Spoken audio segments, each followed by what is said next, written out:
Let us pray. Eternal God, our Father, creator of the universe, help us to rise together in unity and love. The work ahead is monumental. We must heed our call to feed the hungry, heal the sick, and comfort all who suffer. We must conquer fear, injustice, and despair.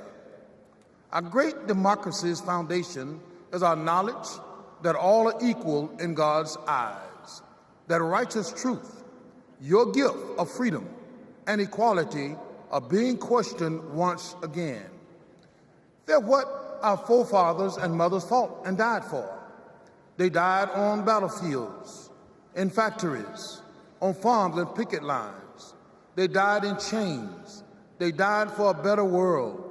Beloved Creator, all this tonight, our democracy is now on the line. In the months that remain, guide Vice President Harris and Governor Walz with your wisdom and your thoughts. Eternal One, hear our prayer. Set our hearts afire that we may never weary in doing with your will in the pursuit of justice. In your Son's name, amen.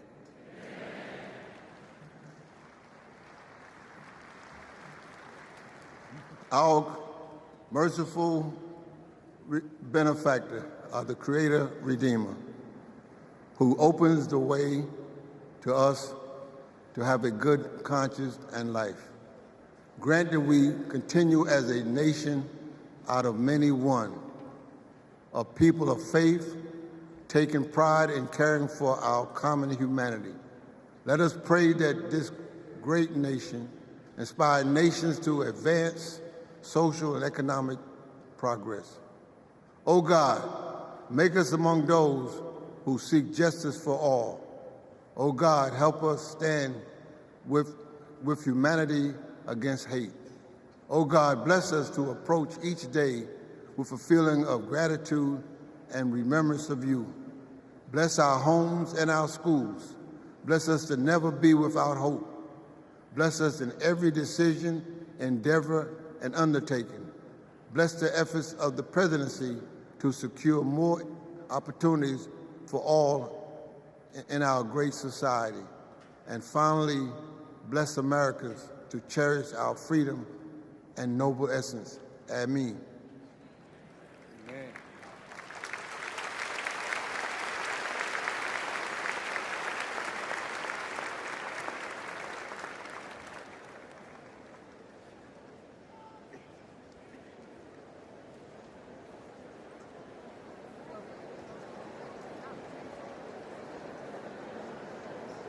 Please remain standing for the presentation of colors by the Illinois State Police Honor Guard.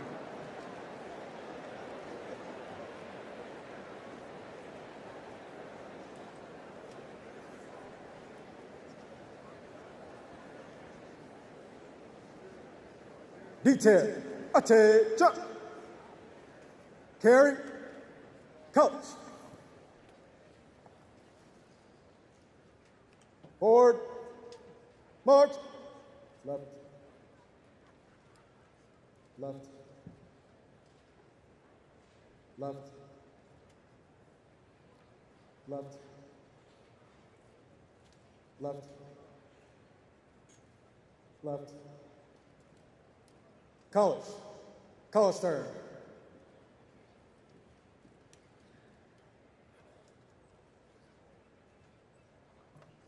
Please remain standing for the Pledge of Allegiance, led by Luna Mehring, 6th grader from Oakland, California.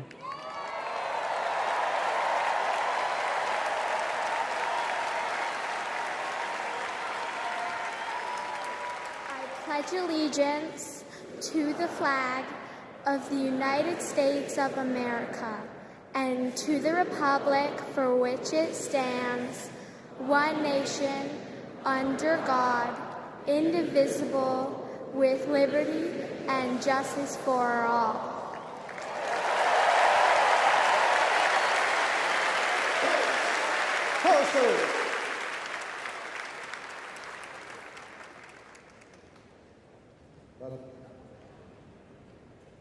Left, left, left, left, left.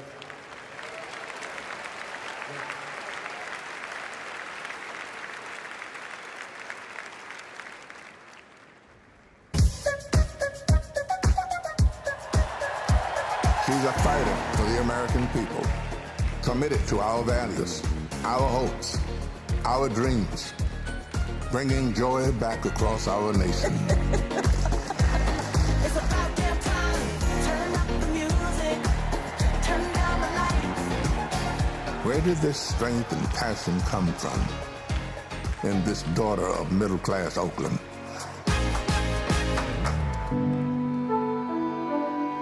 Well, it started with her parents, her mother, a South Asian scientist, and her father, a black economist.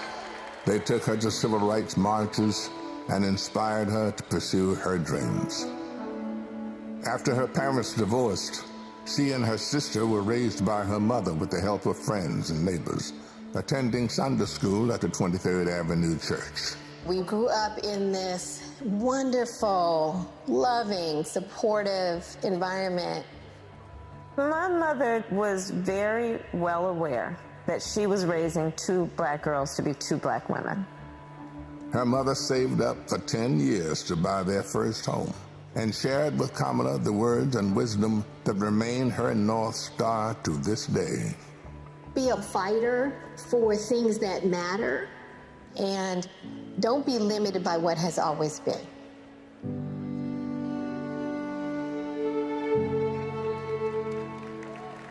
And then came a moment that changed Kamala Harris's destiny, that lit the fire within. When I was in high school, I had a best friend who I learned was being molested by her father. This particular day, she was like, hey, you really, really are not yourself. There's something going on. I said to her as soon as she told me, well, you have to come stay with us. As you get older, you really, really reflect on how pivotal that intervention was at that crucial point in my life. A big part of the reason I wanted to be a prosecutor was to protect people like her. And on her first day in court, she rose from her chair at the prosecutor's desk and said, Kamala Harris for the people. As a prosecutor, she put violent criminals and sexual predators in prison, leading to the highest conviction rate for serious and violent crime in 15 years, and created Back on Track, a program for first-time low-level drug offenders that became a national model. For that, yeah, you did commit a crime, accept it, own up to it, and then let's talk about what we can do to change the circumstances going forward. Lowering recidivism rates for nonviolent offenders from 54% to 10%, giving people the training they needed to find a job after their sentence. I remember being so struck by having a district attorney who cared both about justice, about safety and accountability, but figuring out how to stop that crime from happening again. As California's Attorney General, she targeted transnational gangs and drug cartels, seized 10,000 kilos of cocaine and 12,000 pounds of methamphetamine, went after drug traffickers, and took 12,000 illegal guns off the streets. The new foreclosure crisis threatens to freeze up. She took on the nation's 5 largest mortgage banks that were stealing from homeowners. Prosecutors claim they duped desperate homeowners into paying thousands of dollars to get them out of foreclosure. She played hardball and delivered a landmark $20 billion settlement. This represents one of the largest dollar amounts to come to California. And in 2016, the people of California sent her to represent them in Washington, D.C. In the Senate, she earned a reputation for taking on the tough fights on the Judiciary and Intelligence Committees. Kamala hit the ground running. She came in with confidence. She was always respectful, but she would not let a witness off easily. I wouldn't. Yes or no? And if an argument didn't hold water, she could spot that flaw and get at it. I do want you to be honest. I'm not able to be rushed this fast. It makes me nervous. And when Joe Biden went looking for his vice president, I wanted someone who was strong and who was ready to be president on day one.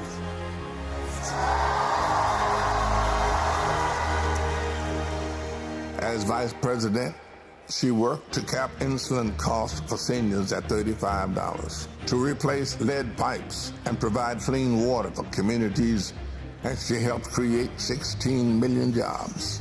The Biden-Harris bipartisan infrastructure bill has already created thousands of jobs for our members. That is what the future looks like under a president, Kamala Harris. She fought to reduce the trauma of gun violence that has devastated our nation. How many of you guys, as college students, had to have a drill during high school or middle school or elementary school where you learned about how you need to hide in a closet or crouch in a corner in the event that there was a mass shooter roaming the hallways of your school? Look at that. Look at that. And she did more than talk the talk. She walked the walk, helping pass the first bipartisan legislation in 30 years to curb gun violence. So one thing I learned about working with Vice President Harris is she always stand on business.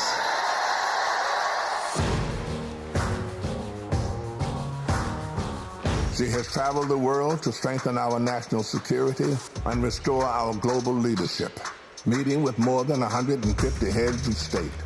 She stood shoulder to shoulder with our allies and stood up to dictators, helping to unite NATO behind Ukraine and impose punishing costs on Russia. She's led the fight for reproductive freedom. We have worked too hard and fought too long to see our daughters grow up in a world with fewer rights than our mothers. The first vice president to visit an abortion clinic, she built a nationwide grassroots movement to ensure that access to abortion, IVF, and birth control will always be protected. In the halls of power, she's a tough prosecutor, an effective policymaker, a powerful leader. And at home, she's the center of her family. I'm not give up. She's the best godmother, auntie. She's honest, she's loving, incredibly reliable. She's one of the most loyal people you'll ever meet. That is why I believe she is so prepared to be our next president. This love she has for her family, being there for all of us, that's how she will lead this country, being there for everyone. She's a proud graduate of Harvard University. Her campaign is a force of nature, generating the excitement we've all been yearning for. A campaign of joy, of love, of care. I am so fundamentally inspired. Kamala Harris will be our next president because you know there's too much on the line to stay on the sidelines. Thank you, Madam Vice President. Thank you for bringing back the joy. Sometimes people will open the door for you and leave it open. Sometimes they won't.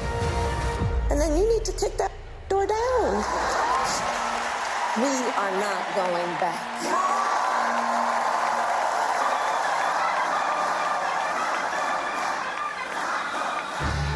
She's a protector, a strong voice for common sense, a leader for tomorrow, committed to healing our country, dedicated to doing the hard work to make us stronger. I now declare you spouses for life. Someone who truly understands the struggles of everyday Americans, forged by the challenges of the past, ready for any challenge that may arise. Now is the time, America. The joy is back, the pride is back, the hope is back. She's doing the work. She's fighting for us. She's the new way forward, our way forward. She is the next President of the United States of America, Kamala Harris.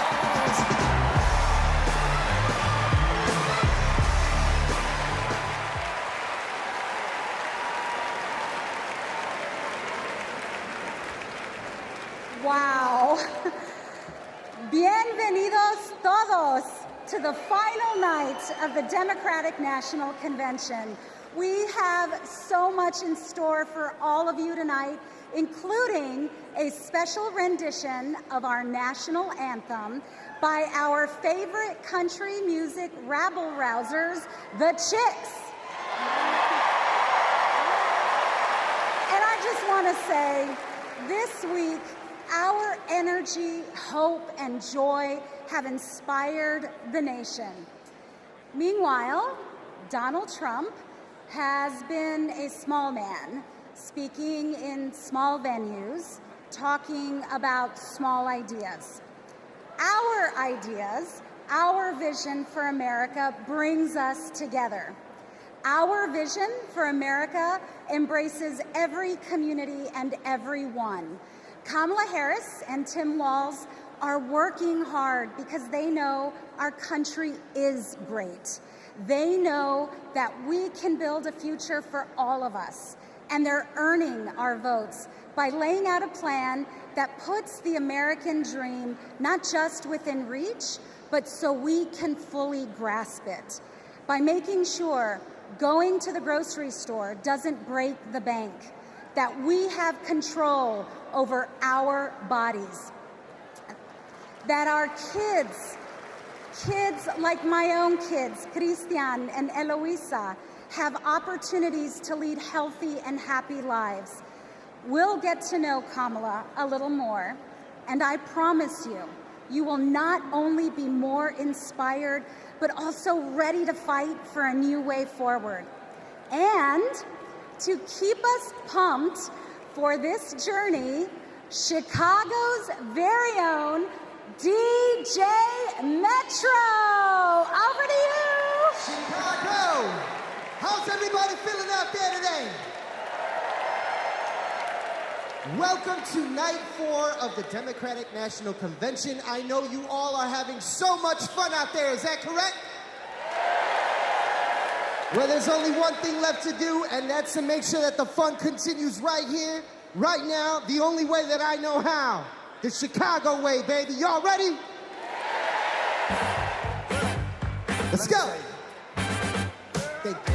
You my little boo thing, so I'll give a hoot what you do. Say, girl, I know you're a little too tame. I'll be shooting that shot like too girl. No, tell him I'm next. Tell him you find a lot of something fresh. No, tell him I'm next. Tell him you find a little something fresh. I know. Put a little gold in the teeth and the feet good, so I took the doors up deep. Okay, I see a brother holding you foot, no beef, but I'm trying to get the noise you at least. Don't take my talking to you around. I can keep it chill like the Soviet blunt. I'ma keep it real when your man long gone. If you're looking for a friend, everybody hands up, hands up.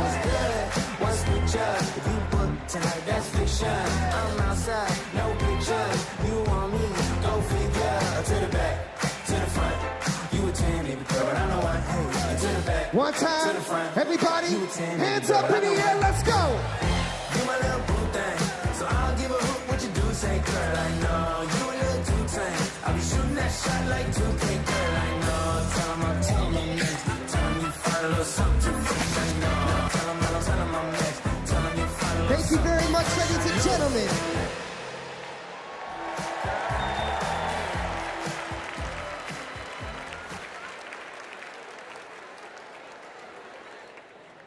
Please welcome National Education Association President Becky Pringle and American Federation of Teachers President Randy Weingarten.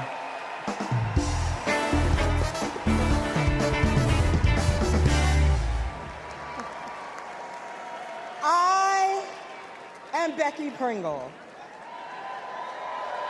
President of the largest labor union in this country, the National Education Association. As an 8th grade science teacher for over 30 years, I can tell you that Kamala Harris and teacher Tim Walz, understand, when our public schools are strong, our nation is strong. They know expanding free school meals, investing in healthcare, and keeping our communities and our schools safe creates opportunity for everyone. They will strengthen our schools, support our educators, and help our students live into their brilliance. Donald Trump and J.D. Vance are not just wrong, they're dangerous. It's all right there in Project 2025. They will shut down the Department of Education, end Head Start, and make educators pay a higher percentage in taxes than billionaires. But we are coming together to say, not on our watch. Not on our watch. So we will organize, and we will mobilize, and we will win all the things. So come this January, we will have a president who sees us, who believes in us, and who knows the beauty and the power of this diverse democracy. And her name is Kamala Harris.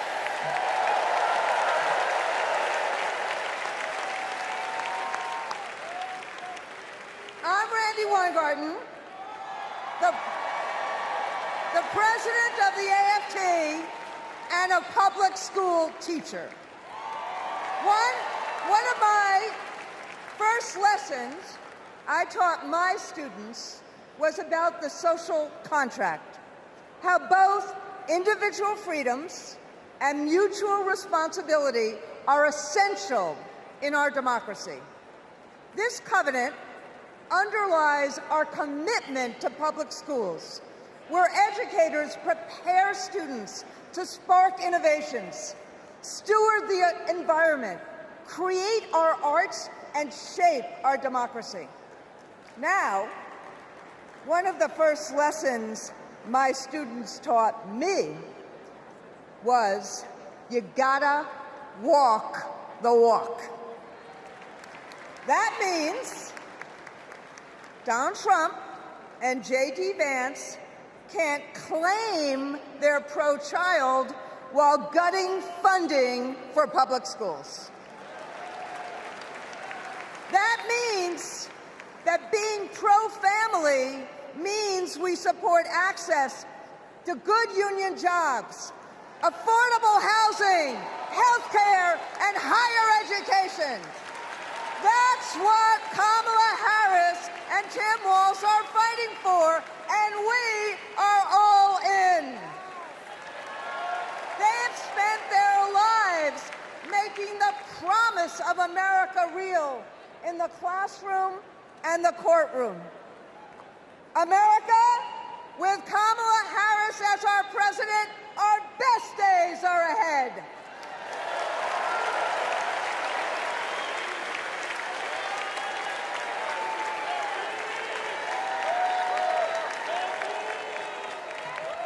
Please welcome California Senator Alex Padilla.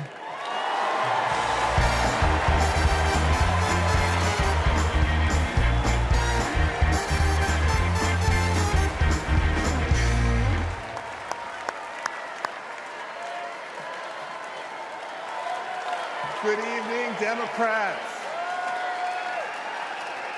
Buenas noches, demócratas. My name is Alex Padilla, and I am so proud to represent the great state of California in the United States Senate.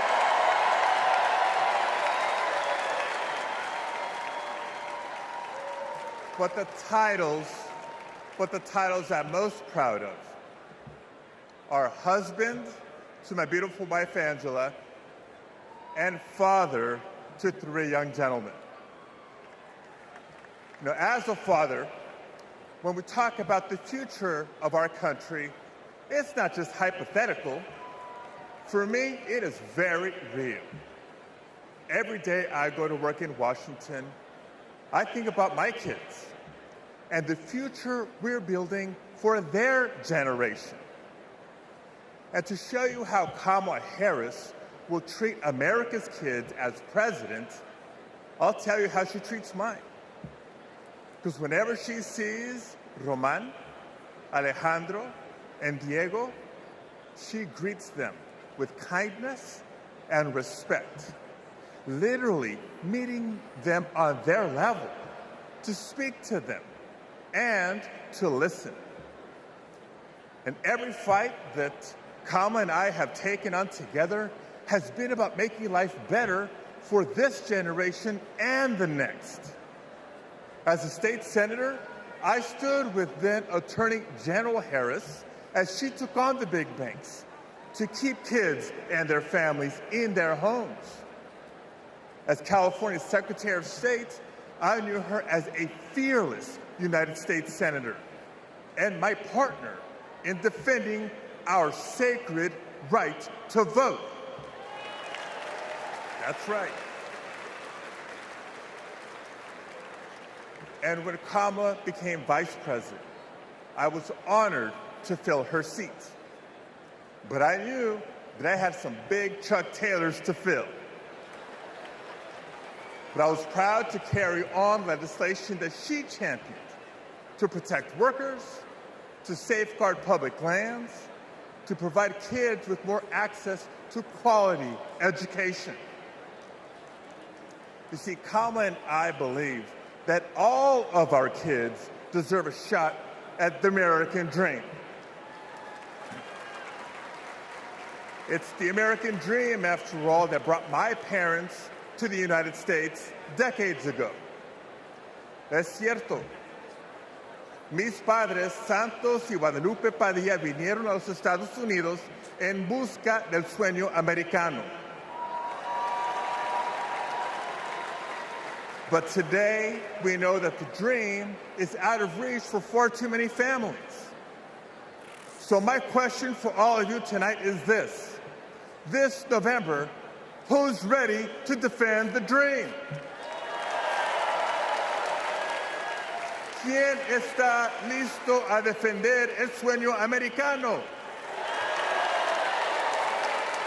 Tim Walz is ready to defend the dream. Kamala Harris will defend the dream. And between now and Election Day, each of us must defend the dream too, by working to elect them as Vice President and President of the United States of America.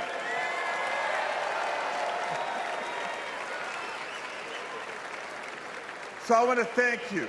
May God bless you. Now let's go win this thing.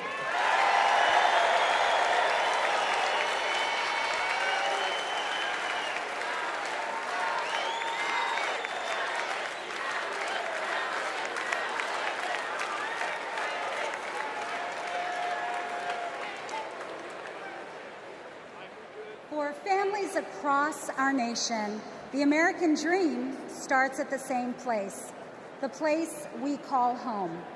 A home is more than 4 walls and a roof. It's the foundation of everything we hope for, the bedrock from which we build our own American dreams and write our own American stories. To share Kamala's vision to give more Americans a place to call home, please welcome former Secretary of Housing and Urban Development, Marcia Fudge.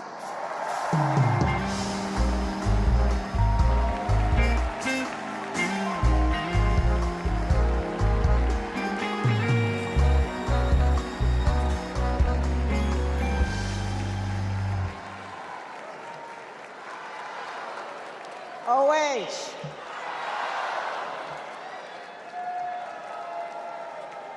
Kamala Harris, Kamala Harris has fought to protect homeowners and renters her entire career.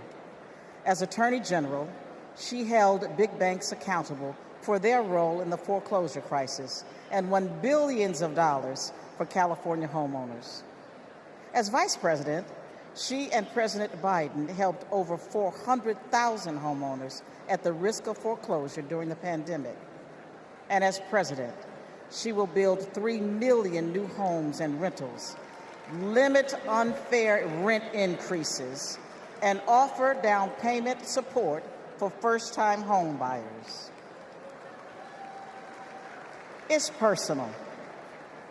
Kamala remembers her mother's pride at buying their first home after saving for 10 years.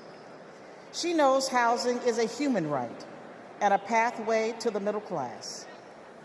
Where you live determines what schools your children go to, what health care you receive, and whether you can get a good job without spending hours commuting. Where you live, too often, determines how you live. Donald Trump has no idea how housing works for everyday Americans. He doesn't care. He started his career being sued for denying housing to Black families. As president, he sat by while the cost of housing skyrocketed. Now, we can hand the keys to our housing policy back to a negligent landlord, or we can elect a president who believes in safe, affordable housing for all.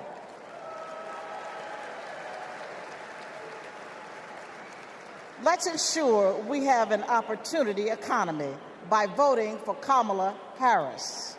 Thank you. Don't know why, but I feel like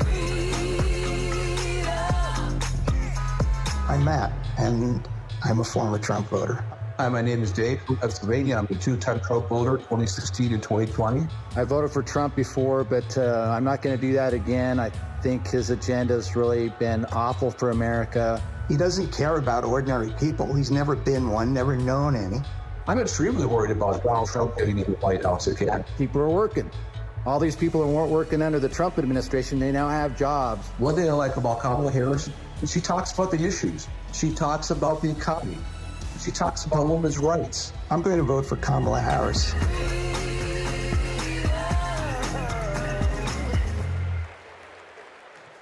Please welcome California Representative Ted Lieu.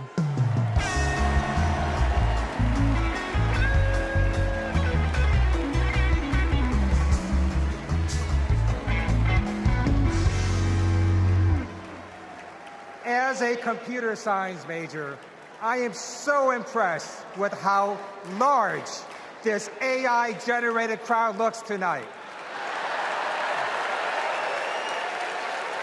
I first got to know Kamala Harris during the Great Recession when I was a California state legislator. Millions of hardworking families were facing foreclosure. My constituents told me stories about predatory and unfair loan terms, and about how hard they were fighting to keep the homes that they loved. Thankfully, they had someone fighting just as hard for them, Attorney General Kamala Harris. She led an investigation of the mortgage industry to root out fraud. She helped pass the Homeowners Bill of Rights, and she held the big banks accountable, bringing back $20 billion to homeowners. Since those days, I've seen her continue to fight for affordable housing as vice president. And as president, she's going to cut red tape so we can build more houses, help new homeowners afford a down payment, and take on corporations that unfairly hike up rent. Kamala Harris fights for affordable housing because she gets it. You know, when her mom was raising 2 girls, she did what so many parents do: work early hours and work late nights, pay the bills, and put on a brave face so her girls did not know how hard it really was. It shouldn't be this hard in America, and President Kamala Harris will make sure it's not. She'll fight to lower housing costs so that everyone, everywhere, can find a place to call home.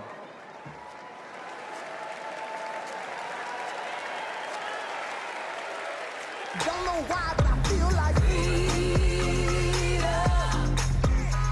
I depend on Medicare and Social Security for survival. I'm a recipient of Social Security benefits. I worry about Social Security and Medicare. If we don't protect it through Kamala Harris, that Trump is going to take that money. Project 2025 is going to be disastrous for many of us. What are we supposed to do? Who's going to take care of us? Where are we going to live? I don't know, but I know I'm voting Democrat. I'm supporting Vice President Harris because she will protect my Social Security and that of all others.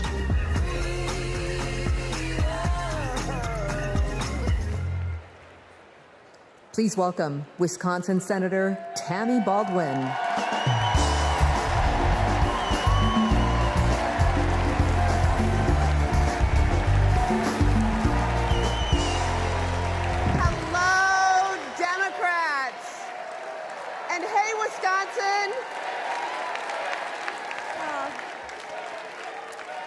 Tonight, I want to talk about family. We know that all families don't look alike. My mother was a teenager when I was born, and she struggled with addiction. I never met my father, but I had two incredible grandparents who stepped in and raised me, David and Doris Green. Everything I know, I learned from them. In every way a child needs, my grandparents were there for me. And as they grew older, it was my privilege to be there for them. So when I work to protect Medicare and Social Security, I do it with a personal knowledge of what those big programs meant in small but deeply meaningful ways to my grandparents. And I know what they mean for your parents and grandparents. But let's be clear, that is all at risk today. Donald Trump was asked what he would do about Social Security and Medicare, and he said, and I quote, "There's a lot you can do in terms of cutting." Cutting? He's talking about cutting Social Security and Medicare while giving a huge new tax break to billionaires and corporations? Well, Kamala Harris is not going to let that happen. And Tim Walz is not going to let that happen. We are not going to let that happen. You know, they've got it backwards. We Democrats, we honor our elders and ask the wealthiest to pay their fair share. Wisconsin's state motto is forward. And my friends, that's where we're headed.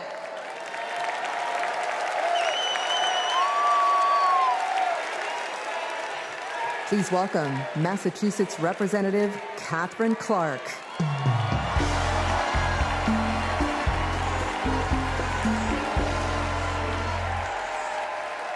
I am a proud mom of 3. And when my kids were young, I sat down with my husband to go over our bills. We realized that my entire income went to paying for childcare. We asked ourselves, how on earth will we make this work? So many parents will tell you a similar story. They'll tell you that preschool can cost as much as rent, or that they drive over an hour just to find childcare. They'll tell you that the workers who watch their children have it even worse. When parents have to choose between their kids and their jobs, businesses are hurt too. We shut out talent. We lose the prosperity parents could create. Childcare makes our economy run. And yet, Donald Trump's Project 2025 will eliminate Head Start, close classrooms, raise the cost of care. And J.D. Vance says affordable childcare is class war against normal people. You know what normal people want?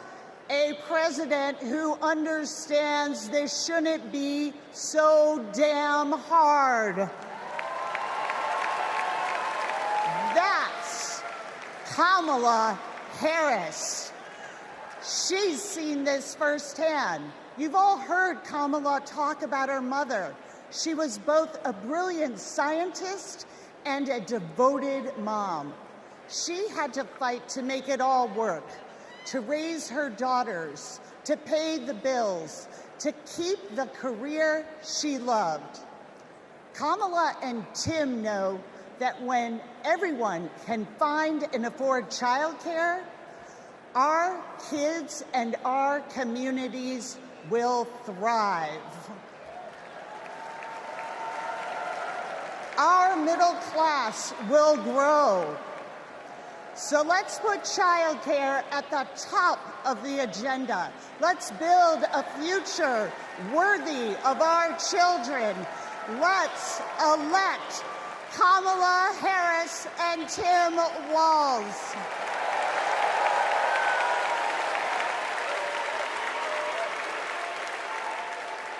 Please welcome Colorado Representative Joe Neguse.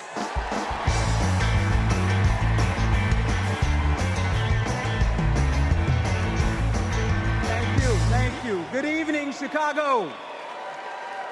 My name is Joe Neguse, and I represent the great state of Colorado in the U.S. Congress. My parents immigrated here from a place torn apart by war. They worked hard every day, made tremendous sacrifices, and taught me to never take for granted the educational opportunities that we have in this incredible country. It's because of them and because of those opportunities that tonight their son stands before you as Assistant Democratic Leader of the U.S. House of Representatives. My fellow Americans, let me say this clearly. Don't let anyone tell you that the American dream is dead. It is alive and well, and it will grow even stronger with Kamala Harris as the next president of the United States. How do we know that? How do I know that? Well, it's because Kamala Harris believes that college can be a ticket to the middle class, and she has fought to make it more affordable her entire career. As California Attorney General, she took down one of the biggest for-profit colleges, securing $1 billion for students who were defrauded. Alongside President Biden, she expanded Pell Grants and secured record funding for HBCUs. And Kamala Harris made public service loan relief a reality for teachers and first responders and firefighters and nurses and countless others across our land. Vice President Harris delivered before, and she will do it again. As president, she will build a brighter future, a more affordable future, a future where going to college doesn't break the bank, a future where my 5-year-old daughter, Natalie, who's watching us back home in Colorado right now, a future where she can live her dreams. So those are the stakes. Let's make it happen, America. Let's make history, America. Let's elect Kamala Harris, the 47th President of the United States. Thanks so much. God bless. Thank you.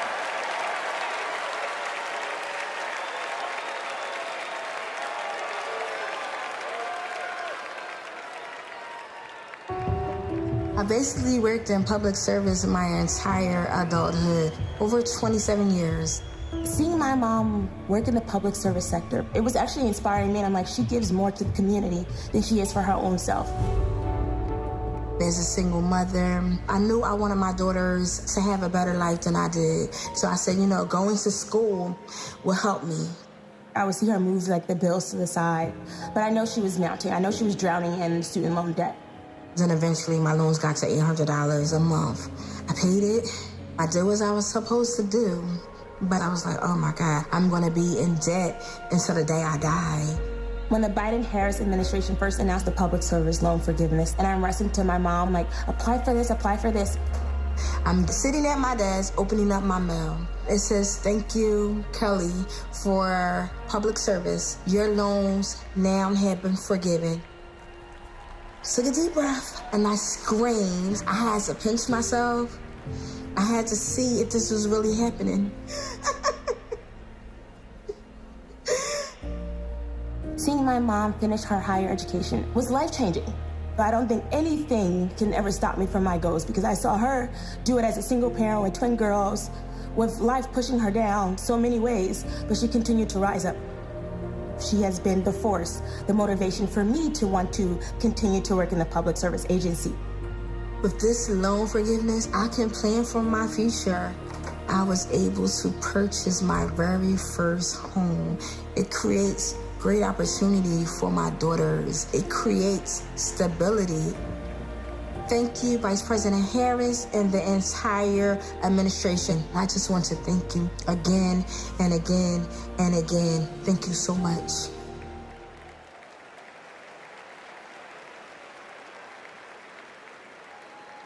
Our party's not over, Chicago! Let me see you just rock with me once. This shit, that ice cold. Michelle fight for that white gold. This one for them hood girls, them good girls, straight nasty. Styling, wildin', living it up in the city. Got Chuck's on with Saint Laurent. Gotta kiss myself, I'm so pretty. I'm too what? I'm too hot. Call the police and the fireman, I'm too hot. Make a dragon wanna retire, man, I'm too hot. Say my name, you know who I am, I'm too hot. And my band back there. Everybody just clap. Girls hit you, hallelujah. Girls hit you, hallelujah. Girls hit you, hallelujah. Cause Uptown Funk don't give it to you. Cause Uptown Funk don't give it to you. All right, Chicago, let me see you just. Let me see you just. Don't believe it, just rock. Come on.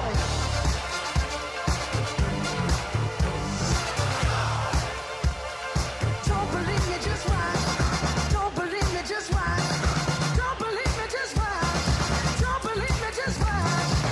Hey, hey,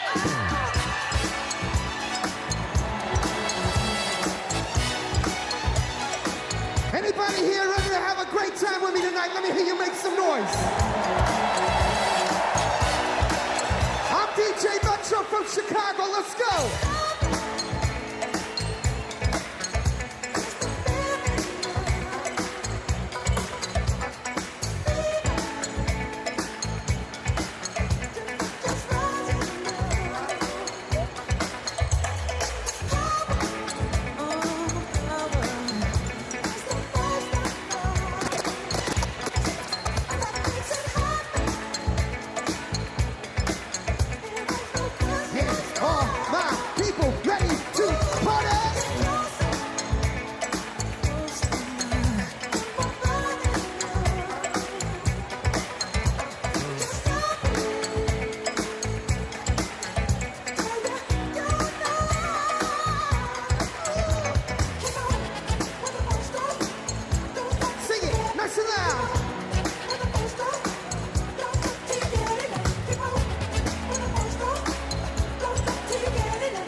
DJ Metro, I'll be back for more later.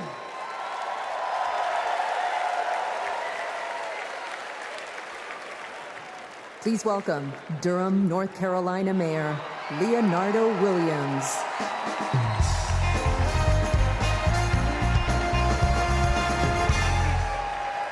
hailing from the Tar Heel State,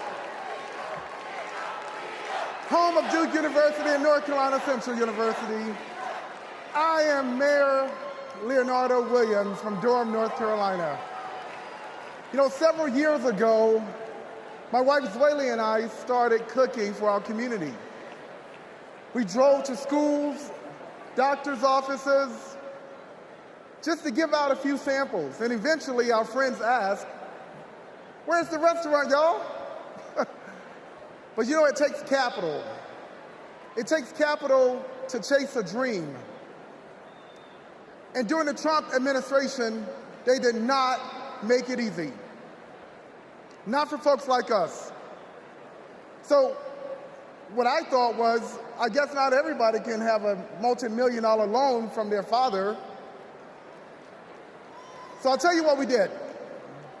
We emptied our savings, and in 2008, we launched Zweli's Kitchen, America's first Zimbabwean restaurant. And the Biden-Harris administration helped make that a reality. They helped make that dream come true for entrepreneurs like us.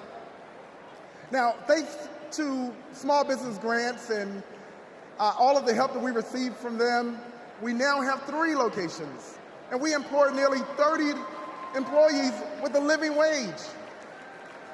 But we are not alone.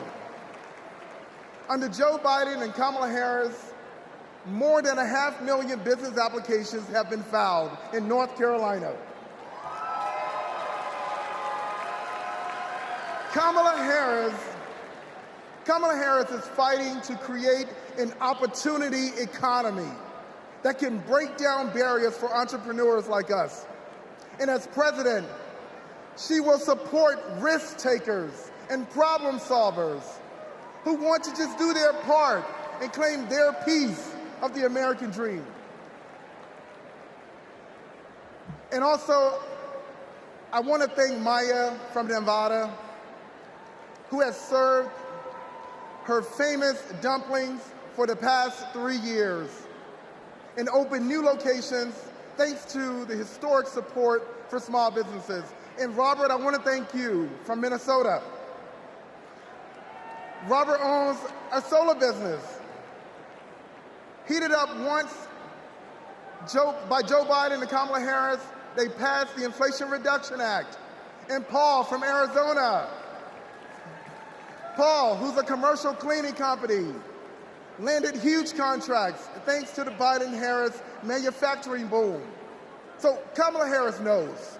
She knows entrepreneurs like these. She knows that we are the backbone of our community. And when they succeed, we all succeed. Let's win this. Thank you.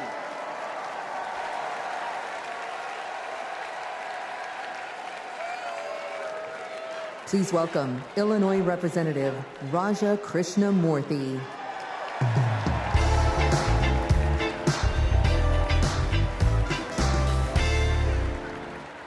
America Against America. It's the title of a book by one of China's highest-ranking leaders, and it's how they think they'll win. They know the only way they'll beat America is if we beat ourselves. In Congress, my job is to study China's economy. And mark my words, they want to see Donald Trump across the bargaining table, because he'll start endless trade wars that raise prices for Americans, because he'll cut programs that train workers in America. But most of all, Trump will pit American against American. And that's what China wants, for us to fight amongst ourselves, because that's how we lose. But we're not going back. What does Kamala Harris tell us? When we fight, we win. Because Kamala Harris knows how we fight best, not American against American. She knows that when we fight as one country, we win. When we fight as one team, we win. Which is why when Kamala Harris wins in November, we win. Thank Thank you so much.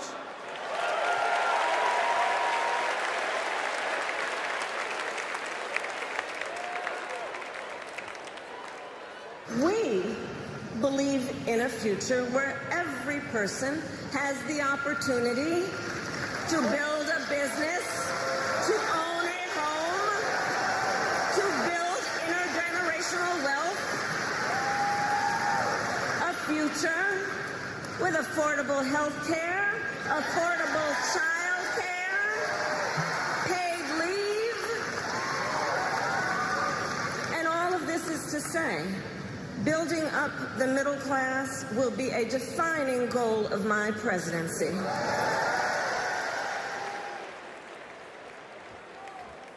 Please welcome Pennsylvania Senator Bob Casey.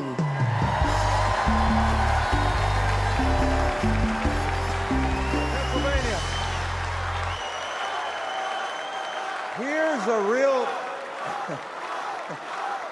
Here's a real question. Mom's asked me in Pennsylvania, what am I supposed to do if I can't afford diapers? In just 6 months, a box of diapers went up $15. The corporations say your prices are up only because their costs are up. They're selling you a lie.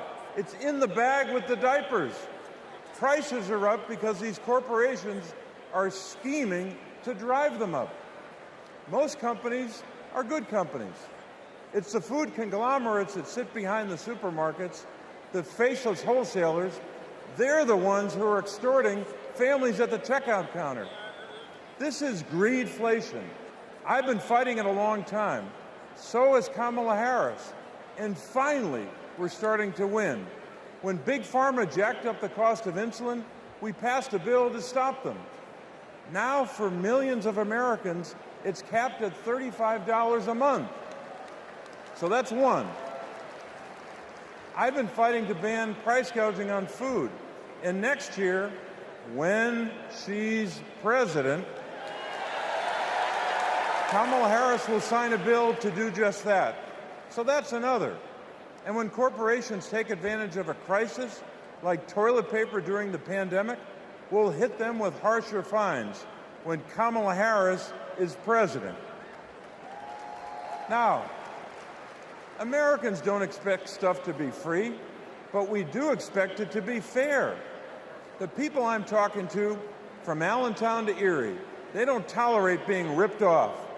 Americans are hardworking, honest people. And that's what we've been fighting for. We're fighting for honesty. I'm fighting for it. Kamala Harris is fighting for it. Will you fight for it? All right, let's go out and win this thing. Thank you.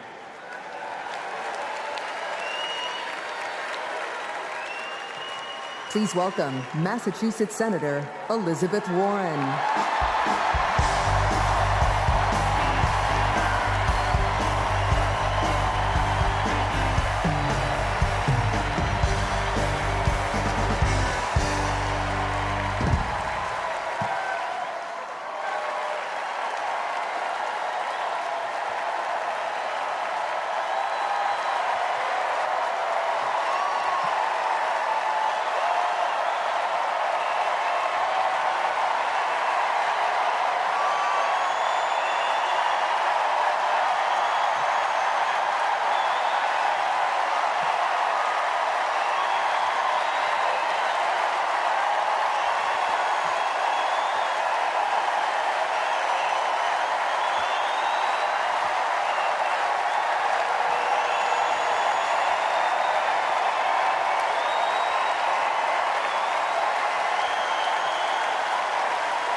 Best about Kamala Harris. Kamala Harris can't be bought and she can't be bossed around. Now, I first met Kamala in the aftermath of the 2008 financial crash. The banks had flat out broken laws, cheated people, and stolen homes. Millions of Americans had lost their jobs, their savings, their homes. Now, I was setting up the Consumer Financial Protection Bureau. Go CFPB! Kamala was protecting families as California's Attorney General. You bet. And Donald was scamming students at Trump University and trying to make money off people losing their homes. Kamala Harris stepped up. She enforced the law, she fought the giant banks, and she delivered billions of dollars of help for families.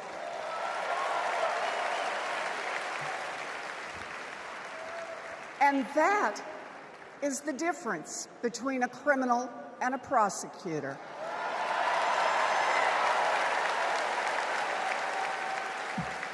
You know what else I love about Kamala? She gets it. We need to make life more affordable for working people. Yeah. Donald Trump, the felon, has no plans to lower costs for families. He doesn't know how, and basically, he doesn't really care. When did he ever fill up a gas tank or worry about a grocery bill? The only bills he worries about are from his criminal defense lawyers.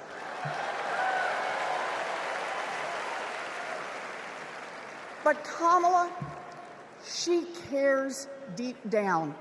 And she will take on the giant corporations that are squeezing American families. In fact, it's something she's done before. During the California wildfires, she went after the price gougers. During the pandemic, we worked together in the Senate to stop price gouging.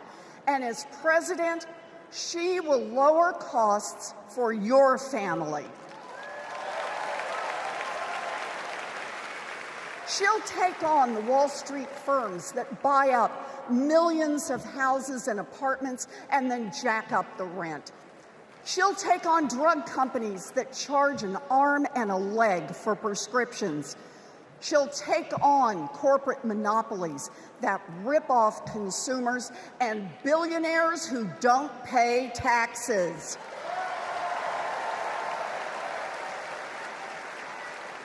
And she'll take on right-wing extremists who think they should decide who has access to abortion or IVF.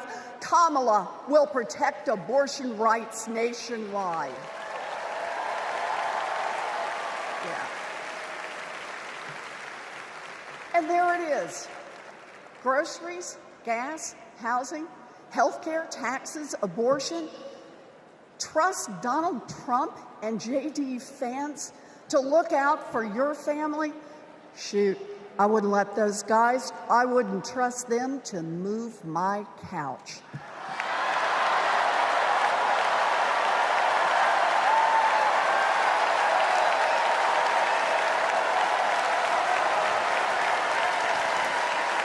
We need Kamala Harris. This election is about your family and your future. I've seen Kamala Harris fight. I've seen her win. And when it comes to our families and our futures, Kamala Harris is someone we can trust. So here it is, with joy in our hearts. Let's elect Kamala Harris, the next president of the United States.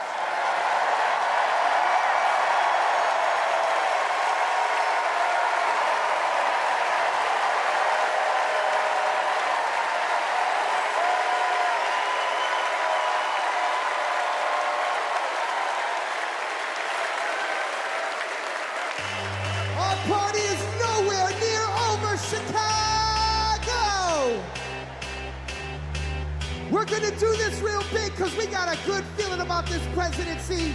Now let me see your hands up one time. I got a feeling that tonight's gonna be a good night. That tonight's gonna be a good night.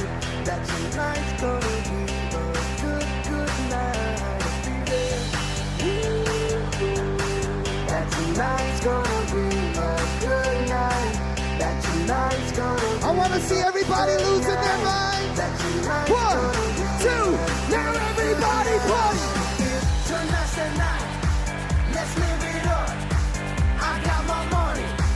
Let's spin it up. Go out and smash it. Like, oh my God. Jump out that sofa.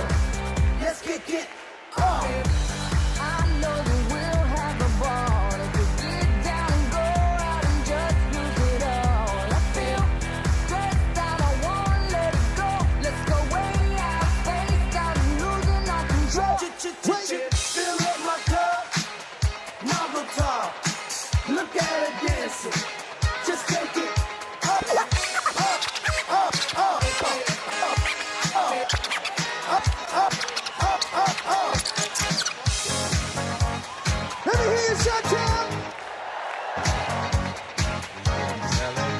Come on. Because in this nation, we're all one big family. Let me see.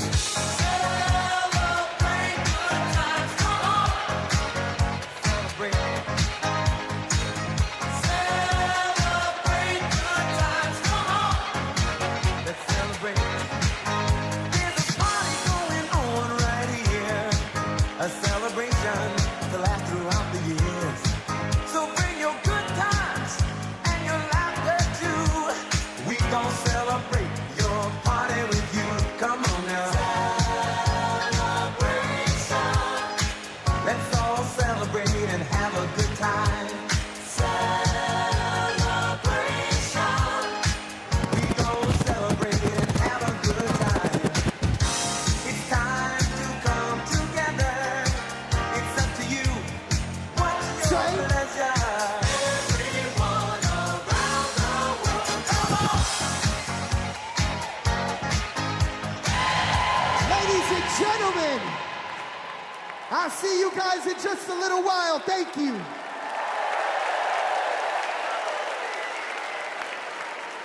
Woo! We've got ourselves a party in here, Chicago. All right, Democrats, we know that a secure future depends on strong global leadership. As Vice President, Kamala Harris has been tested on the world stage. She's faced down threats, stood shoulder to shoulder with our allies, and engaged in the serious work of safeguarding America's security. Please welcome to the stage an Army Ranger, my colleague, Congressman Jason Crow.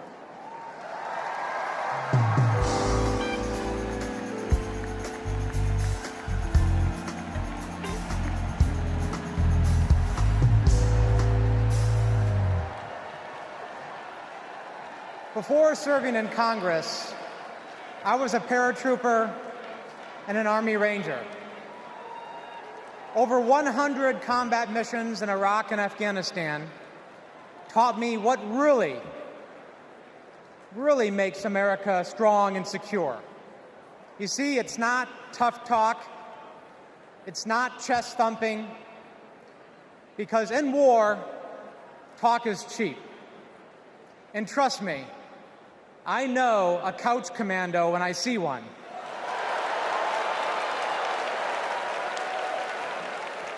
Real strength and security come from our people, from our allies.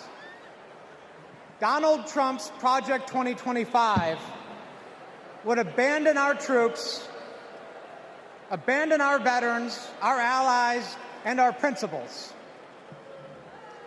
In Chapter 4, Trump plans to do Putin's bidding by abandoning Ukraine and walking away from our NATO allies. In Chapters 2 and 3, he plans to fire our national security and military professionals, and then replace them with MAGA loyalists. But I refuse to let Trump's golf buddies decide when and how our friends are sent to war. When we join the military, we raise our right hand and we take the oath. We know that it comes with sacrifice, but we also know that it comes with a promise that America will have our back. Trump will break that promise. In fact, in Chapter 20 of Project 2025, he plans to slash veterans' benefits and then privatize VA health care. As a paratrooper, we learned that the leader of the unit jumps first, and then the others follow. Leaders always go first. But Trump, he would push your son or daughter out of the plane and then abandon them when they come home. Our troops deserve a commander-in-chief who will always have their back. That leader is Kamala Harris. And together, we will make Kamala Harris our next commander-in-chief.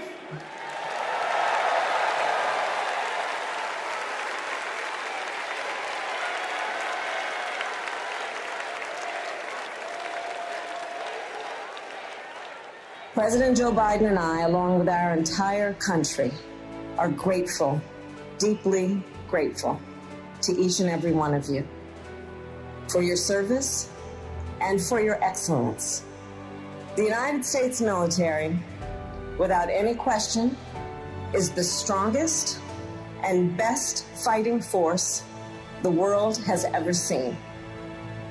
And that is because of you. Each one of you.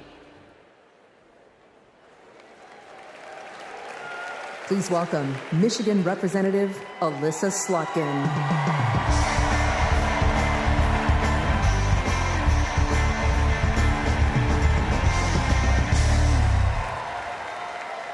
Good evening. I'm Alyssa Slotkin. I am honored to be your U.S. Senate nominee from the great state of Michigan. Go blue, go green, my peeps from Michigan. My life in service began in New York City on September 11th. As the smoke cleared, I knew my career would be spent protecting the country we all love. I was recruited by the CIA and served 3 tours in Iraq alongside our military. And I worked at the White House under presidents of both parties, and as an acting Assistant Secretary of Defense under President Obama. I want to talk tonight about national security, because the choice in November is stark. America retreating from the world or leading the world. Trump wants to take us backwards. He admires dictators a lot. He treats our friends as adversaries and our adversaries as friends. But our vision is based on our values, the values that took us to the shores of Normandy and helped us win the Cold War. We believe America should inspire and lead at home and abroad. We recognize that it's not just about having a strong military, but about tackling global challenges like AI and climate change together. And guess what? That takes friends. You gotta have friends to do that. Vice President Harris understands our strength abroad is inextricably linked to our strength here at home. Our schools, a strong middle class, and the health of our democracy. So, for everyone here and everyone watching, I want you to proudly claim your patriotism. You are here because you love your country. Do not give an inch to pretenders who wrap themselves in the flag, but spit in the face of freedoms it represents.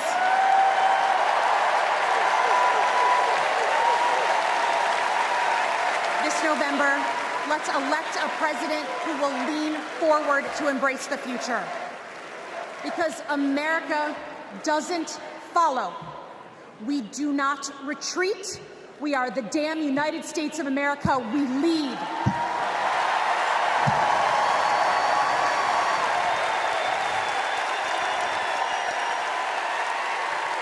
Please welcome New York Representative Pat Ryan.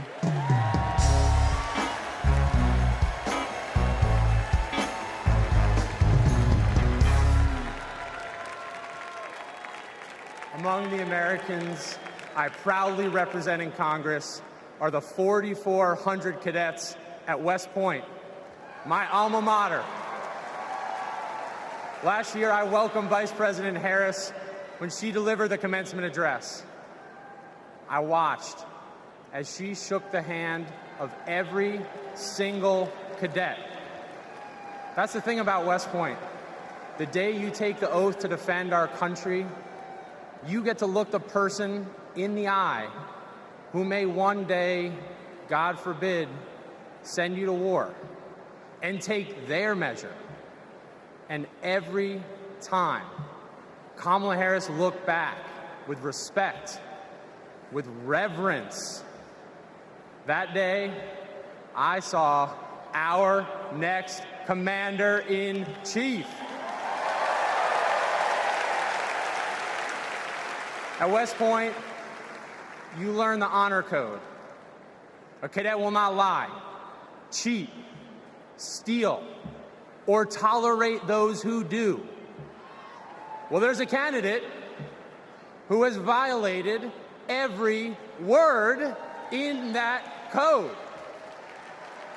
A serial liar, cheater, thief, who looked soldiers in the eye, then turned around and called fallen heroes suckers and losers, who insulted Medal of Honor recipients just last week. I tell you what I think of Donald Trump. They told me I can't say that word on TV. I'm going to use an Army term, FUBAR. If you don't know FUBAR, Google it. These last few weeks have felt like a new day in America, when we are waking up, rising up as patriots to demand our next president be someone who not only treats our veterans with respect, but everyone with respect, with dignity, with decency, with the truth. Someone like Kamala Harris, our next Commander-in-Chief.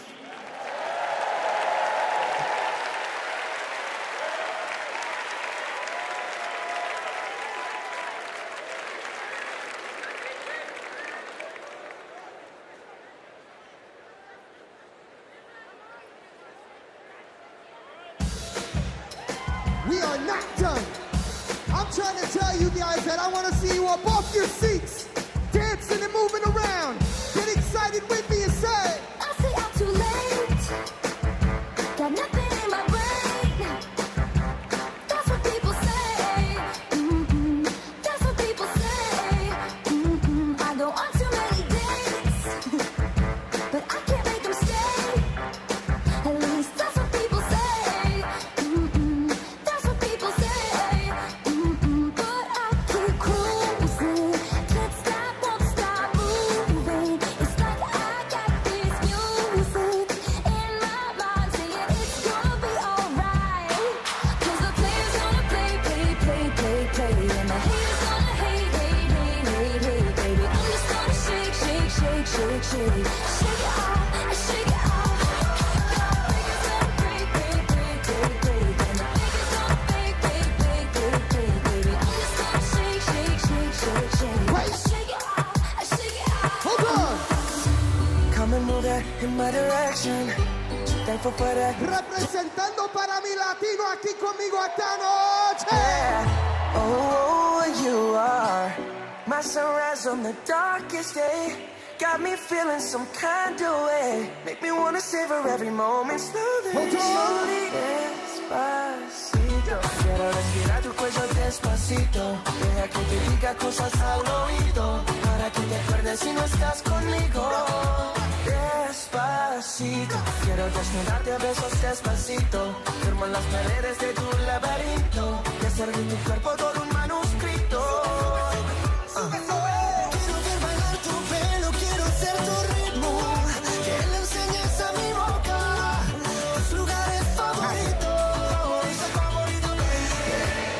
Ladies and gentlemen, one more time, I'm DJ Metro, and I'll be back.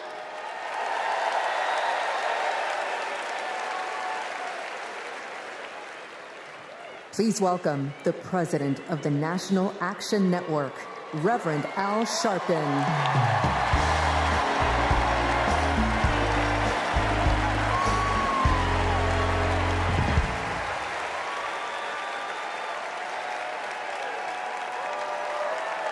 Thank you. Thank you. Thank you. Good evening. I stand before you as the president of National Action Network. We do not endorse candidates, but we report where candidates stand on criminal justice, economic empowerment, health equity, and other issues. On one side of this race is Donald Trump, a fellow New Yorker I've known for 40 years. Only once in that time did he take a position on racial issues. He spent a small fortune on full-page ads calling for the execution of 5 innocent young teenagers. Well, I'm gonna bring them out in a minute, and you'll hear from them tonight. Because they were not executed, they're here to continue to fight.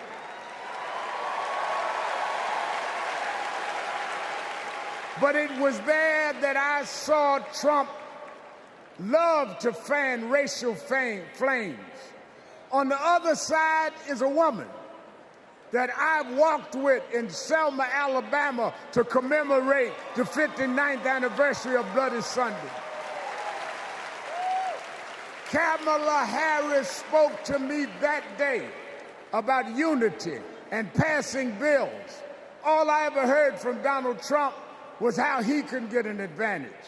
I see one candidate who wants to protect the right to vote while the other has tried to cook up 11,000 votes in Georgia.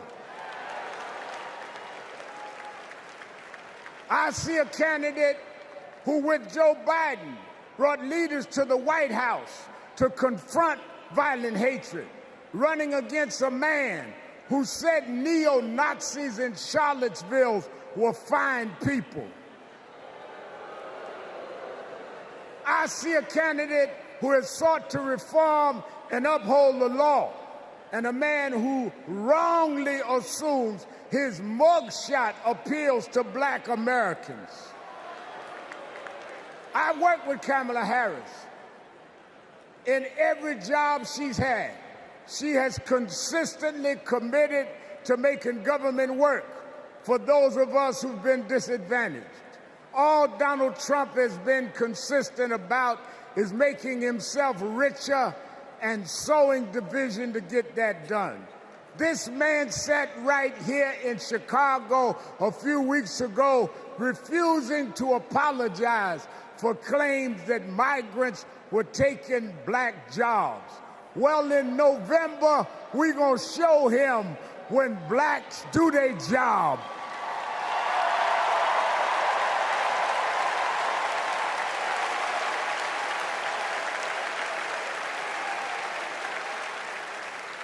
And we are going to join with whites and browns and Asians, and we're going to do a job on those that have done a job on us.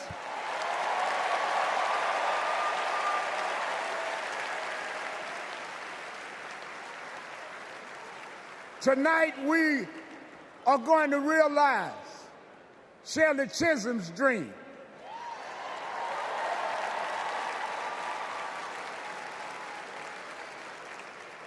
52 years ago, I was one of the youth directors in her campaign for president. And 52 years after she was told to sit down, I know she's watching us tonight as a black woman stands up to accept the nomination for President of the United States.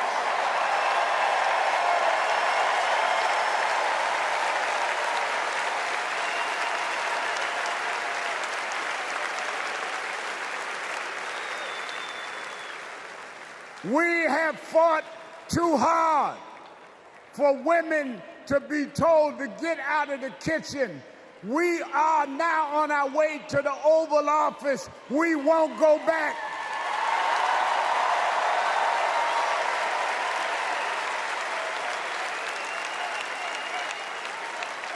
We fought hard. We fought hard for LGBTQ loved ones to get out the closet. We won't go back.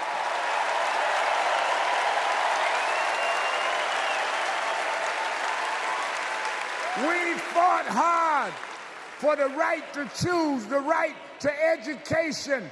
We suffered and died and bled, went to jail to get the right to vote. We won't go back.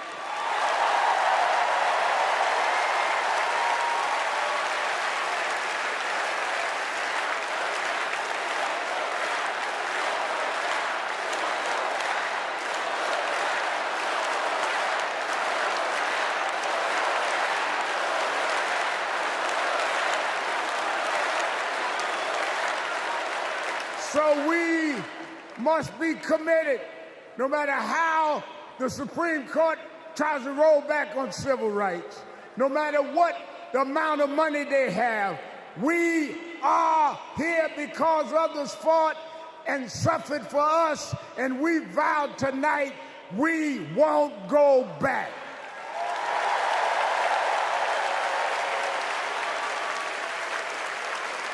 This November, we will go forward to fulfill the promise of a just and fair nation.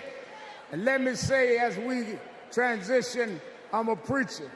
And in Psalms it says, weeping may endure for a night, but joy comes in the morning. We've endured January 6th. We've endured conspiracy theories. We've endured lies and areas of darkness, but if we stay together, black, white, Latina, Asian, Indian American, if we stay together, joy, joy, joy, joy coming in the morning.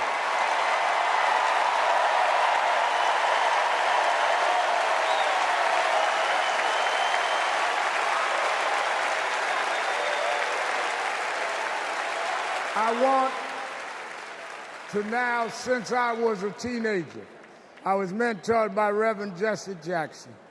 And Reverend Jackson taught us to fight for what's right. And now I want to bring out some young men that I fought for. I referred to them then. They were known as the Central Park Five. Now they are the Exonerated Five. Raymond Santana, Kevin Richardson, Yusef Salam, Corey Weiss, the Exonerated Five.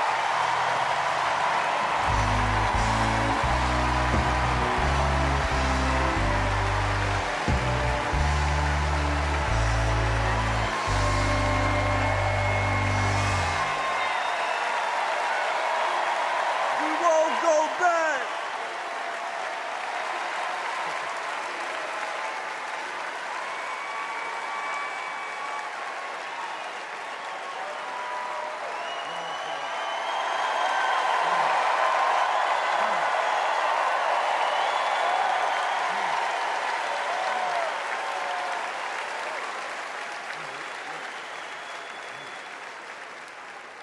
Good evening, people.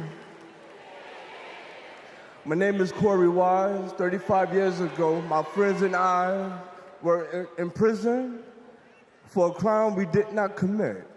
Our youth was stolen from us. Every day, as we walked into courtroom, people screamed at us, threatened us, because of Donald Trump. He spent $85,000 on a full-page ad in the New York Times calling for our execution.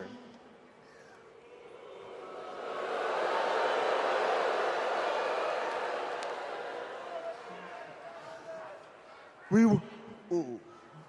were innocent kids, but we served a total of 41 years in prison.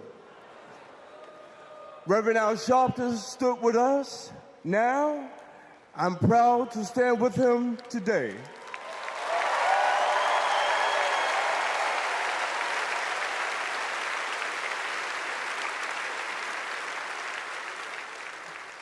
Vice President Kamala Harris has also worked to make things fairer. I know she will do the same as president. Now prove that message.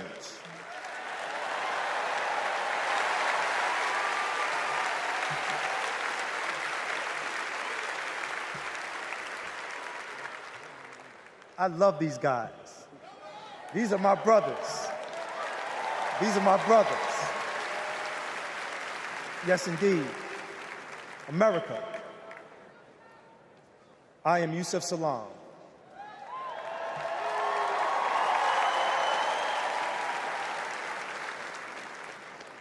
A New York City councilman representing my hometown of Harlem.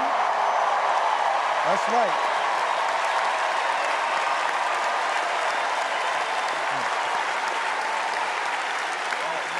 Man.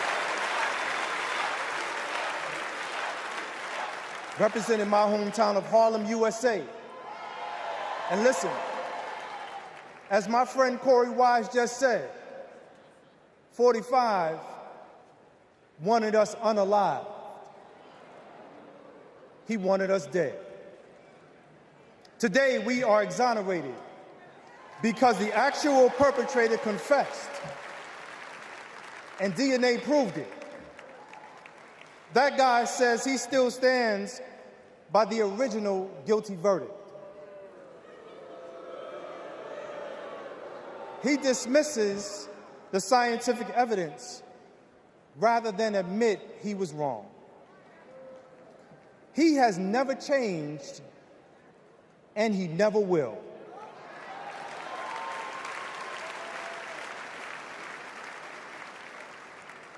That man thinks that hate is the animating force in America. It is not. We have the constitutional right to vote. In fact, it is a human right. So let us use it. I want you to walk with us. I want you to march with us. I want you to vote with us.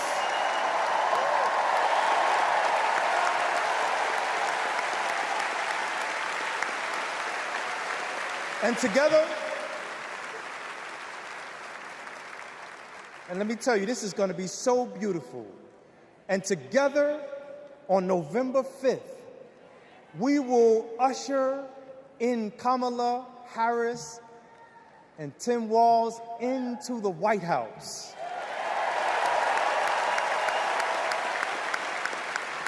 So I want to do this. When I say when they, I want you to say, see us. When they, see us. When they, see us. When they see us, America will finally say goodbye to that hateful man.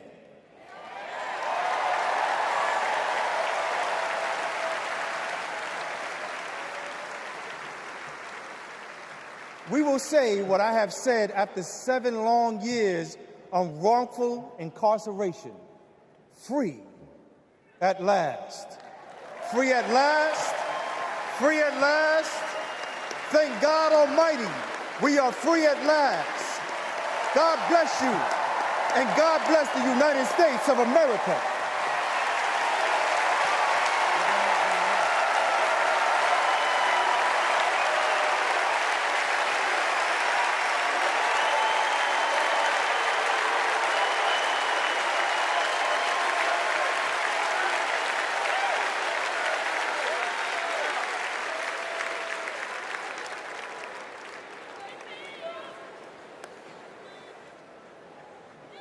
Wow.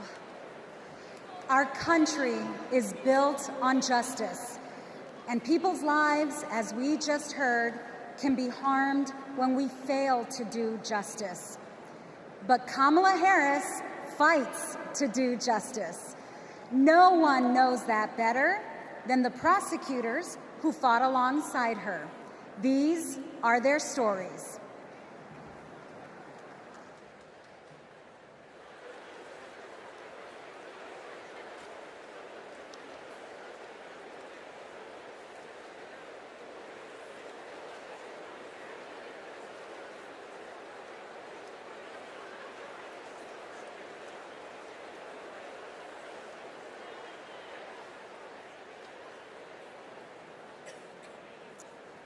I'm Amy Resner. I was a colleague in the courtroom when my friend Kamala tried one of her first cases and made the prosecutor's promise for the people. For Kamala, practicing law was always about protecting the vulnerable and giving the victims a voice. Women who were sexually assaulted, children who were mistreated and sexually abused. She helped them navigate their nightmares and demand justice for their injuries. And she did it all with grit and grace, intelligence and heart. She was a remarkable prosecutor, and she will be a remarkable president. Survivors of sexual assault struggle to be heard over the cacophony of voices demeaning, discrediting, and vilifying them. When powerful offenders are allowed to manipulate public opinion by attacking their victims' credibility, all victims suffer. Those words are from the 2021 amicus brief filed by RAINN, the nation's largest anti-sexual violence organization, in the case of E. Jean Carroll versus Donald J. Trump. As a legislator and lifelong advocate against sexual violence, I urge all of us to stand together to support survivors, believe them, and hold perpetrators accountable.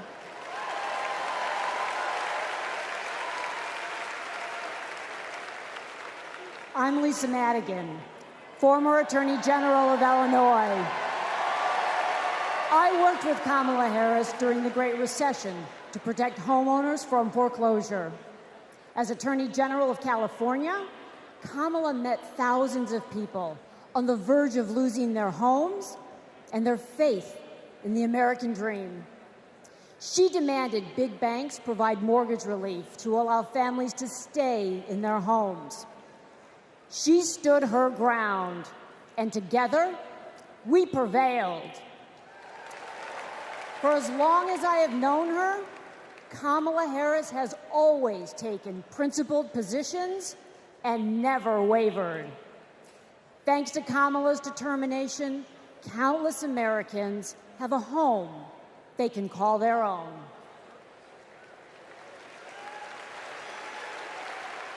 And I'm Mark Morial, civil rights leader and former mayor of New Orleans. In the 1970s, Donald Trump was sued for refusing to rent his apartments to African Americans. His employees were told, put those applications in a drawer and leave them there. It was straight up housing discrimination. It was racism, and civil rights advocacy put an end to it. Kamala Harris has a plan to build more housing, keep rent prices fair, and help more people own homes. Donald Trump, you denied black people the American dream, and Kamala Harris is creating a future where every family, yes, every family has a place to call home. I'm Nathan Horns. In 2010, I went to college in California to pursue my dreams, but ended up with a nightmare. Corinthian Colleges was a predatory for-profit chain. They defrauded more than 500,000 students and burdened us with loans we could never repay. Then Kamala Harris stepped in. As Attorney General of California, she stuck up for students. She prosecuted Corinthian, and as Vice President, she stuck with us. As we fought and we organized for debt relief, the Biden-Harris administration came in, canceled all Corinthian student debt, and gave us back our futures. My name is Tristan Snell, and I prosecuted Trump University.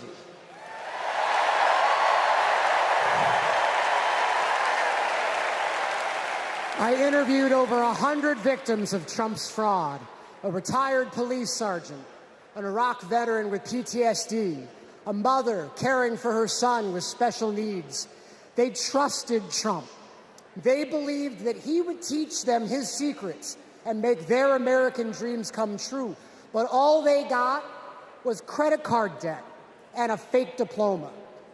Some lost their life savings, some lost their homes. Donald Trump ripped off his biggest fans and made $5 million in profit. Kamala Harris fought scammers like him, and as president, she will continue to fight for you, for us, for the people.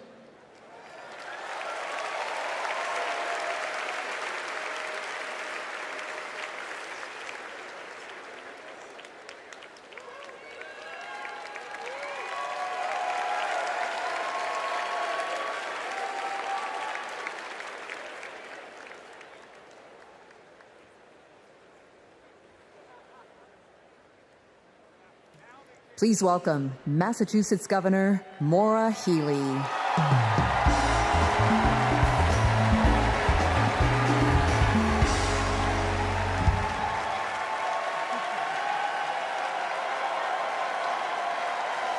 For the people. Those three words define the role of a prosecutor. To serve not only our clients in the courtroom, but our community and our country. To give people a sense of security and safeguard the principles that hold our nation together. To stand up to abusers and bullies, and stand up for the voiceless and the vulnerable. In other words, exactly what Kamala Harris has done her whole life. When she was DA, mothers of children who'd been murdered, whose cases had gone cold, would come to her office saying, "I'll only speak to Kamala," because they knew she would listen, because they knew she would help them find justice. And she did. That's the Kamala Harris I know. A few weeks ago in Massachusetts, I watched a little girl meet the vice president. Her eyes were so wide, as open as the future. Kamala asked her about the summer, her basketball camp, and what position she likes to play. The little girl said to her, "Anything but defense." Kamala put her hand on her shoulder and replied, "Me too. I love offense." That's what it means to be for the people. Kamala Harris fights for all Americans. She stays on offense and she wins. And I know that she'll fight with the same passion, the same determination as President of the United States. I can't wait to see her prosecute the case against Donald Trump on the debate stage in September. We face a stark choice in this election: a felon and con man or a dedicated prosecutor. The contrast between Donald Trump and Kamala Harris is clear. He obstructs justice. She upholds it. He swindles people. She serves them. He thinks he's above the law. She actually understands the law.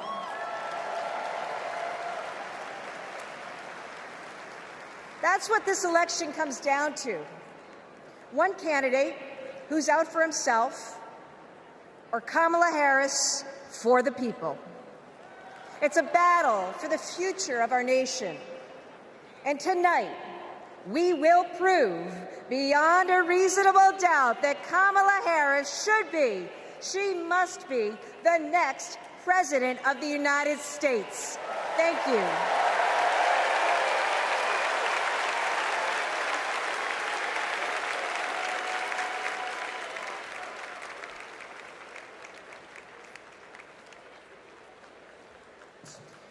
Please welcome survivor and advocate Courtney Baldwin.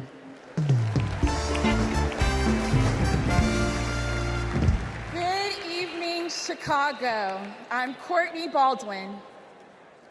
In 2013, I was sold for sex in cities across California by a trafficker who controlled every aspect of my life.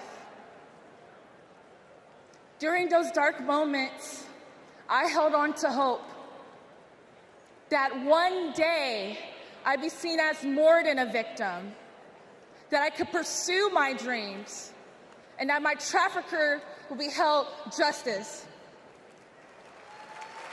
I didn't know it yet, but waiting for me on the other side were people who were fighting for survivors. One of them was Kamala Harris. As California's Attorney General, she fought Backpage.com, the website that let me and thousands of others be bought and sold.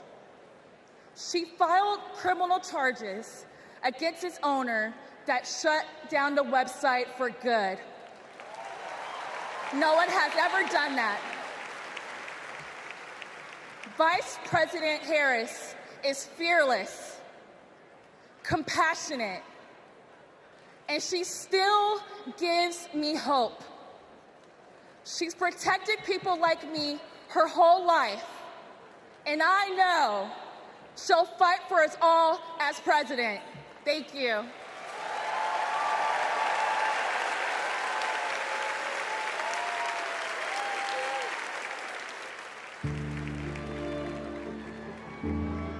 We have to wake up at 2 a.m. in the morning. It's the only way to beat the Phoenix heat. It's just like opening an oven. I work on the light rail. It's a good way to tackle the climate crisis, but the clock is ticking. Climate change is one of the greatest con jobs ever. All of this with the global warming and a lot of it's a hoax. It's a hoax. Hurricane Beryl is the earliest Category 5 on record. Climate change isn't a hoax, and it's not happening in the future.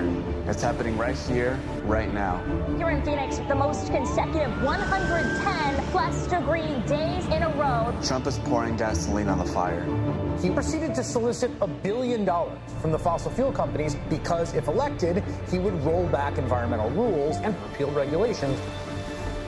Trump's Project 2025 agenda gives tax breaks to big oil and completely tramples the middle class. Trump would gut clean energy jobs like mine. This work gives us security and economic freedom. Trump would rip that away. Kamala Harris sees the future differently. She's a clean energy champion. She took on big oil that gouged Americans. Harris was the deciding vote that passed Democrats' epic clean energy investments. Kamala will fight for climate and clean energy policies that protect our health and hold big polluters accountable. The clock is not just ticking, it is banging. And that is why President Biden and I made the largest climate investment in America's history. We are not going back. I was raised to care for my community. That means jobs for my guys and a clean energy future.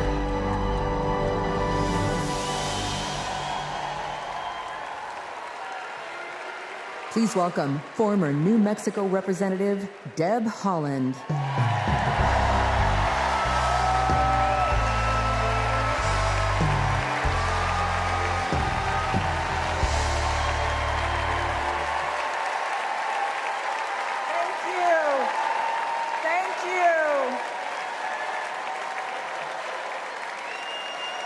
Thank you.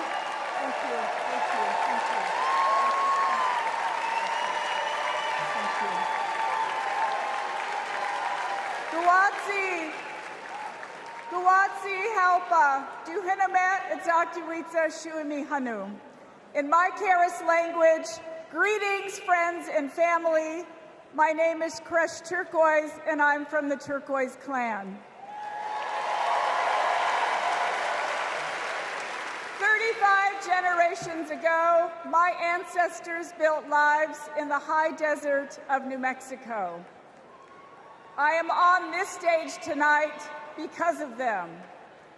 While fishing with my dad and running through the desert with my cousins, I learned that we have a responsibility to take care of our planet. Donald Trump never learned that lesson. He called the climate crisis a hoax. He made it easier for big companies to poison our air and water. An American president must lead the world in tackling climate change. We need a president who understands that assignment. That's Kamala Harris.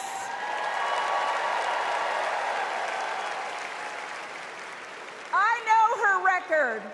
She held polluters accountable for spilling oil into the San Francisco Bay. She defended President Obama's Clean Power Plan in court. And as vice president, she cast the tie-breaking vote for the most ambitious climate action plan in our nation's history.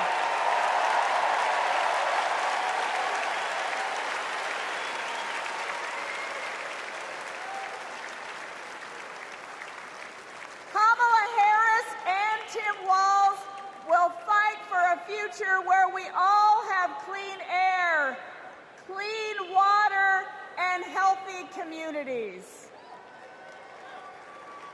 Let me go back to the lesson I learned in the desert Southwest. We all have a role in protecting our Earth for future generations.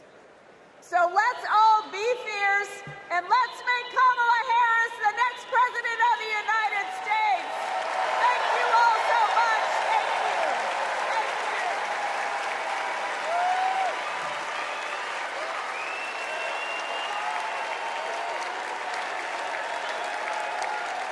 you. It's an election year, and both parties are battling to prove that they stand with workers. But sometimes, workers don't get the invite. Do you know where the auto workers are? I haven't seen anybody from the UAW. Nobody from the UAW? After we struggled to find any auto workers at Trump's Rally for Auto Workers, we hit the road to find out what Democrats have been up to. The Inflation Reduction Act is helping to fuel a boom in clean energy, creating 9 million new clean energy jobs over the next 10 years, once-in-a-generation investment. I thought that American manufacturing was supposed to be dead. Here I am looking at one of the biggest auto mega plants being built. We talked to workers in rural Tennessee who joined a union for the first time to build one of the largest battery plants in the country. We have 20-year-old people thinking about their future. We never did that. I got things now that I never thought I could have. Generational wealth, I'm working on that. Medical, dental, vision, pension, something to fall back on when it's all over with. We went to Vegas, where union workers are building America's first high-speed rail. To Lordstown, Ohio, where auto workers who lost their jobs under Trump returned to work at a new battery plant. This could be the future. This could bring industry back to Lordstown. We saw it in its heyday, and here we are. We have the opportunity to make the battery. And Milwaukee, where workers are replacing every lead pipe in the city. It helps with the struggle. You don't have to struggle with 2 or 3 jobs. You know, you can maintain with 1 job. This is my own neighborhood. This is your old neighborhood? Yes. Makes me feel good because I'm giving back something. It's easy for stories like these to get drowned out by fake worker rallies at non-union plants. Does anybody know that there's a Donald Trump event just an hour away from here? Yes? No? No. Was anybody invited to it? But over the last 4 years, only one party has invested trillions in clean energy, bringing back manufacturing and rebuilding infrastructure, putting workers at the center of it all. And this is just the start. Please welcome John Russell.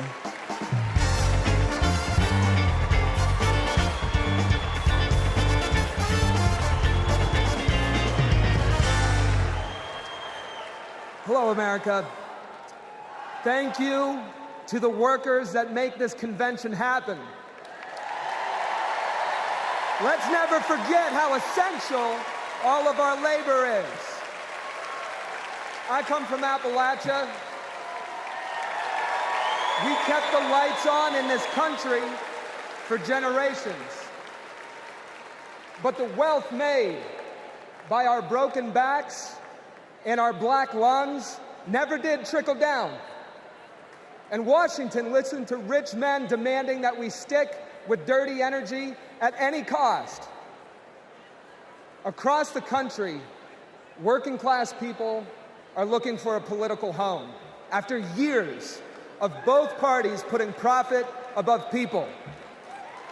Now, Trump, a billionaire, says that he'll take on the elites, but then he promises handouts to big oil, and he punches down at anyone with the guts to be different. But populism that insists we are too different to get along, is just divide and conquer by a different name. There's another sort of populism with roots in this party that we in West Virginia know well. They called us rednecks back in the 1920s because striking workers from all different races wore red bandanas around their necks as they fought and died for respect and a living wage. Their fight yesterday is our fight right now. Right now.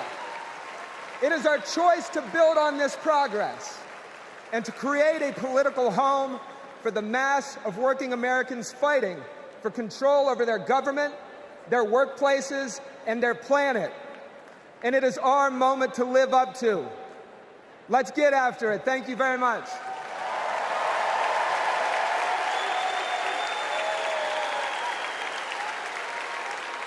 Don't know why, but I feel like When our team of students passed one of the first climate justice policies in our nation, Vice President Kamala Harris showed up. She came to highlight our initiative because she believes in us. Last year, my dad retired after spending more than 30 years working at one of our country's most polluting power plants. Donald Trump doesn't care about people like my dad. I know Vice President Harris will put working families ahead of big oil billionaires. Kamala Harris approaches climate policy through the eyes of future generations, like mine. As new voters and as new leaders, I'm excited to join Harris in the fight for our future.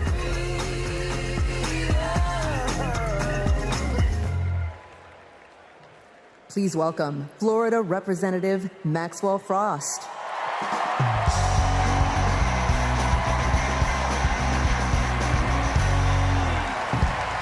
I'm Maxwell Alejandro Frost, and I'm proud to be the first member of my generation in Congress. I'm also proud to represent Central Florida. You might expect me to talk about how climate change will impact our future. But as a Floridian, as a Florida man, I'm here to tell you that the climate crisis isn't some far-off threat.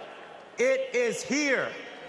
Donald Trump and J.D. Vance think they can divide us by saying this crisis is some type of hoax.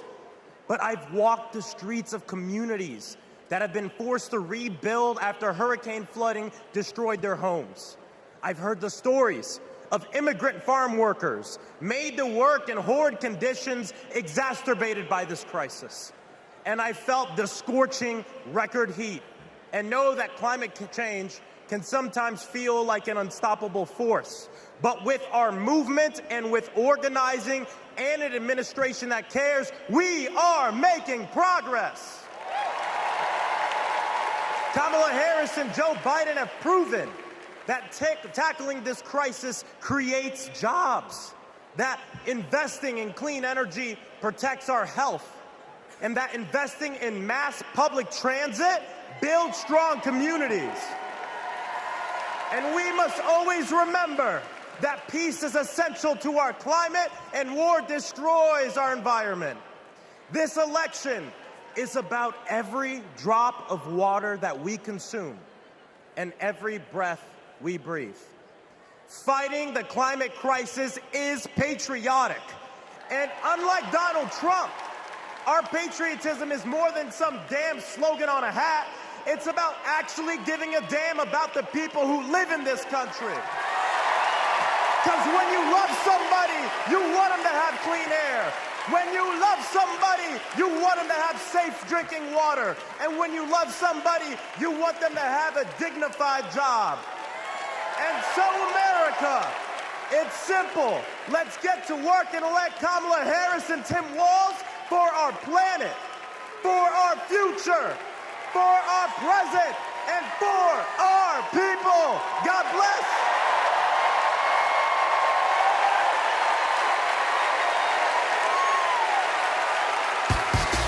Ladies and gentlemen, if y'all are ready to send Madam Vice President and keep her in the White House, let me hear you make some noise! No matter what, say,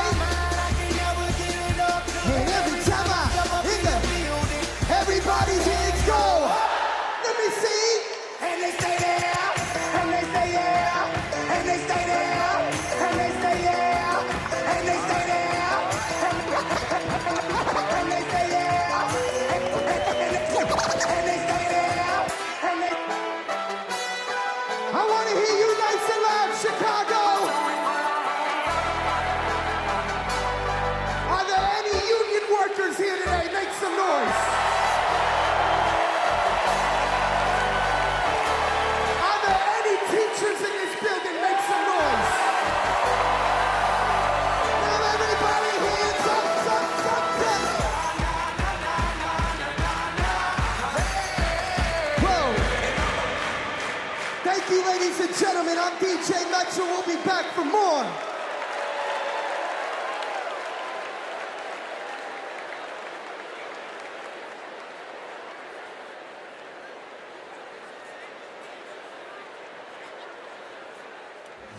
What's up, everybody? Stephen Kerry here. I know you all know I play for the Golden State Warriors, but man, what a great honor it was to represent Team USA and go out there and win that gold medal at the Olympics this summer. And that unity on and off the court reminded us all that together we can do all things and continue to inspire the world. That's why I believe that Kamala, as president, could bring that unity back and continue to move our country forward. This is about preserving hope and belief in our country, making sure families can be taken care of during their most precious times. I got to visit Kamala with my team in the White House last year, and I can tell you one thing I knew then, and I definitely know now. The Oval Office suits her well. So in the words of Michelle Obama, do something. Go vote. Be active. Let's show out in November like never before. It's been an honor for me to represent our country. It's an honor to support Kamala. So let's all do our part. God bless. Please welcome Democratic nominee for U.S. Congress in Alabama, Shamari Figures.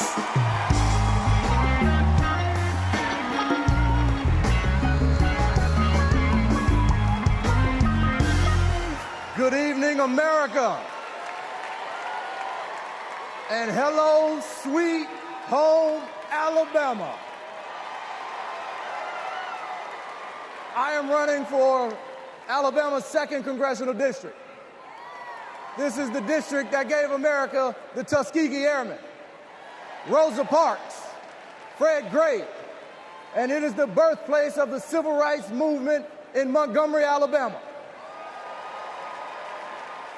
And of course, this district is home to Mr. Good Trouble himself, Congressman John Lewis. Look, my pathway to this stage was paved by a legacy of fighters. Fighters that include my mother, Alabama State Senator Vivian Davis Figures, who is here at her 11th DNC. And it also includes my father, my late father, Michael Figures, who was also a state senator and civil rights lawyer who sued the Klan into bankruptcy. Listen, all of America, all of us owe a debt to courageous freedom fighters, both known and unknown, a debt that can never be repaid. But what we can do is ensure that the work of those fighters who came before us continues, and that our sacred right to vote is always protected. Kamala Harris gets this. She's working to protect our freedoms every single day. And that's why she will sign into law the John Robert Lewis Voting Rights Act once it is introduced again by Congresswoman Terry Sewell.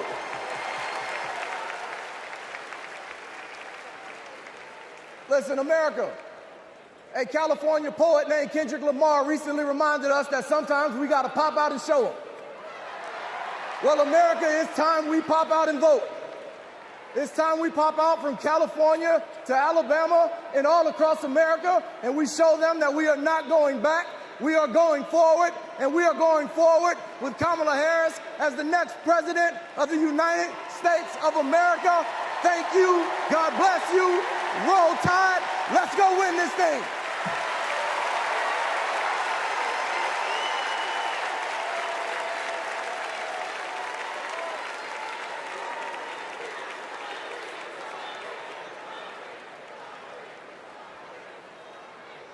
As I close out my segment tonight, I got to send a quick message. Madrecita querida, I love you. Kamala Harris and Tim Walz understand what everyday Americans are going through because, unlike Donald Trump, they actually grew up in families where every dollar mattered, where everything was earned and nothing was handed to them. Our next speaker knows something about that too. Please welcome my dear friend, our fellow Texan, our next senator, Representative Colin Allred.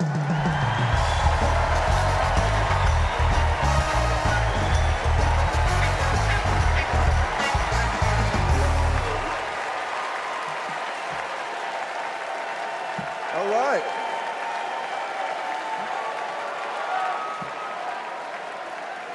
Hey, everybody. I'm Colin Allred, a congressman from Dallas, dad to two perfect little boys. And this November, I'm going to beat Ted Cruz.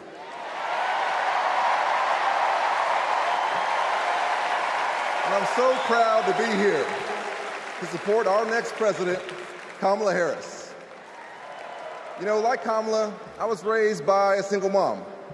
Mom was a public school teacher who often worked two jobs to make ends meet. So when we talk about lowering costs, I think about the times when we went to the grocery store when I was growing up and swiped the debit card and said a little prayer. But my mom and my community in Texas gave me a chance to chase my version of the American dream. I played football at Baylor and in the NFL before becoming a civil rights lawyer and representing my hometown in Congress.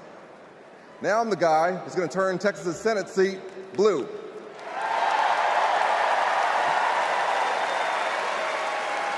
You know, in the NFL, we had a term for guys like Donald Trump and my opponent Ted Cruz. Me guys. You know the type. Talk a big game, only care about themselves, but you don't want to be stuck with them at a barbecue.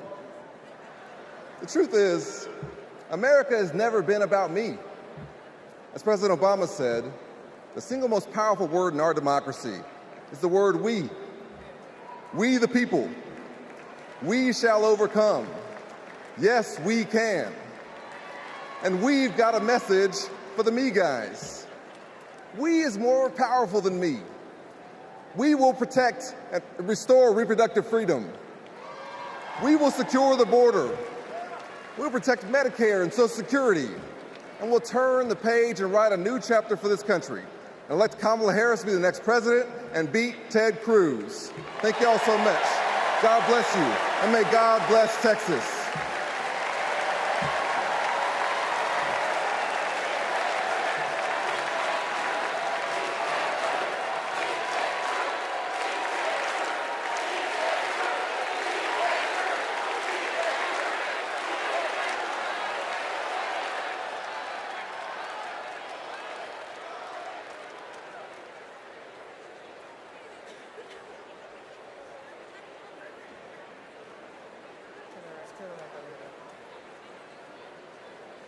I'm Anya Cook. This is my husband, Derek, and our daughter, Anaya. 2 years ago, a miscarriage nearly killed me. At 16 weeks, my doctors told me to prepare for a stillbirth. I needed care. But my state's abortion restrictions kept it from me. I miscarried in a bathroom.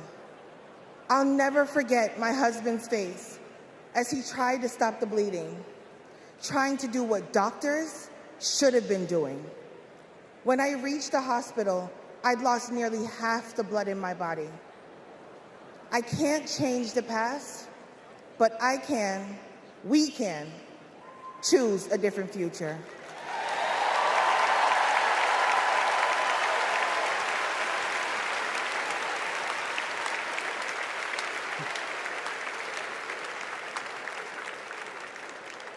I'm Craig Sicknick, and this is my mother, Gladys. My brother was a U.S. Capitol Police officer, Brian Sicknick, a hero who died after defending our country on January 6th.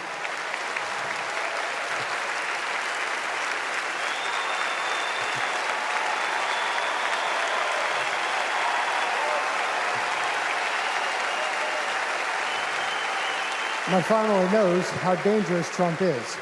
He incited the crowd while my brother and his fellow officers were putting their lives at risk. We need a real leader, not an autocrat who is stuck in the past. Brian, we miss you every day.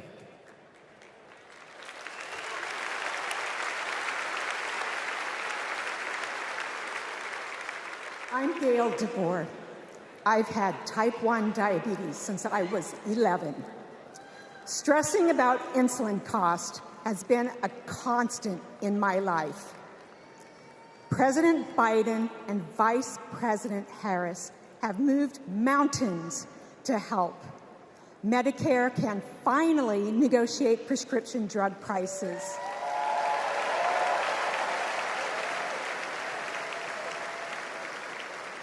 Insulin is capped at $35 for Medicare recipients.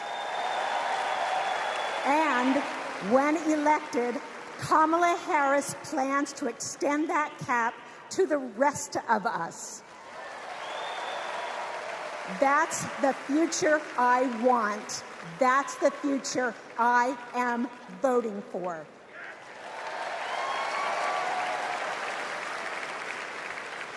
I'm Wani Romero, owner and CEO of Mothership Coffee in Las Vegas.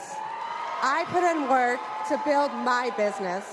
When COVID hit, this administration's support kept us moving. I hired staff and we grew. We've more than doubled in size since the pandemic, and it's just not us. Over the last 4 years, 19 million new business applications have been filed. Like Trump, I grew up in Queens, but unlike him, I built my business with grit. That's my story. That's the American story. Let's turn the page on Trump.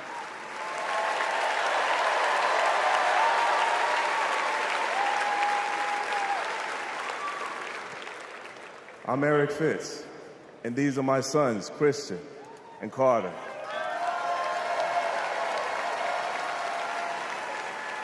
I always try to set an example for my boys, to teach them compassion, accountability, and resilience. I want those values to be reflected in our leaders. I don't want to have to turn off the TV because our president is lobbing insults or telling lies. I'm tired of all of the hate. It's time to move forward, together, and build a country our kids can be proud of.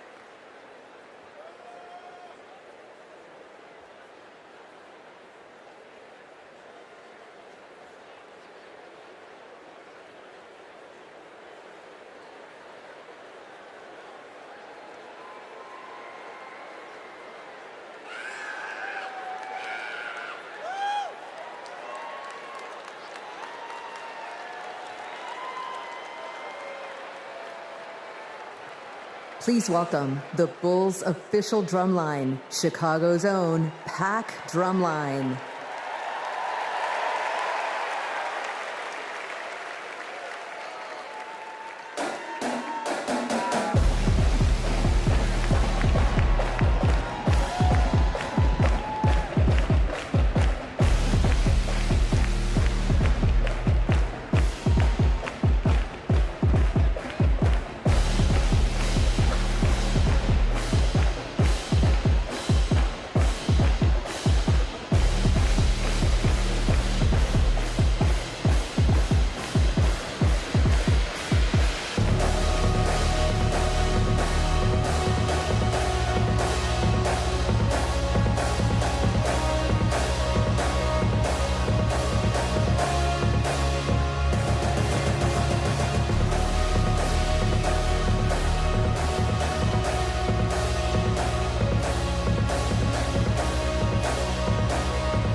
Party's not over, Chicago!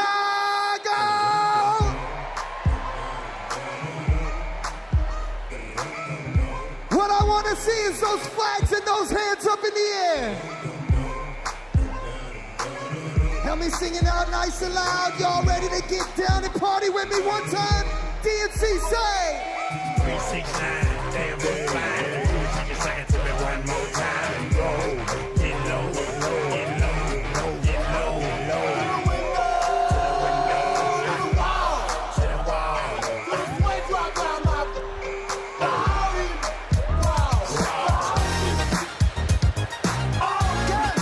I got it. Pop, it's showtime, showtime, showtime. Guess who's back again?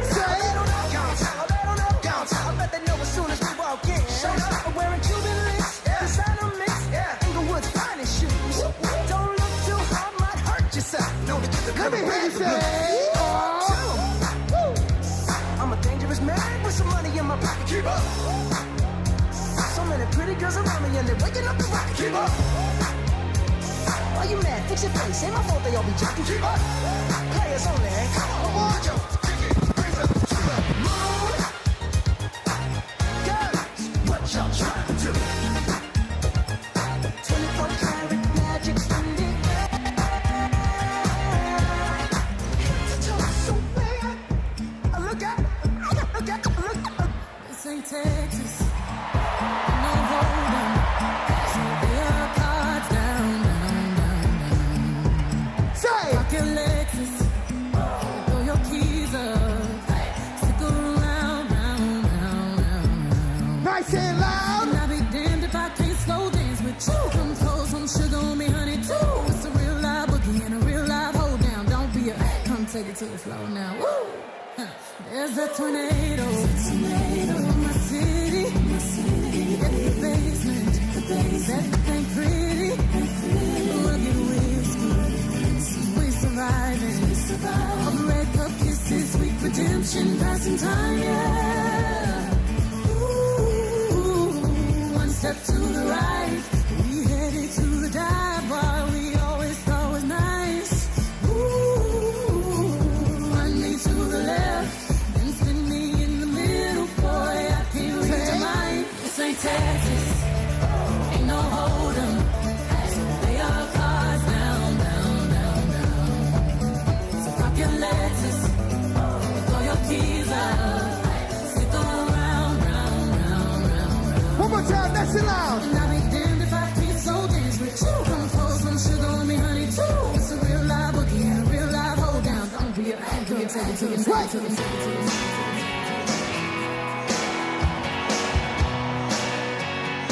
If you've been with me all 4 days, let me see you make some noise right now.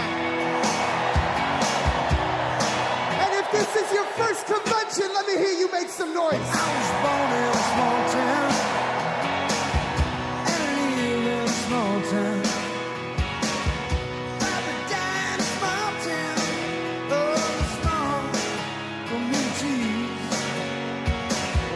All my friends are small town. My parents live in the same small town. My town is a small town. The vast little out between the trees. Hey!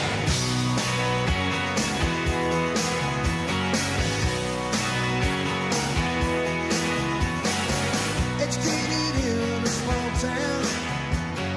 Taught to fear Jesus in a small town. Used to daydream in that small town. Another boring romantic, that's me. But I've seen it all in a small town. Had myself a ball in a small town. Met an LA dollar brought to this small town. That small town, just like me. Hold on, they say. No, I cannot forget from where it is that I come from. I cannot forget the people who love me. Yeah, I can be myself here in this small town. And people let me be just what I want to be.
I've been stumbling on good hearts turning to stone.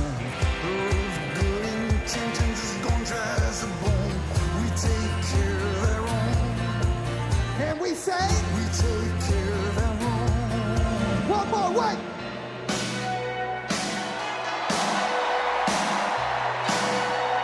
Because if you're proud of your country, and you're ready to say, Madam VP, and keep her in the White House, make some noise.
With me. My name is DJ Metro from Chicago. Thank you for having me.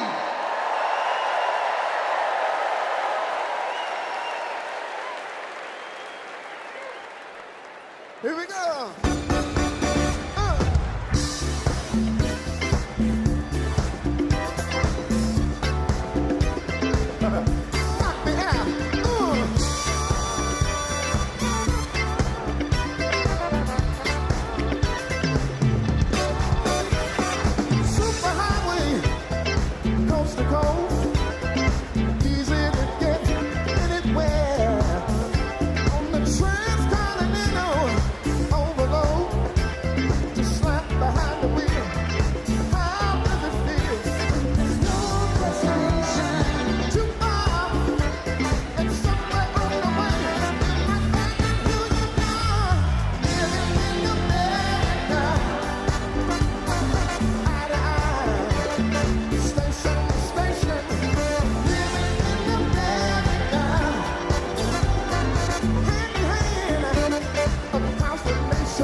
Please stand if you are able and welcome winners of 13 Grammy Awards and the biggest selling U.S. female group of all time, the Chicks.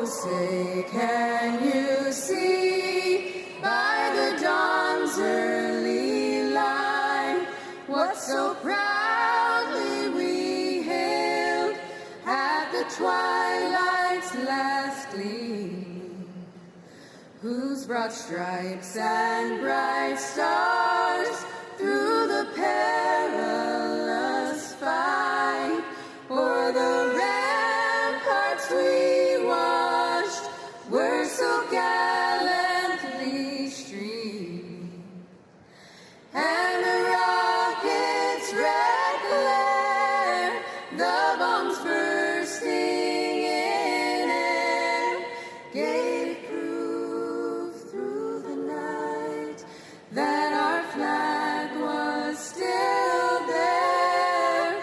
Oh, say does that star-spangled banner yet wave?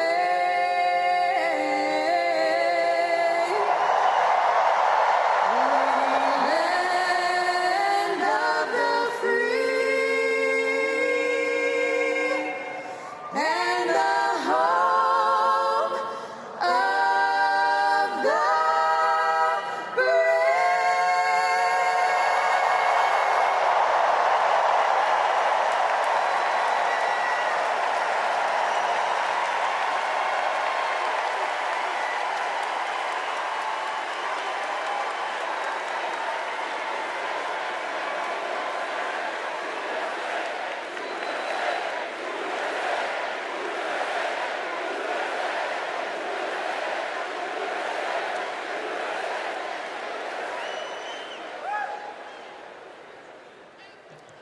Please welcome Kerry Washington. Welcome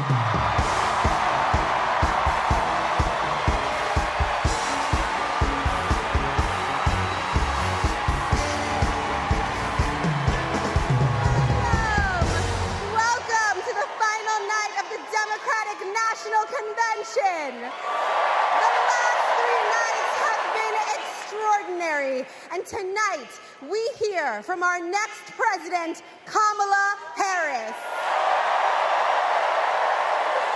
Now, as I stand here, I know that there are folks on social media already saying, go back to your TV show, shut up and act. But I am not here tonight as an actor. I am here as a mother, as a daughter, as a proud union member. I am here as the granddaughter of immigrants, as a black woman descended from enslaved people. I am here tonight because I am an American and because I am a voter. And because we, the people, are stronger when all our voices are heard. Look, I know that I am the one standing on this stage, but I am not the lead character in this story. You are. All of you. You are the messengers. You are the fixers. Dare I say it, you are the Olivia Popes. You are the superheroes saving this democracy. It is you, not me, who have the greatest power to convince your loved ones to vote. So, just like Michelle Obama told us, let's do something. Let's make a video. Everybody take out your phones. Everybody take out your phones. We're going to make a moment. Can somebody bring me my phone? I want to capture this historic moment and share it with the people that we love. What'd you do?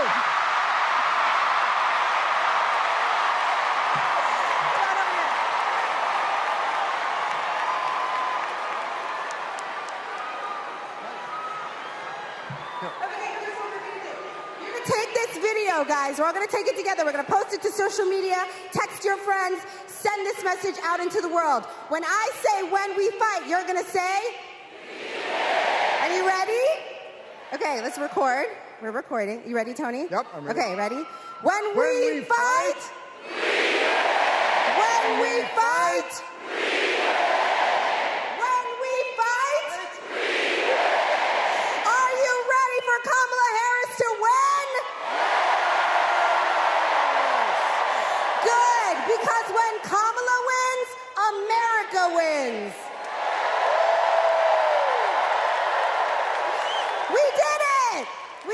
Joe. Thank you, Tony. I don't get to stay? No, you gotta go. Bye, everybody. Tony Baldwin, ladies and gentlemen. Okay, so listen. It's come to my attention that there are some folks who struggle or pretend to struggle with the proper pronunciation of our future president's name. So, hear me out. Confusion is understandable. Disrespect is not. So tonight, we are going to help everyone get it right. Here to help me are some very special guests.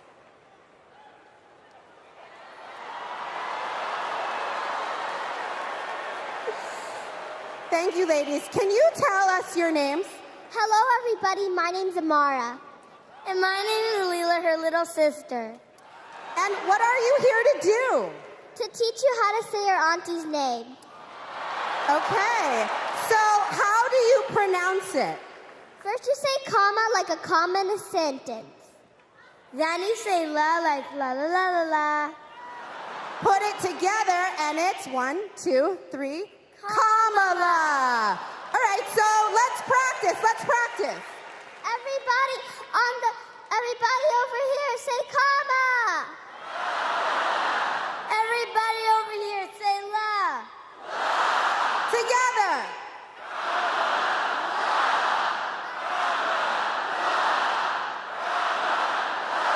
For president.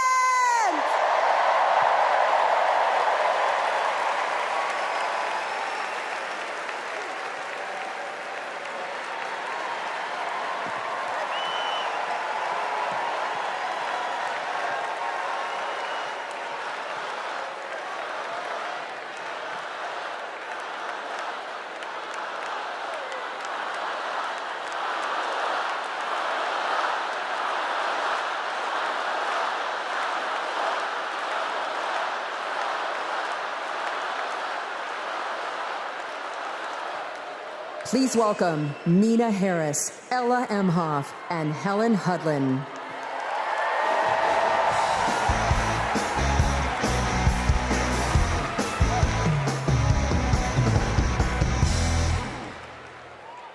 Hi, I'm Nina. I'm Ella. And I'm Helena. I grew up in Oakland, California, in a house full of extraordinary women. My mom, my grandma, and my auntie, who showed me the meaning of service, helping her sister, a 17-year-old single mom, fighting for justice for the American people, and still cooking Sunday family dinner. She guided me, now she's guiding my own children, and I know she'll guide our country forward. Kamala came into my life when I was 14. Famously a very easy time for a teenager. Like a lot of young people, I didn't always understand what I was feeling. But no matter what, Kamala was there for me. She was patient, caring, and always took me seriously. She's never stopped listening to me, and she's not going to stop listening to all of us.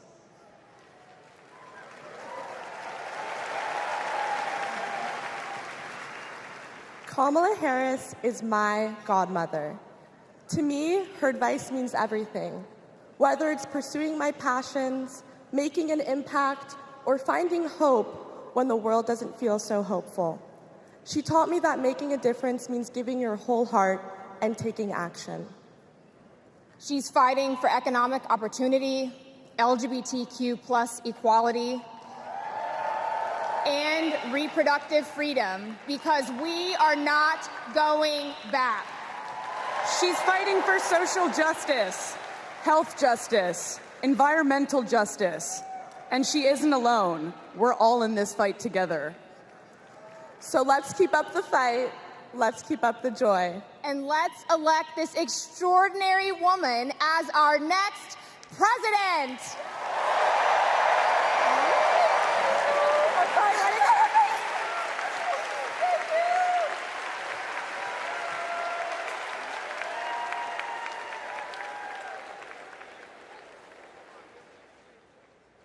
Please welcome actor and comedian D.L. Hugley.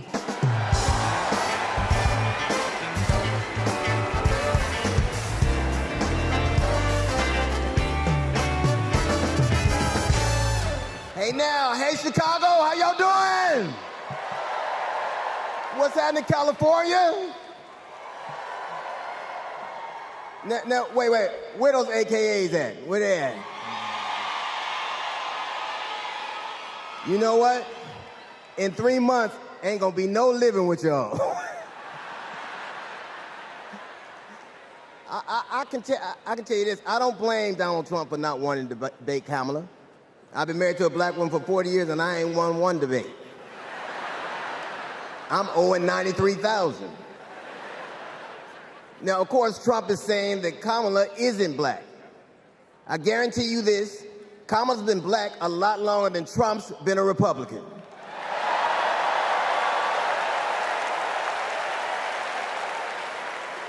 And if he keeps sliding in the polls the way he is, the only way he can keep Kamala out of the White House is if he buys it and refuses to rent it to her.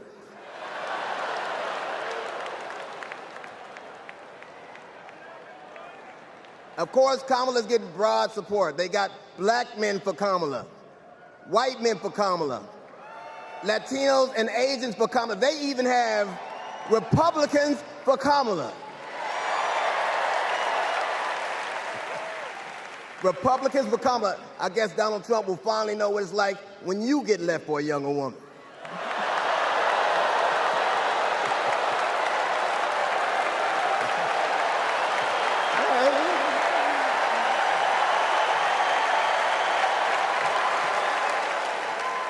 But seriously, Kamala knows the truth about the American dream, that hard work is not enough.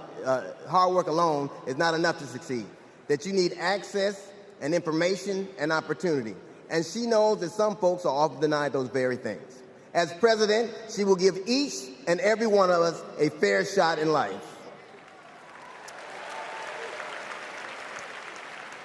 But I have to admit, I didn't always believe that.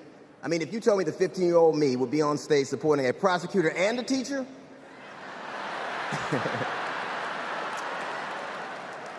there is no way that I would have believed you. But because of that, I made assumptions about Kamala's record. And I often repeated them to a lot of people. Then one day, Kamala invited me to her house. She put her hand on my shoulder and she asked me to do some research. Something I had never done. Something a lot of people I know had never done before. Imagine attacking someone's character without a single Google search. So I did what I should have done in the first place. I learned that she had done for us exactly what she promised to. I believe that your apology should be as loud as your accusation, and I'm here apologizing in front of the whole damn world. I was wrong. I was wrong, and I'm so very glad I was wrong because, Kamala, you give me hope for the future, a future where my grandchildren, Nola and Stevie, had the freedom to control their own bodies, where they have the opportunity to go as far as their wits and their talents would take them. That future, ladies and gentlemen, is possible, but only if we elect Kamala Harris as the 47th President of the United States of America.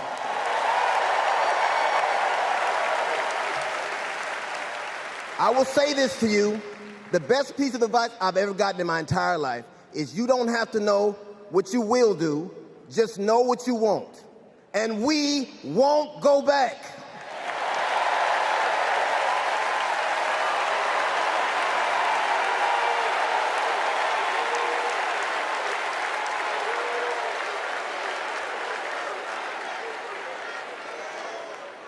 The energy in this room is electric. And you can feel it everywhere, all over the country. In the coming weeks, I want us to find ways to maintain this energy and this joy and this commitment, because there will be days when the work ahead seems impossible. And when that happens, I know what I do. I get involved.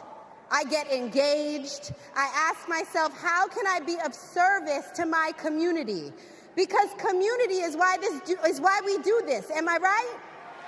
Yes, we do this for our children, for our parents, for our teachers and care workers who treat our loved ones like their own. We do this for working families who make this country thrive. We do this for the planet and for each other. We do this for justice and for peace and for democracy. And as we are about to hear, we do this for the safety of our communities.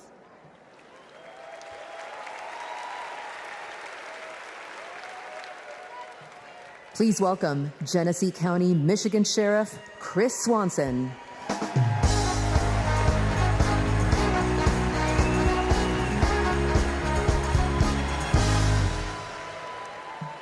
My job is to protect people, all people. In 2020, righteous anger spilled over into the streets of Flint, Michigan. One bad decision from either side, and there would have been bloodshed. But that didn't happen. We laid down our riot gear, and we embraced the community, and instead of hate, we chose hope.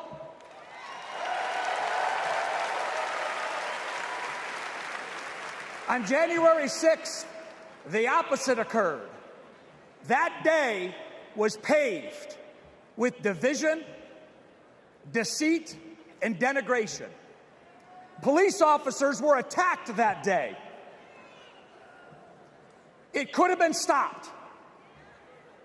We need a leader who will embody what's affixed to all three sides of my sheriff patrol cars: protect, serve, and unify. Kamala Harris is that leader. As a prosecutor, Kamala Harris protected us by putting violent criminals and sex offenders behind bars.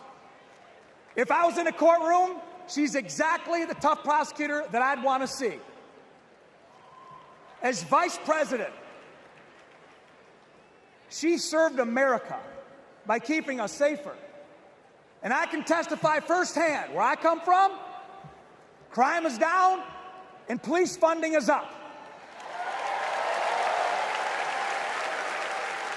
As president, Kamala Harris will unify our country. She will bring us together because our country needs a leader who will go toe-to-toe with drug cartels and bullies. One who has already taken the oath, raised her right hand to advocate for the people. I can tell you in 2020, we were able to turn a protest into a peaceful movement by walking together. One city, one community, and one country. America, let's walk. Let's walk. Let's walk together and let's elect Kamala Harris and turn hate into hope yet again. Thank you.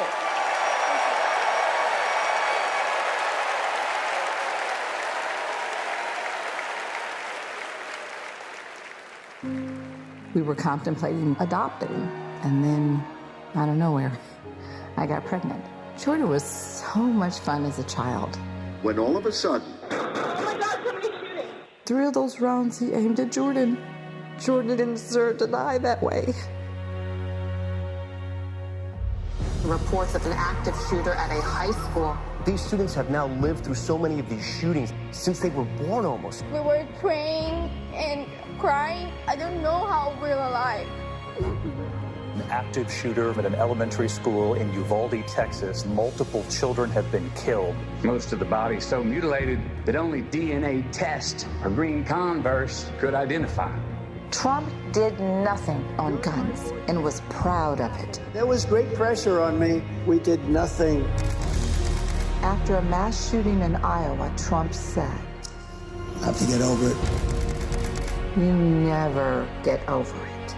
Kamala Harris and Joe Biden refused to get over it. As district attorney, she got illegal guns off the street. As Attorney General, she took on transnational crime rings and stopped gun trafficking. As Vice President, she helped pass the most sweeping gun violence legislation in 3 decades, keeping guns out of the hands of criminals, expanding background checks, closing loopholes. We'll finally pass red flag laws, universal background checks, and an assault weapons ban. Kamala understands the fight we're in. The power is with the people and gives people like me, survivors like me, hope.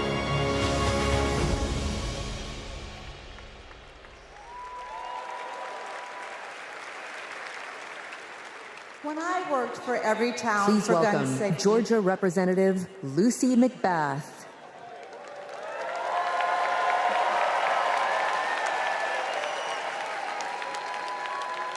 When I worked for Every Town for Gun Safety and Moms Demand Action for Gun Sense in America,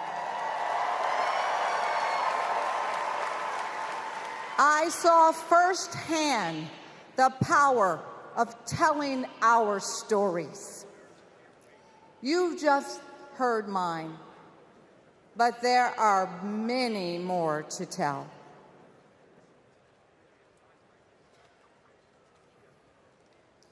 On December 14th, 2012, I walked into Sandy Hook School. I stopped at the office, chatted with my principal, then started my day with my second graders. Suddenly, a loud crash, like metal folding chairs falling. 154 gunshots blaring. Hiding in the coats, trying to sing with my students, trying to read to them, trying to drown out the sounds. Terror, crying, running. I carry that horrific day with me. 20 beautiful first grade children and 6 of my beautiful colleagues were killed. They should still be here.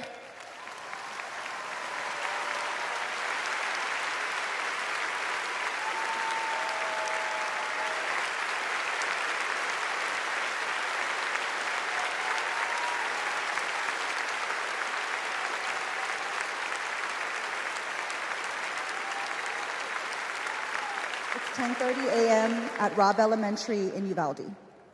The school is recognizing my 10-year-old daughter, Lexi, for receiving all A's.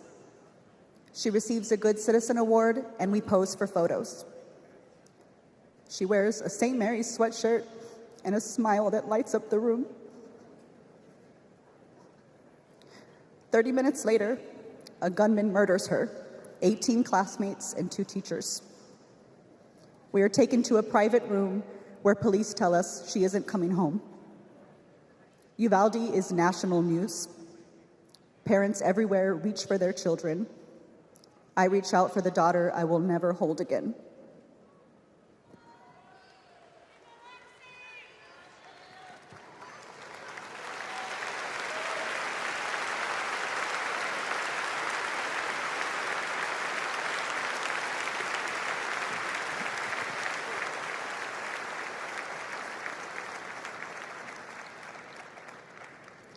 My niece, Sandy Patrice, was 22.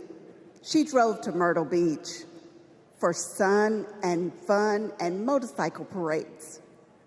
Hours later, my phone rang.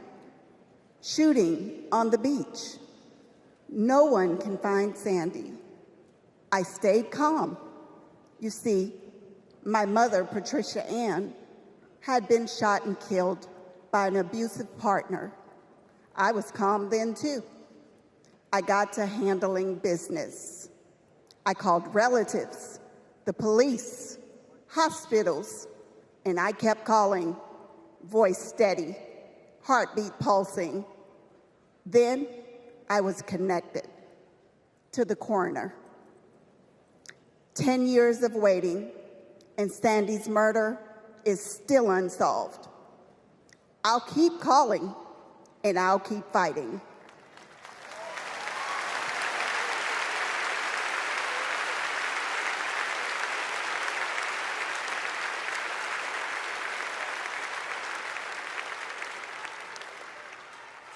I was in high school when my classmate got shot. It changed my story. Instead of worrying about taking a test, I started worrying about living to take another test. They say schools are for learning, and I did learn a lot that day. I learned how to run, how to hide and drop, that what happens in the news can happen to me. But I learned something else too, that we can write and must write a new story if we choose to.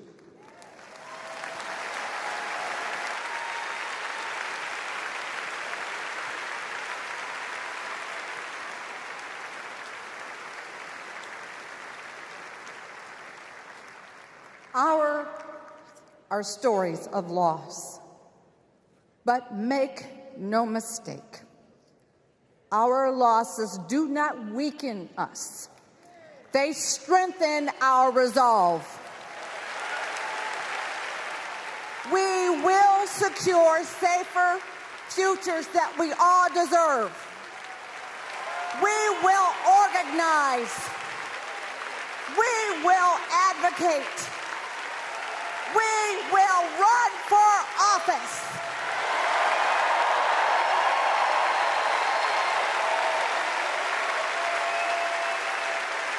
And we will join with Americans from small towns and big cities to keep our communities safe.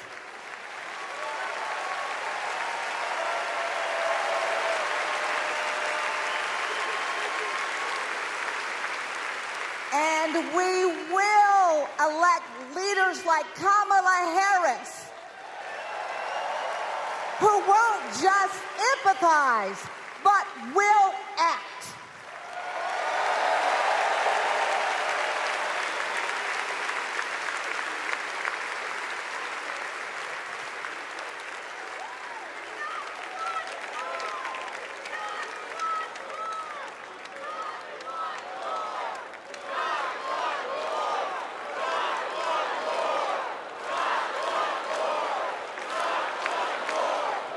Please welcome former Arizona Representative Gabby Giffords.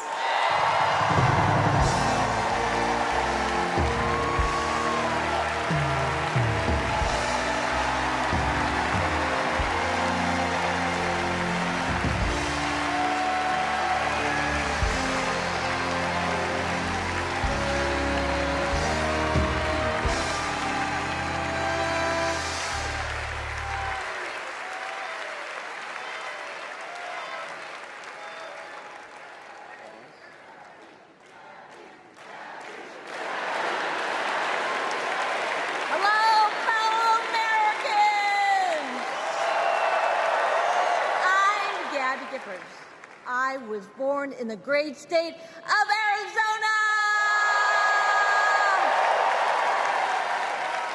I was born with grit. I grew up racing motorcycles, mucking stalls, and exploring the beautiful desert. I fell for an astronaut.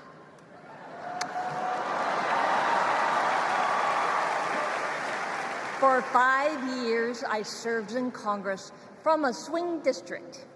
Everybody called me a rising star. Then on January 8th, 2011, a man tried to assassinate me.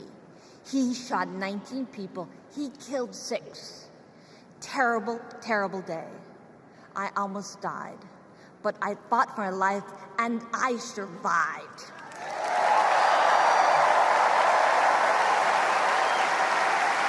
I learned to walk again, one step at a time. I learned to talk again, one word at a time. So many people helped me as I worked hard to recover, including a decent man for Delaware who always checked in. He still does. Thank you, Joe Biden. Thank you for everything. Joe is a great president. My friend Kamala will be a great president. She is tough. She has grit. Kamala can beat the gun lobby. She can fight gun trafficking. Kamala stood up to Wall Street and the drug company. She will protect abortion access. She will defend our freedom. She saved lives. Join me in voting for Kamala Harris. Bravo!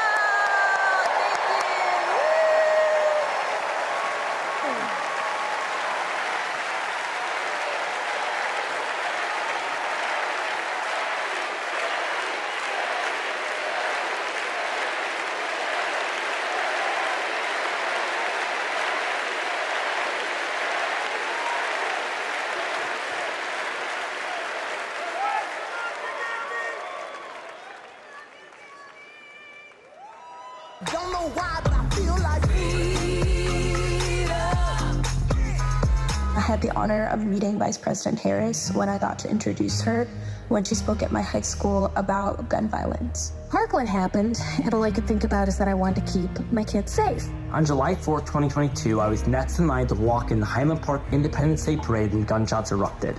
7 people were shot and killed, and 48 more were injured. Vice President Harris has been a gun sense champion since she was our California AG. We have 2 options in November.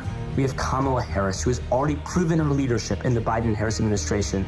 They passed the first ever comprehensive gun reform in 30 years. Meanwhile, Donald Trump has cozied up to the NRA and the gun lobby. I have full confidence in Vice President Harris that she's dedicated to and committed to finding a solution to end gun violence.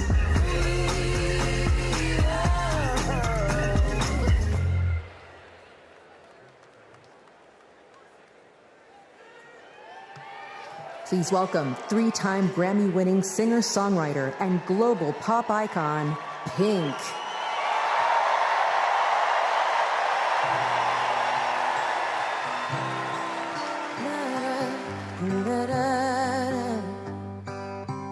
We're searchlights, we can see in the dark. We are rockets pointed up at the stars. We are billions of beautiful hearts. You sold us down the river too far. What about us? What about all the times you said you had the answer? What about us? What about all the broken happy ever afters? Oh, what about us? What about all the plans that ended in disaster? What about love? What about trust? What about us? We're problems that want to be solved. We are children that need to be loved. We were willing, we came when you called. But man, you fooled us. Enough is enough. Oh, what about us? What about all the times you said you had the answer? What about us? What about all the broken happy ever afters? What about us? What about all the plans that ended in disaster? What about love? What about trust? What about us? Sticks and stones, they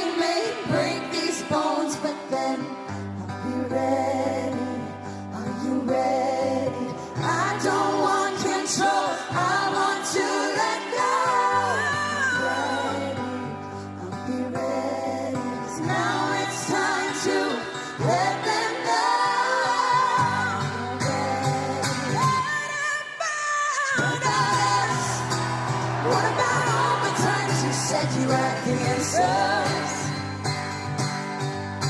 So what about us? What about all the broken happy ever afters? What about us? What about all the plans that ended in disaster? What about love? What about trust? What about us?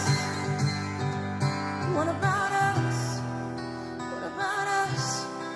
What about us?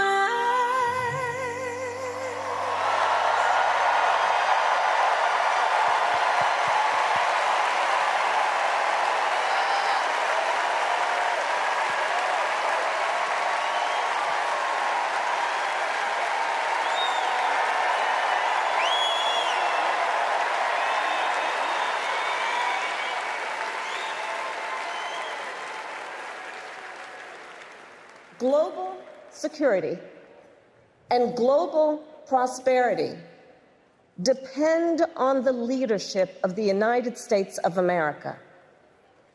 And a strong America remains indispensable to the world. Our democratic ideals of freedom and liberty inspire billions, and our military is the strongest in the world. Our military is a force that underwrites global stability and our national security.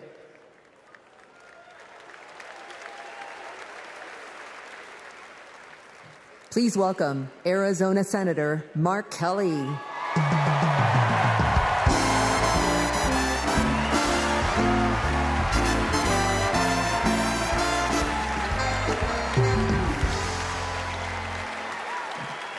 Hello, Chicago.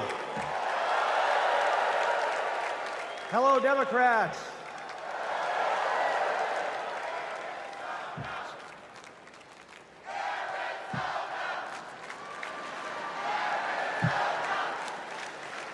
So, President Obama had to follow Michelle.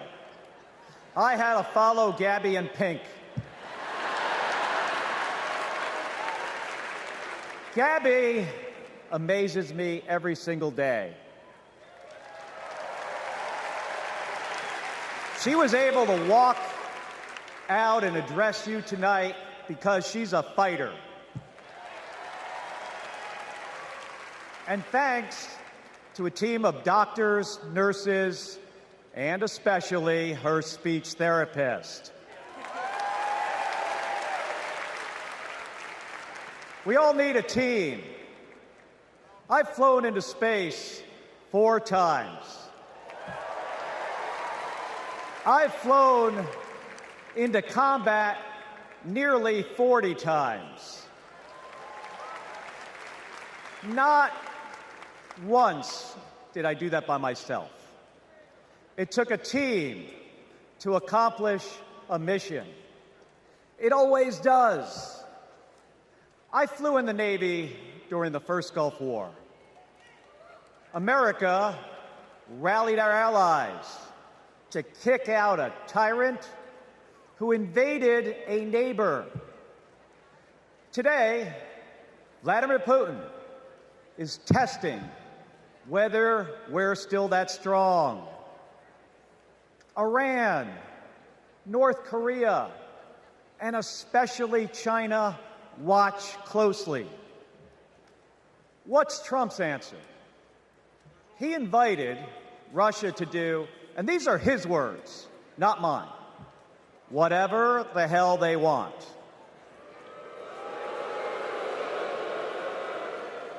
Vice President Harris has always championed America's support for NATO, for Ukraine,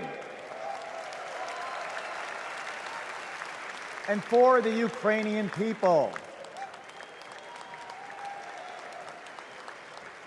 On the Senate Intelligence Committee, She investigated Russian interference in our election. She defends free and fair elections everywhere. You already know how Trump feels about those. Donald Trump skipped his intelligence briefings. He was too busy sucking up to dictators and dreaming of becoming one himself. Trump thinks that Americans who have made the ultimate sacrifice are suckers and losers. If we fall for that again and make him the commander-in-chief, the only suckers would be us. Kamala Harris knows that standing with our allies means standing up for Americans. She'll keep modernizing our military to support our troops and to support our veterans like our next Vice President, Tim Walz.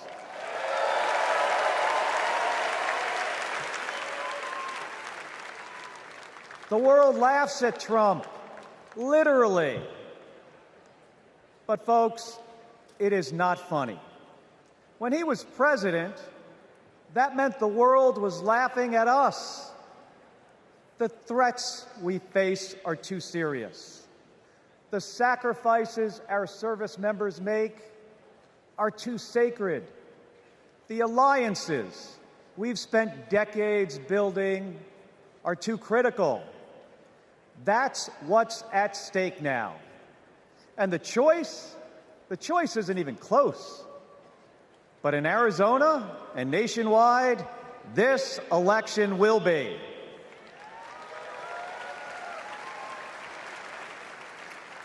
We'll win in the same way we launch rockets into space and land fighter jets on an aircraft carrier as one team on one mission. State by state, voter by voter, coming together. No country is better than ours at solving big problems.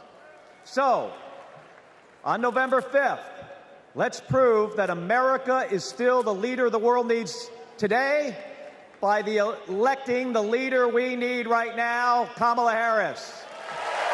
Thank you, everybody. Thank you.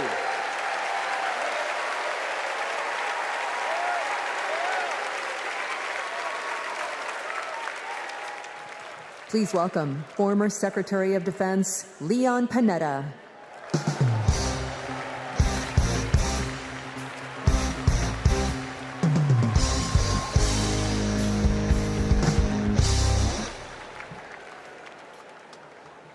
My fellow Americans, I'm proud to have served in the Army, the Congress, the White House, Chief of Staff, CIA Director, and Secretary of Defense.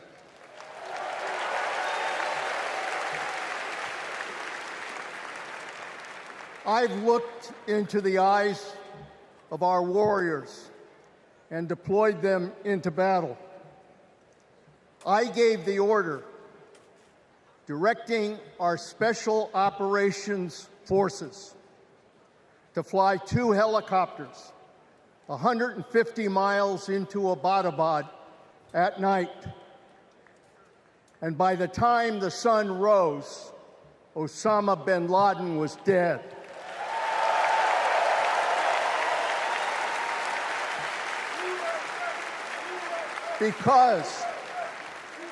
Because nobody attacks our country and gets away with it. Nobody.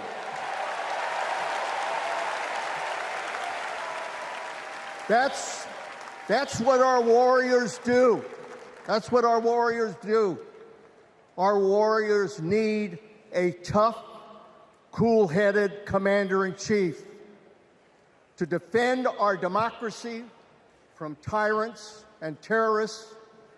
We need Kamala Harris behind the resolute desk.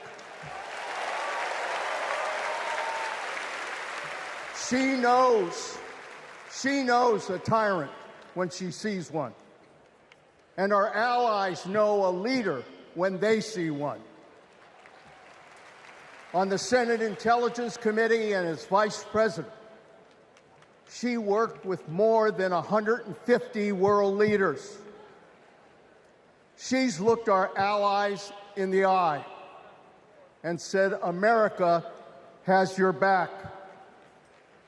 Trump would abandon our allies and isolate America. We tried that in the 1930s. It was foolish and dangerous then, and it's foolish and dangerous now.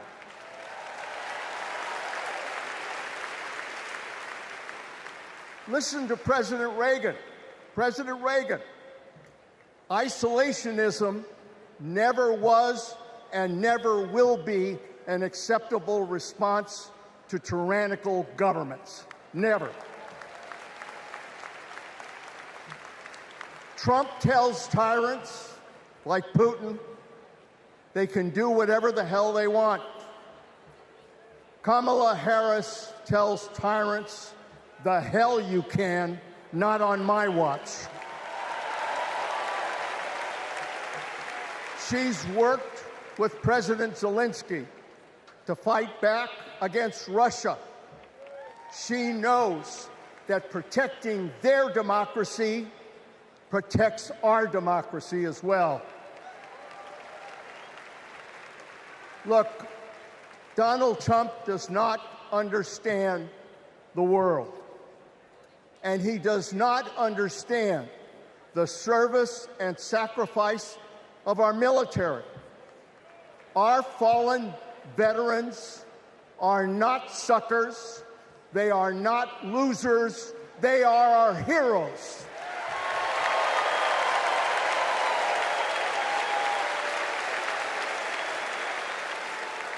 Kamala Harris will honor our veterans.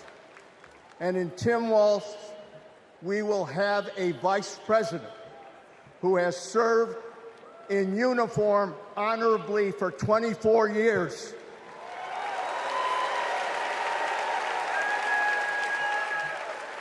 Kamala Harris understands this moment.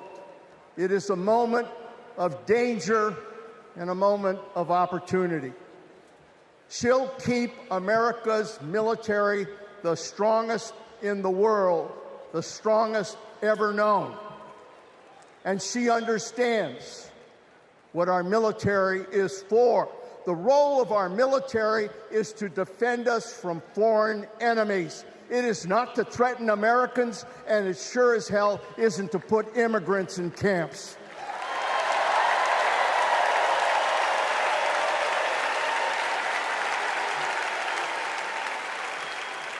Every president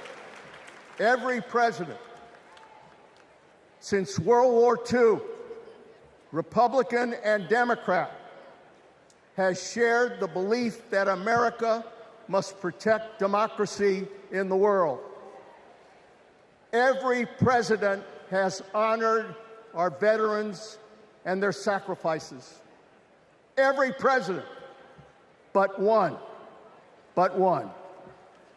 So we face a critical choice: to vote for someone who stands with our military and stands up for democracy, or someone who will disrespect our heroes and undermine our democracy.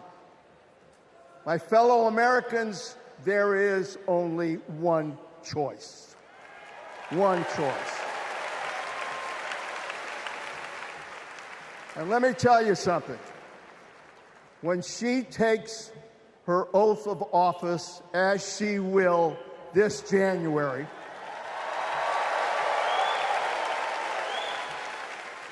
our allies will cheer, our enemies will fear, and we will have a commander-in-chief that we can trust. God bless our veterans, and God bless our country.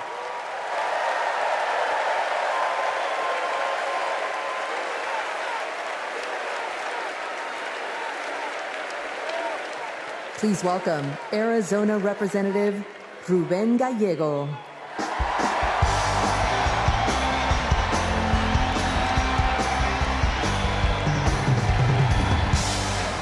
I'm a dad, husband, congressman, and the proudest Arizonan you'll ever meet.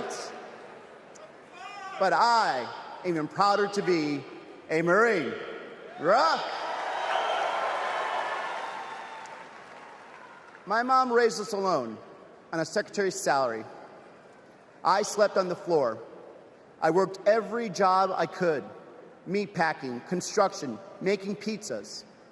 I made it to Harvard with no money or connections.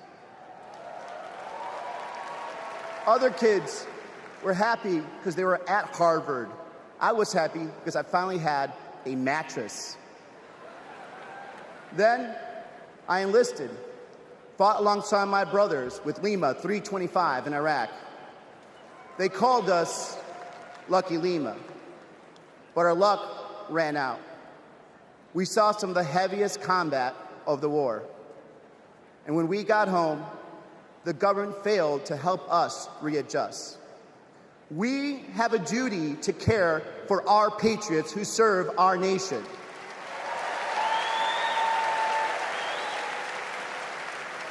For the Vietnam veteran in Buckeye who relies on the VA for his medication. For the Afghan veteran in Pittsburgh who finally got treatment for his PTSD. For the Marine in Milwaukee who relies on the benefits she earned. For my Navajo brothers and sisters who serve the Marines with me, I remember you too. Kamala Harris and Tim Walz are fighting for them. Kamala Harris has delivered more benefits to more veterans than ever before and has achieved the lowest veterans unemployment rate in history. Vice President Harris has stood up for us and our families always. Tim Walz served for 24 years. His passion for veterans earned him respect on both sides of the aisle, and he stands with us too. In fact, let me introduce you to some of the many Democrats who understand what service means, because we put country over politics. We were proud to wear the uniform. And we're proud serving our countries in city halls, state capitals, the U.S. House, and the Senate. These veterans represent the best of our country. We stand united as veterans, Democrats, and patriots to fight for everyone who serves.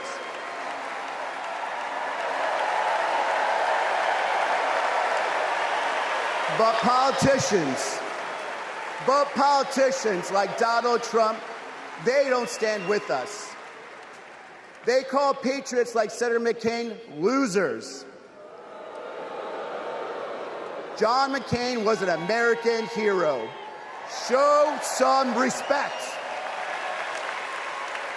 Trump's Project 2025 will slash veteran benefits and force VA hospitals to close across the nation. Show some respect. So, for the 18-year-old who decides to enlist, for the families like mine who prayed every night that their loved one would come home, for our troops stationed thousands of miles away, for my Marines of Lima Company, let's elect Kamala Harris and Tim Walz, who don't just respect our service, but revere it. Because the veterans who defended this country aren't just the reason we can sleep at night. They're the reason we can dream. And together, we'll fight for our veterans and everyone who served our country. Thank you.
Please welcome Michigan Governor Gretchen Whitmer.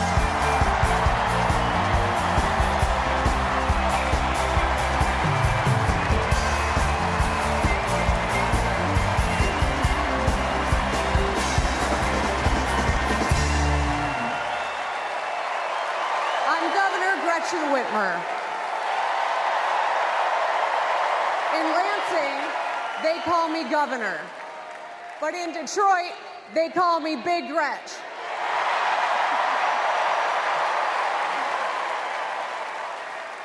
Donald Trump called me that woman from Michigan as an insult. Being a woman from Michigan is a badge of honor.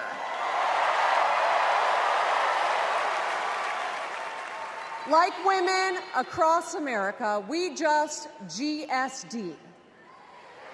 Get stuff done. At 29, I joined the sandwich generation. Sandwiched between working and raising my newborn and caring for my mom, who was dying from brain cancer. It was hard, but not extraordinary. It's life. Those nights reminded me who I was fighting for. People just trying to make it. Kamala Harris knows who she's fighting for, too. She took care of her mom, who also battled cancer. As president, she'll fight to lower the cost of health care and elder care for every family. She's lived a life like ours. She knows us. Donald Trump doesn't know you at all. You think he understands that when your car breaks down, you can't get to work? No. His first word was probably chauffeur. You think he's ever had to take items out of the cart before checking out? Hell, you think he's ever been to a grocery store? That's what the chauffeur is for. But Kamala Harris, she gets us. She sees us. She is us.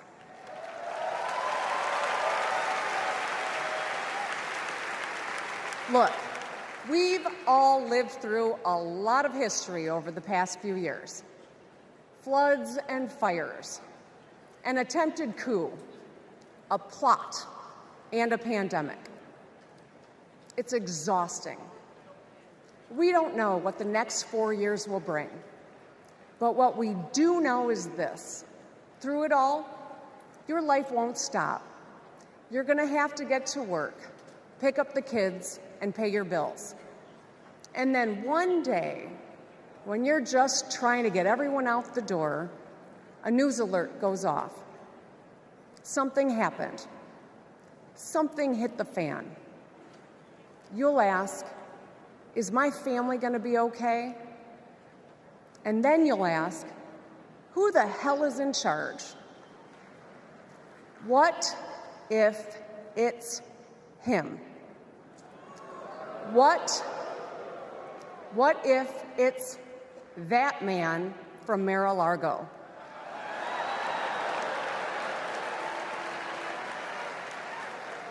I know, in a crisis, we need someone strong enough to come up with a plan, to tell the truth, and to bring people together. Right now, before the crisis, is when we get to choose. Why wouldn't we choose the leader who's tough, tested, and a total badass?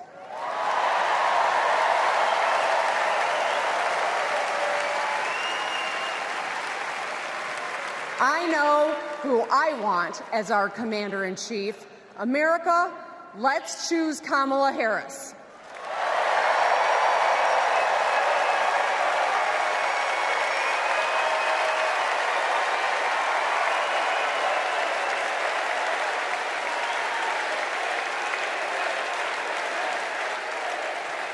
Please welcome actress, director, and philanthropist, Eva Longoria.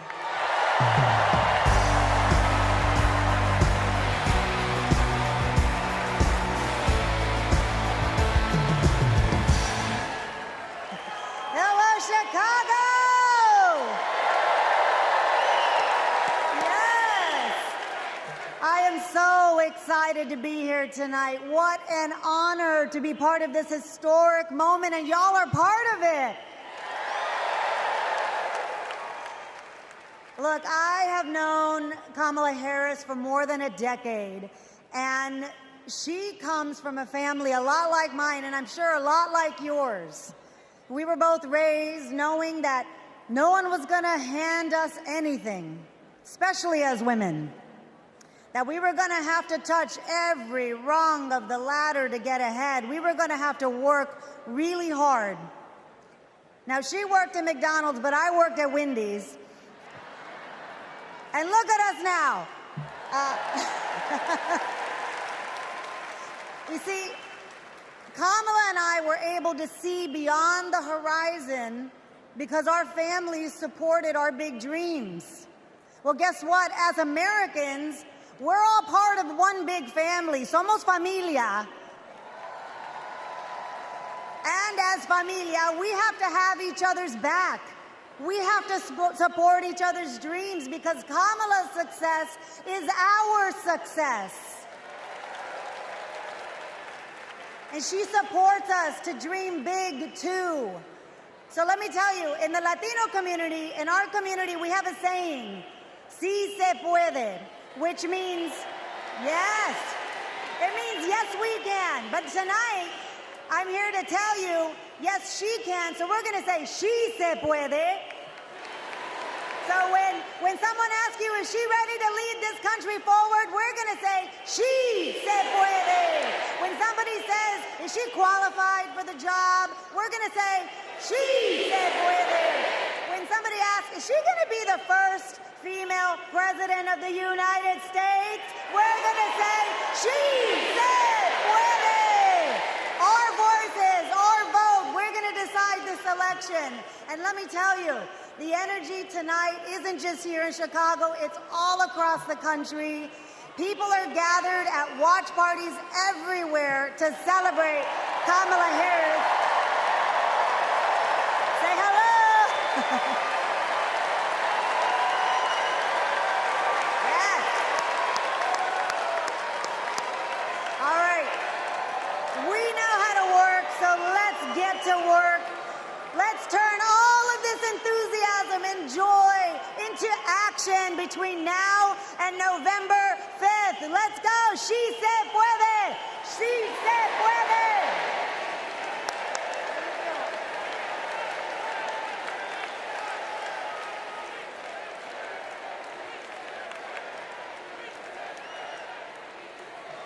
Please welcome former Illinois Republican Representative Adam Kinzinger.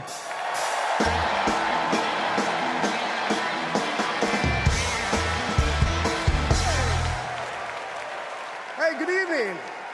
Good evening. Thank you, thank you, thank you. I'm Adam Kinzinger, and I am proud to be in the trenches with you as part of this sometimes awkward alliance that we have to defend truth, defend democracy, and decency.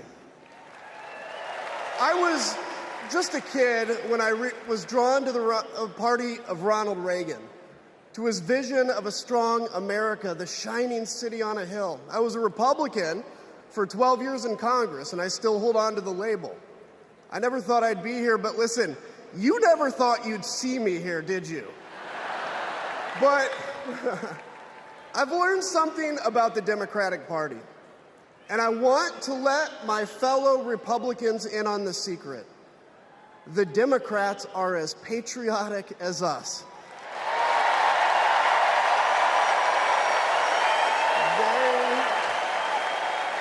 They love this country just as much as we do.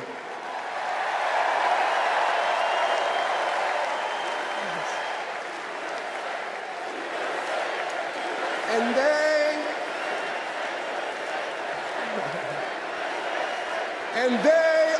as eager to defend American values at home and abroad as we conservatives have ever been. I was relieved to discover that because I've learned something about my party too, something I couldn't ignore. The Republican Party is no longer conservative. It has switched its allegiance from the principles that gave it purpose to a man whose only purpose is himself.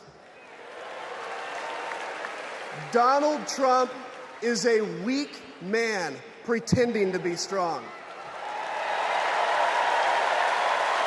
He is a small man pretending to be big. He's a faithless man pretending to be righteous. He's a perpetrator who can't stop playing the victim. He puts on, listen, he puts on quite a show, but there is no real strength there. As a conservative and a veteran, I believe true strength lies in defending the vulnerable. It's in protecting your family. It's in standing up for our Constitution and our democracy. That is the soul of being a conservative. It used to be the soul of being a Republican, but Donald Trump has suffocated the soul of the Republican Party. His fundamental weakness has coursed through my party like an illness, sapping our strength, softening our spine, whipping us into a fever that has untethered us from our values. Our democracy was frayed by the events of January 6th, as Donald Trump's deceit and dishonor led to a siege on the United States Capitol. That day, I stood witness to a profound sorrow, the desecration of our sacred tradition of peaceful transition of power, tarnished by a man too fragile, too vain, and too weak to accept defeat.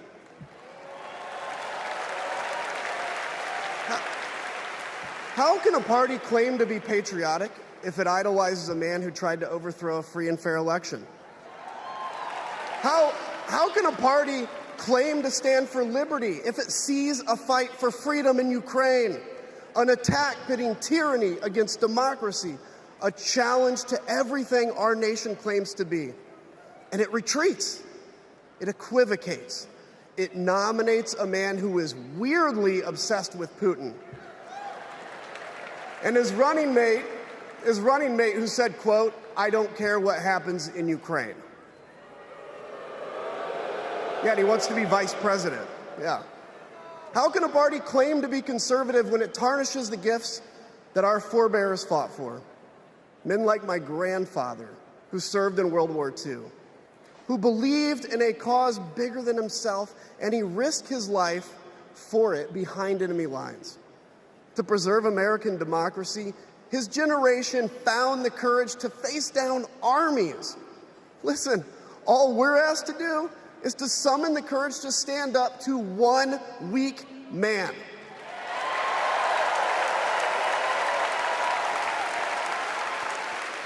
Some have questioned why I've taken the stand I have.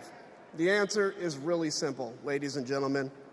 We must put country first. And tonight, as a Republican speaking before you, I'm putting our country first.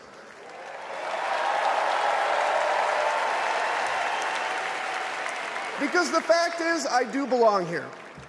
I know Kamala Harris shares my allegiance to the rule of law, the Constitution, and democracy. And she is dedicated to upholding all three in service to our country.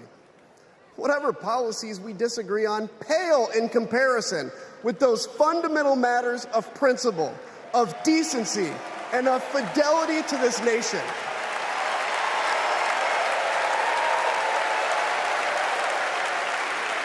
Listen,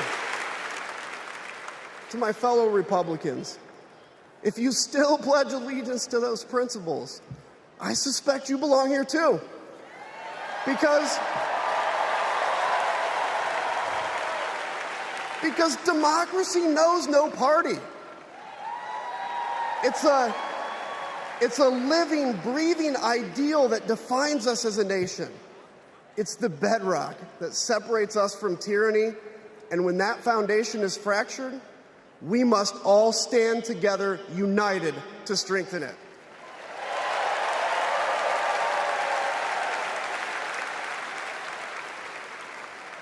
If you think those principles are worth defending, then I urge you, make the right choice. Vote for our bedrock values and vote for Kamala Harris. God bless you.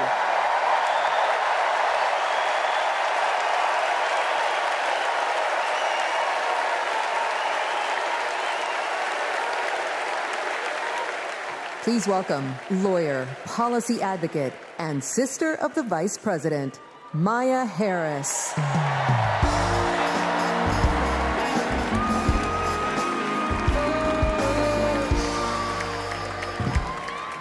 Hello, Chicago.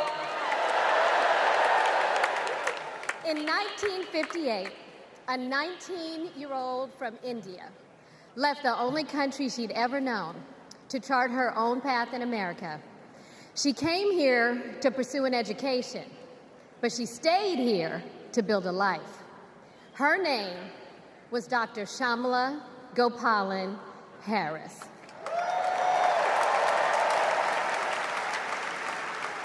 But we called her Mommy. Mommy was so many things to so many people. A civil rights activist, a scientist, a devoted mother to her 2 little girls. But most of all, Mommy was a trailblazer who defied the odds and defined herself. And when it came to Kamala and me, Mommy had great expectations for us, but she had even greater expectations of us. She raised us to believe that we could be and do anything. And we believed her. You see, Mommy understood the power and the possibility that come with knowing and showing who you truly are. She knew we could be the authors of our own stories, just as she'd been the author of her own. Mommy's journey and the opportunity that she wanted for Kamala and me, that's a distinctly American story.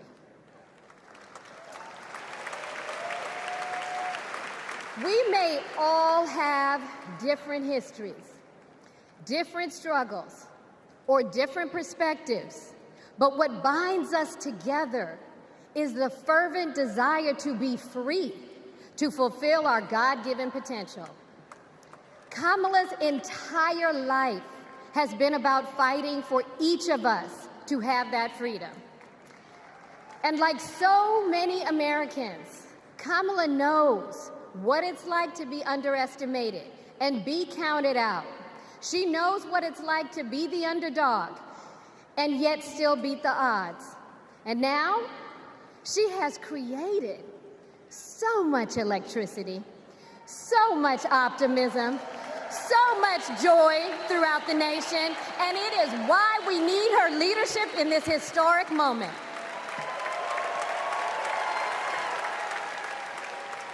We are living in a time when some are trying to divide us, to separate us in ways that make it difficult for us to come together. Well, look, my sister rejects that view. Where others push darkness, Kamala sees promise. Where others feel detachment, Kamala fosters connection. Where others want to drag us back to the past, my sister says, hold up now, we are not going back.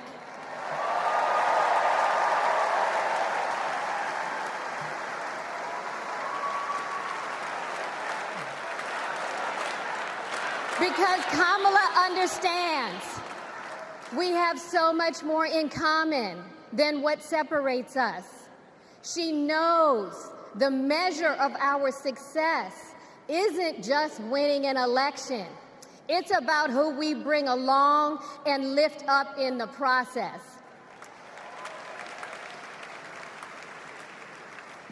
And so as I look out at all of you today and take in this incredible moment, I so wish that Mommy could be here tonight. I can just see her smiling, saying how proud she is of Kamala. And then, without missing a beat, she said, "That's enough. You got work to do." She would tell all of us to roll up our sleeves and get to work, to elect a leader who sees the potential in each of us, a leader who cares for all of us, a leader who fights for every one of us. Our Democratic nominee, my big sister, the next President of the United States, Kamala Harris.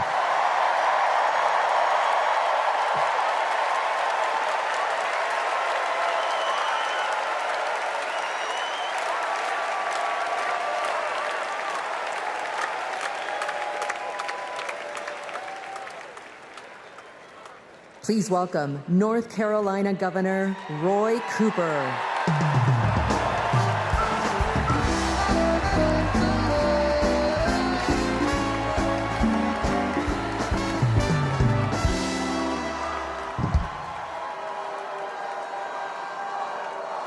Hello, America. I'm Roy Cooper, the last guy standing between you and the moment we're all waiting for. So I'm going to get right to it. All week, you've heard stories about my friend Kamala. I want to take you behind the scenes of one of them. 2011 was a rough time for American homeowners. Hundreds of thousands were losing their homes to illegal foreclosure. I was Attorney General in North Carolina, while Kamala had just become California's. All the AGs were close to a settlement with the big banks, and it was a pretty good deal. Would have meant $4 billion for California families who'd been ripped off.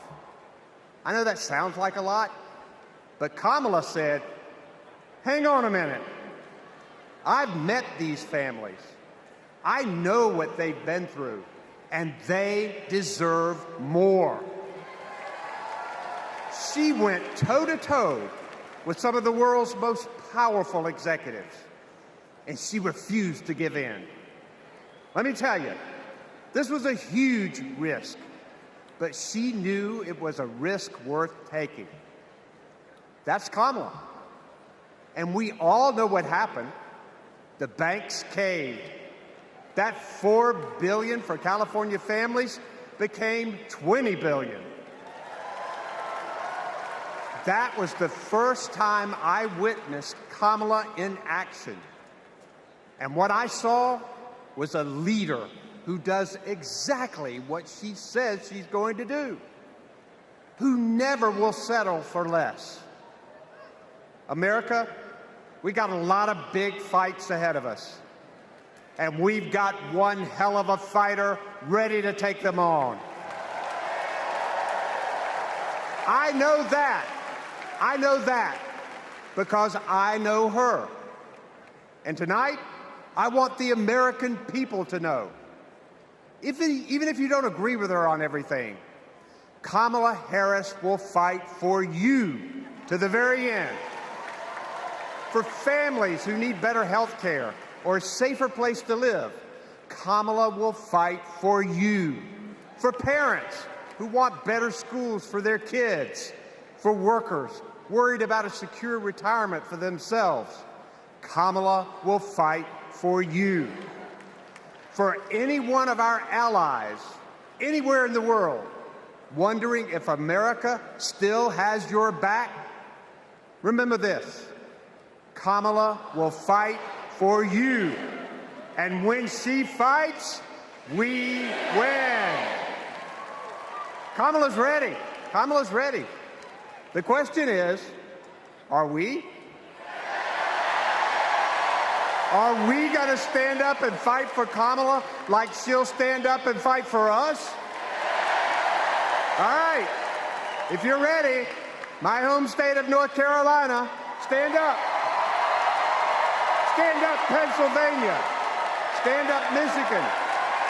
Stand up, Wisconsin. Stand up, Georgia. Stand up, Nevada. Stand up, Arizona.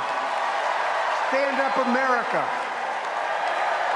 Are we going to stand up? Are we going to fight? Are we going to vote? Are we going to win? You bet we are. Let's go get them.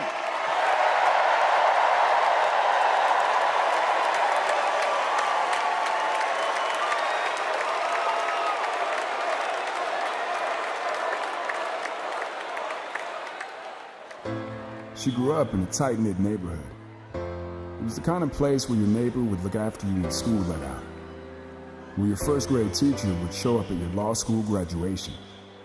It's where Kamala Harris learned what it means to be in the middle class, making every paycheck count. She was raised by a working mom who taught her about standing up for what's right and protecting the people you love. Kamala carries the lessons of our mother, the fighting spirit of our mother, the compassion. She was all of 5 feet tall. If you met her, you would have thought she was 7 feet tall. And our mother, if I'd ever come home complaining about anything, she wouldn't have it. The first thing she'd say is, well, just stop the complaining. Just tell me what you're going to do about it. And since she was a young girl, Kamala Harris has been fighting for families like the ones she grew up with. That is Kamala. She can't help herself from standing up for people and standing up for what she thinks is right. She has been that way our whole lives. Being a protector is what led her to become a prosecutor. Looking back now, I could say it was her calling. As a courtroom prosecutor, she went after predators who targeted women and children, and fraudsters who ripped off working families. And she put dangerous gang members and human traffickers behind bars. We didn't have partnerships with DOJ or FBI or DEA or any of those law enforcement agencies. Now, we all work collaboratively. She was the person who built the foundation in how we do criminal justice in America. As Attorney General of California, she held the big Wall Street banks accountable for fraud, winning $20 billion for California families. She took on one of the largest for-profit colleges that was scamming students.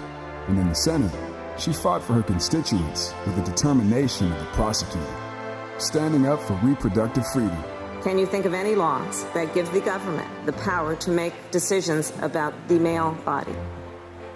I'm not thinking of any right now, Senator. She fought to keep our children safe from the terror of gun violence. How many of you guys had to have a drill where you learned about how you need to hide in a closet or crouch in a corner in the event that there is a mass shooter? Look at that.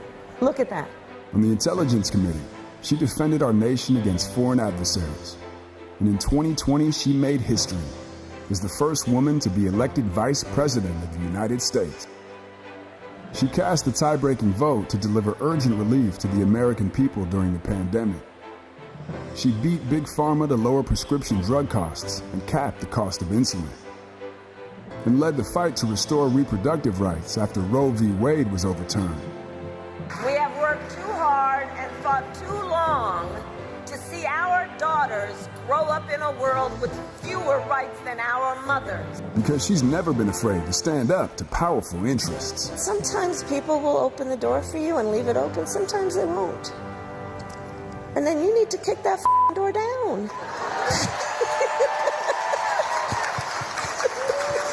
Excuse my language. Now, she's running for president, still fighting for families like the one she grew up with. Our campaign is about saying we trust the people. We're saying we just want fairness. We want dignity for all people. And we are a work in progress. We haven't yet quite reached all of those ideals, but we will die trying because we love our country. We believe in our country.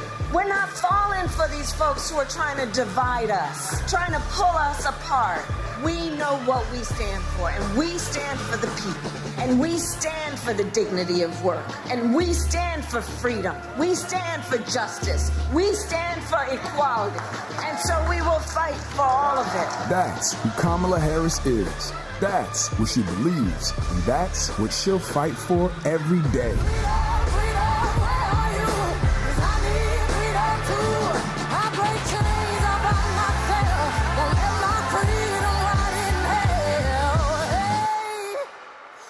Keep running, cause the winner don't quit on themselves.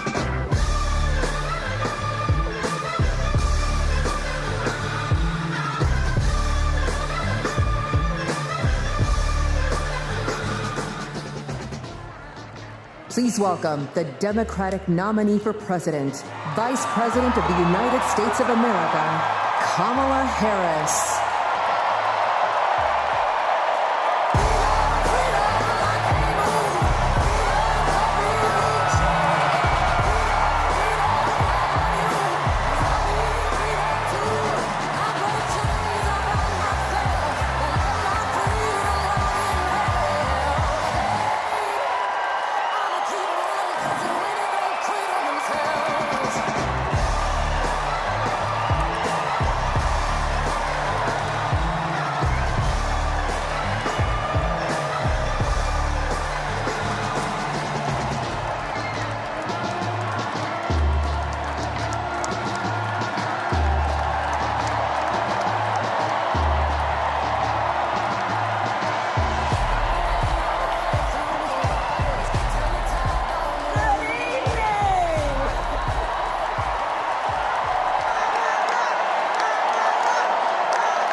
Thank you, everyone. Thank you, everyone. Thank you. Okay, let's get to business. Let's get to business. All right. So let me start by thanking my most incredible husband, Doug, for being an incredible partner to me, an incredible father to Cole and Ella, and happy anniversary, Dougie. I love you so very much. To our President Joe Biden, when I think about the path that we have traveled together, Joe, I am filled with gratitude. Your record is extraordinary, as history will show, and your character is inspiring. And Doug and I love you and Jill and are forever thankful to you both.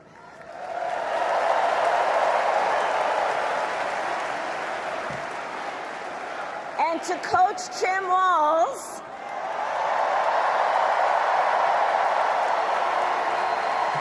you are going to be an incredible vice president.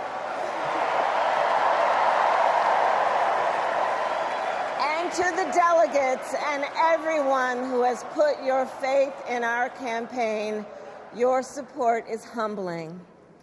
So, America, the path that led me here in recent weeks was no doubt unexpected. But I'm no stranger to unlikely journeys. So, my mother, our mother, Kamala Harris, had one of her own. And I miss her every day, and especially right now. And I know she's looking down smiling.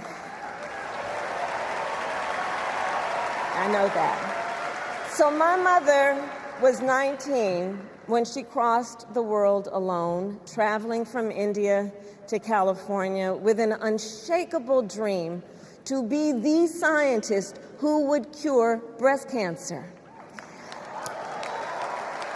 When she finished school, she was supposed to return home to a traditional arranged marriage. But as fate would have it, she met my father, Donald Harris, a student from Jamaica. They fell in love and got married, and that act of self-determination made my sister Maya and me. Growing up, we moved a lot. I will always remember that big Mayflower truck packed with all our belongings, ready to go to Illinois, to Wisconsin, and wherever our parents' jobs took us. My early memories of our parents together are very joyful ones. A home filled with laughter and music, Aretha, Coltrane, and Miles. At the park, my mother would say, "Stay close." But my father would say, as he smiled, "Run, Kamala, run. Don't be afraid. Don't let anything stop you."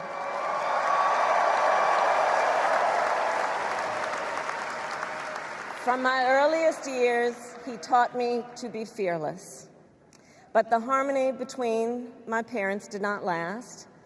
When I was in elementary school, they split up, and it was mostly my mother who raised us. Before she could finally afford to buy a home, she rented a small apartment in the East Bay. In the Bay,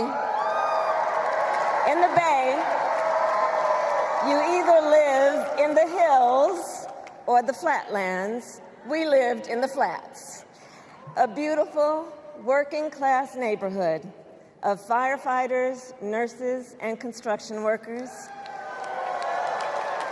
all who tended their lawns with pride.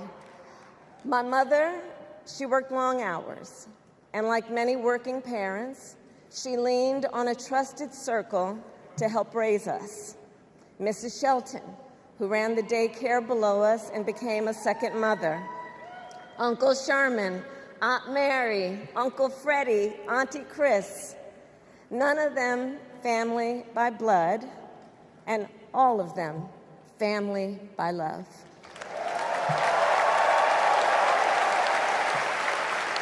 Family who taught us how to make gumbo, how to play chess, and sometimes even let us win.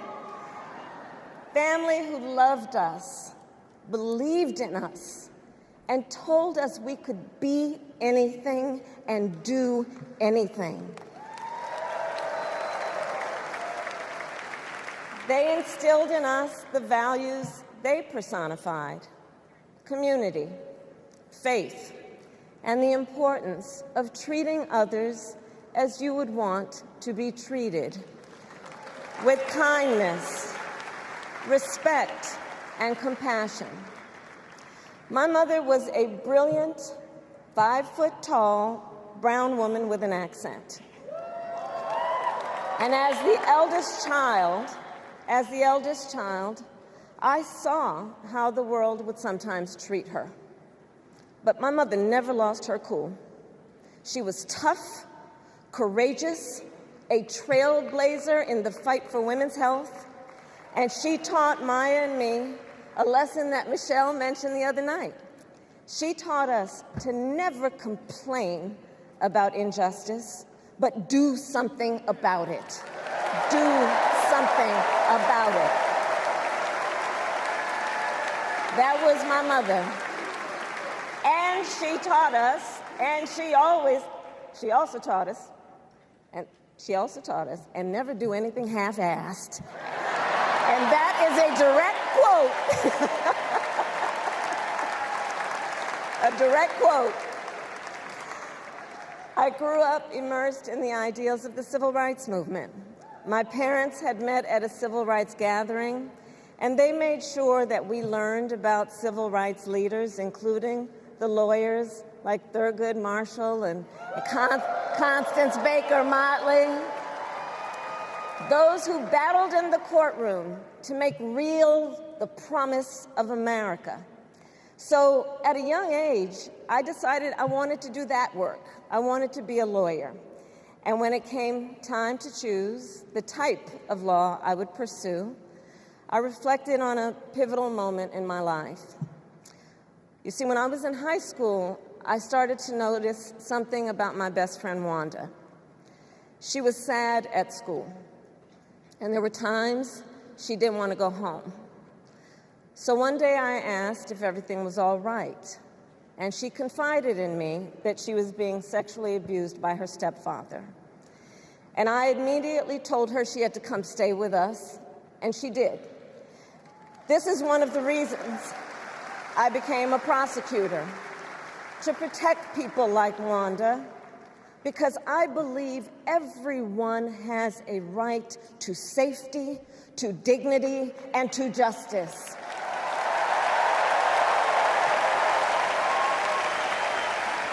As a prosecutor, when I had a case, I charged it not in the name of the victim, but in the name of the people. For a simple reason. In our system of justice, a harm against any one of us is a harm against all of us.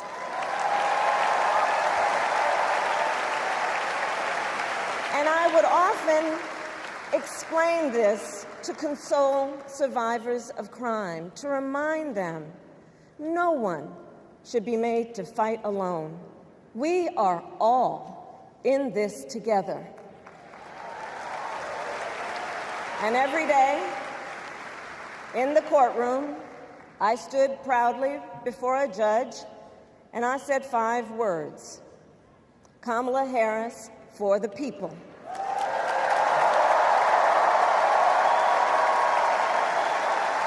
And to be clear, my entire career, I've only had one client, the people.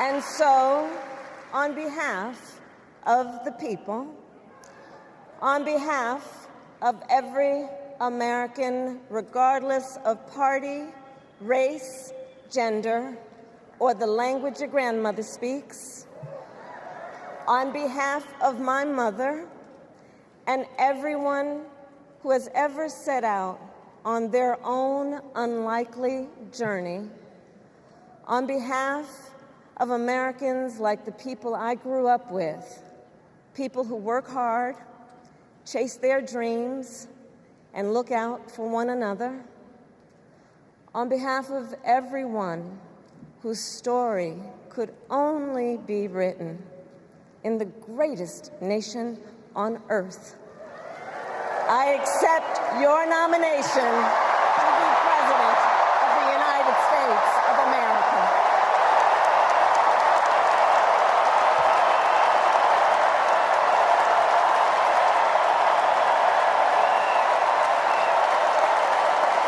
And with this election,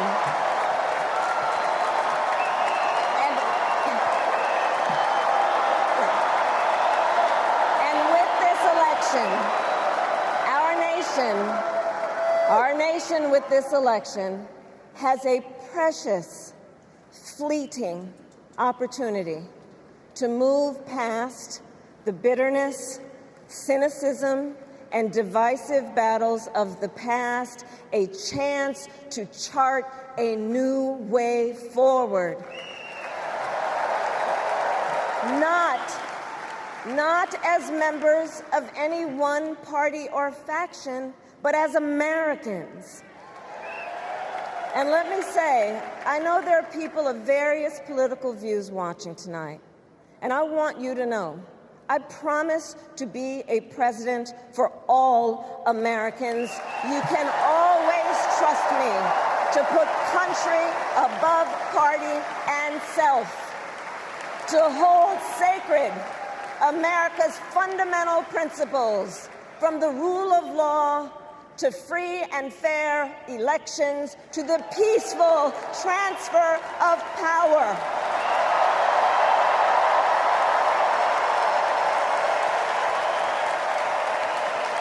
I will be a president who unites us around our highest aspirations, a president who leads and listens, who is realistic, practical, and has common sense, and always fights for the American people. From the courthouse to the White House, that has been my life's work. As a young courtroom prosecutor in Oakland, California, I stood up for women and children against predators who abuse them. As Attorney General of California, I took on the big banks, delivered $20 billion from middle-class families who faced foreclosure, and helped pass a homeowner Bill of Rights, one of the first of its kind in the nation. I stood up for veterans and students being scammed by big for-profit colleges, for workers who are being cheated out of their wages, the wages they were due, for seniors facing elder abuse. I fought against the cartels who traffic in guns and drugs and human beings, who threaten the security of our border and the safety of our communities. And I will tell you, these fights were not easy, and neither were the elections that put me in those offices. We were underestimated at practically every turn, but we never gave up, because the future is always worth fighting for.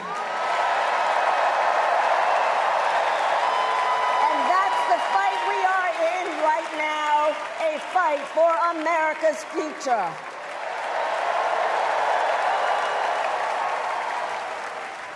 Fellow Americans, this election is not only the most important of our lives, it is one of the most important in the life of our nation.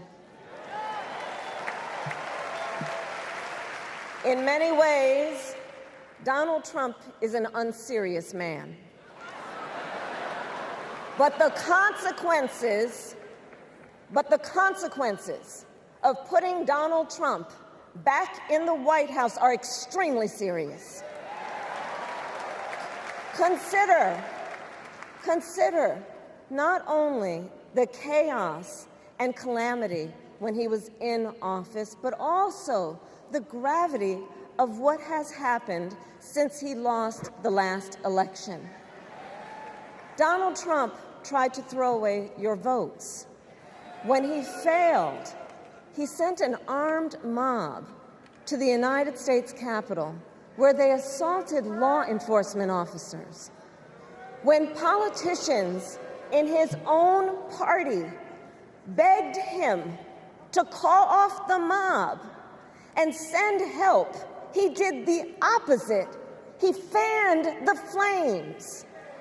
And now, for an entirely different set of crimes, he was found guilty of fraud by a jury of everyday Americans, and separately and separately found liable for committing sexual abuse.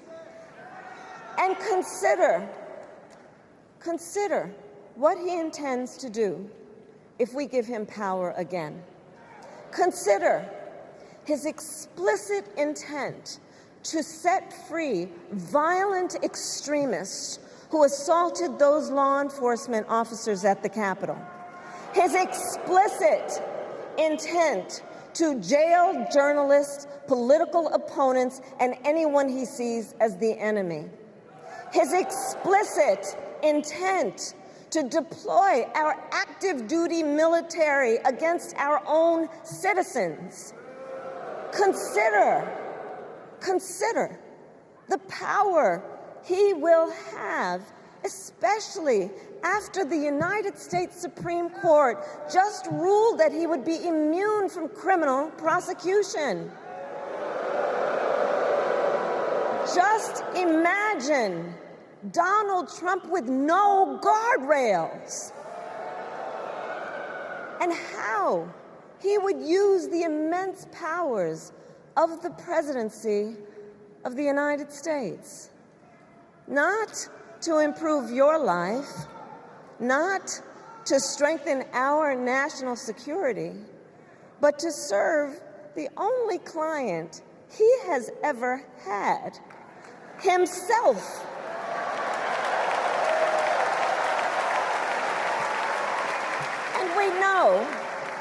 And we know what a second Trump term would look like. It's all laid out in Project 2025, written by his closest advisors, and its sum total is to pull our country back to the past. But America, we are not going back. We are not going back. We are not going back. We are not going back to when Donald Trump tried to cut Social Security and Medicare. We are not going back to when he tried to get rid of the Affordable Care Act, when insurance companies could deny people with pre-existing conditions. We are not going to let him eliminate the Department of Education that funds our public schools.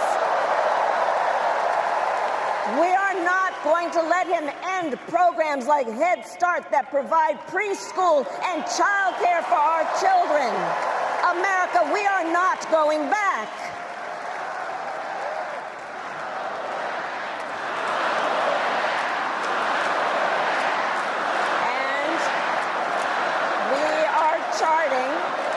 And we are charting a new way forward. Forward to a future with a strong and growing middle class, because we know a strong middle class has always been critical to America's success.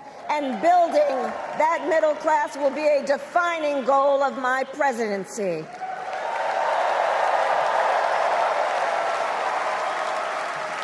And I'll tell you, this is personal for me.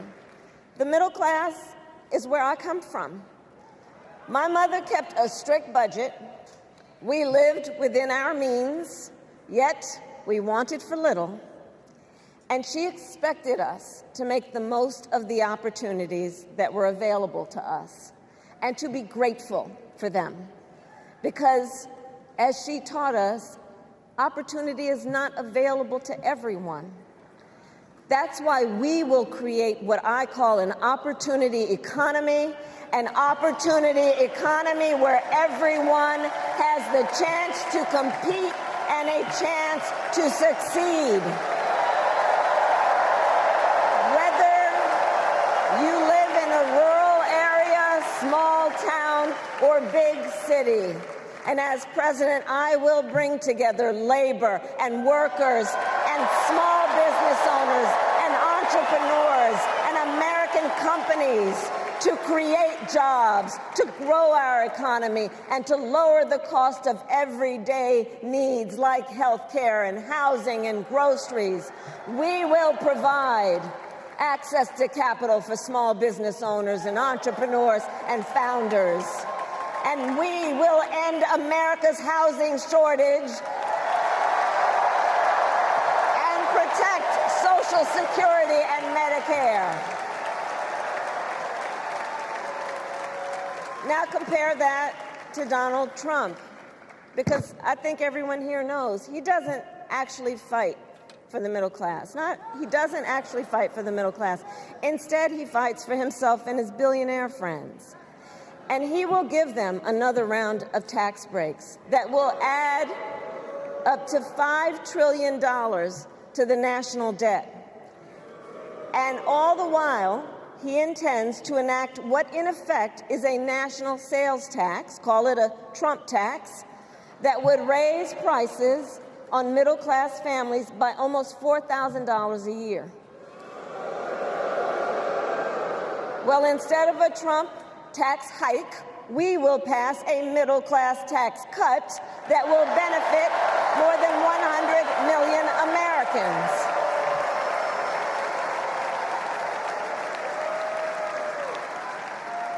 Friends, I believe America cannot truly be prosperous unless Americans are fully able to make their own decisions about their own lives, especially on matters of heart and home.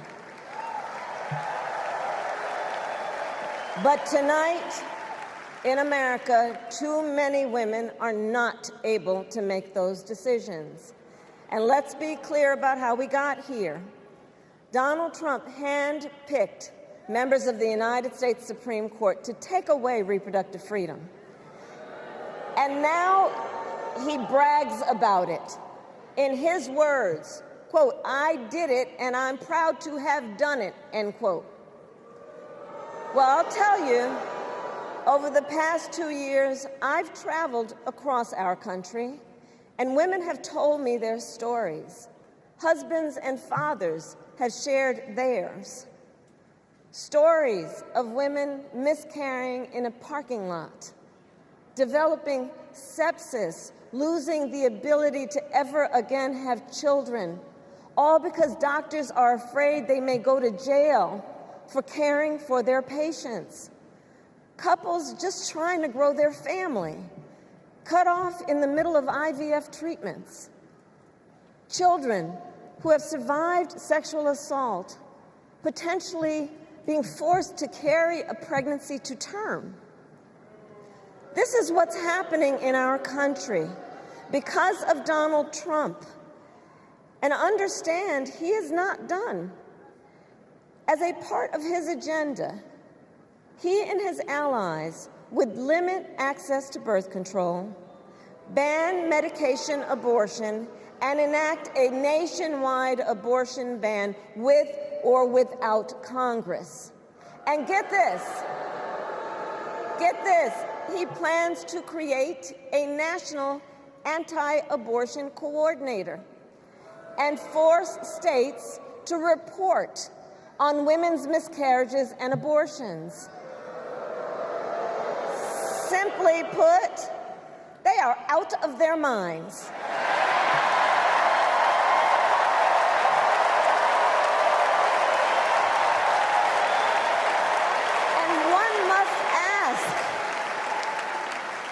One must ask, why exactly is it that they don't trust women? Well, we trust women. We trust women. And when Congress passes a bill to restore reproductive freedom, as President of the United States, I will proudly sign it into law.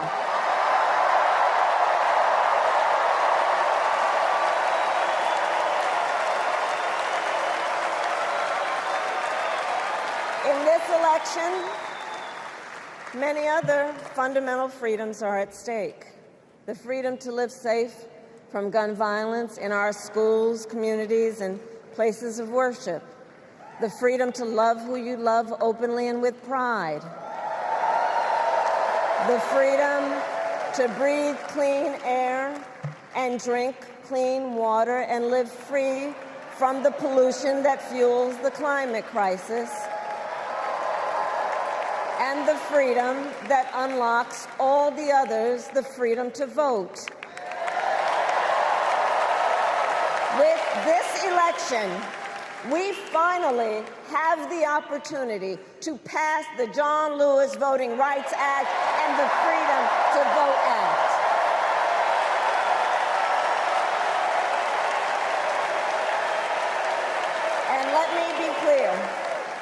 And let me be clear, after decades in law enforcement, I know the importance of safety and security, especially at our border. Last year, Joe and I brought together Democrats and conservative Republicans to write the strongest border bill in decades. The Border Patrol endorsed it. But Donald Trump believes a border deal would hurt his campaign. So he ordered his allies in Congress to kill the deal. Well, I refuse to play politics with our security. And here is my pledge to you. As president, I will bring back the bipartisan border security bill that he killed, and I will sign it into law. I know we can live up to our proud heritage as a nation of immigrants and reform our broken immigration system. We can create an earned pathway to citizenship and secure our border.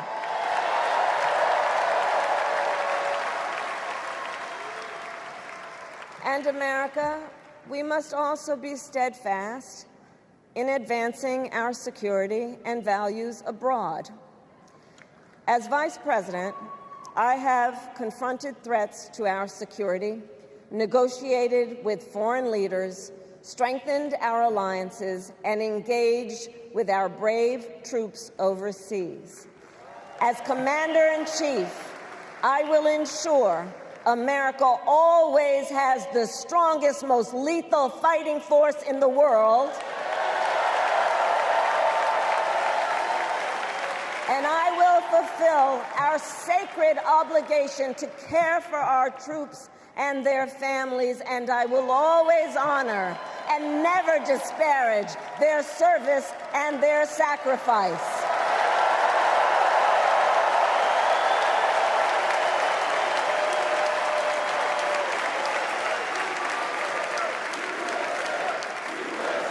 I will make sure that we lead the world into the future on space and artificial intelligence, that America, not China, wins the competition for the 21st century, and that we strengthen, not abdicate, our global leadership.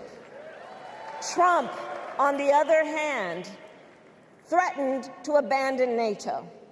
He encouraged Putin to invade our allies, said Russia could, quote, do whatever the hell they want. 5 days before Russia attacked Ukraine, I met with President Zelensky to warn him about Russia's plan to invade. I helped mobilize a global response, over 50 countries, to defend against Putin's aggression. As president, I will stand strong with Ukraine and our NATO allies.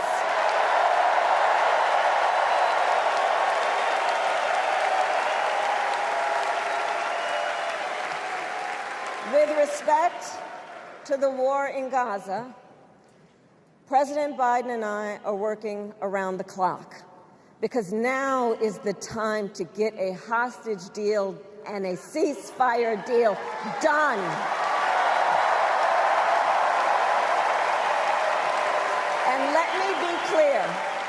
And let me be clear, I will always stand up for Israel's right to defend itself, and I will always ensure Israel has the ability to defend itself, because the people of Israel must never again face the horror that a terrorist organization called Hamas caused on October 7, including unspeakable sexual violence and the massacre of young people at a music festival.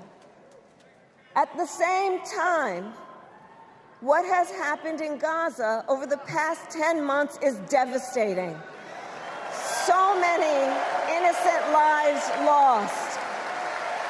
Desperate, hungry people fleeing for safety over and over again. The scale of suffering is heartbreaking.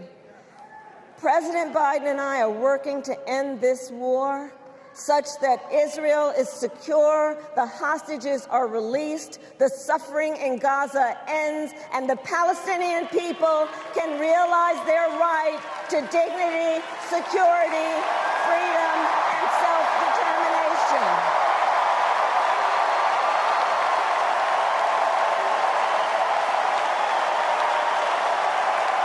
And know this, I will never hesitate to take whatever action is necessary to defend our forces and our interests against Iran and Iran-backed terrorists. I will not cozy up to tyrants and dictators like Kim Jong-un who are rooting for Trump,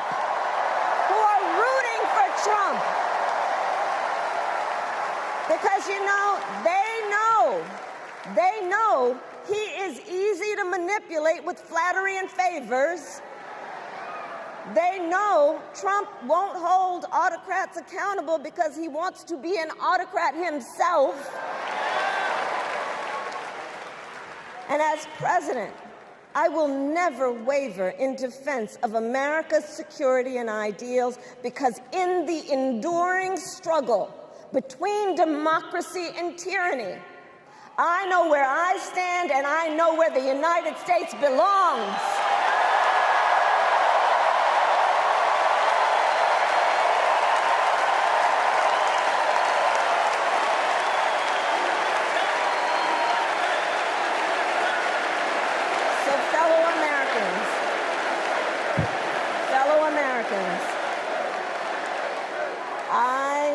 I love our country with all my heart. Everywhere I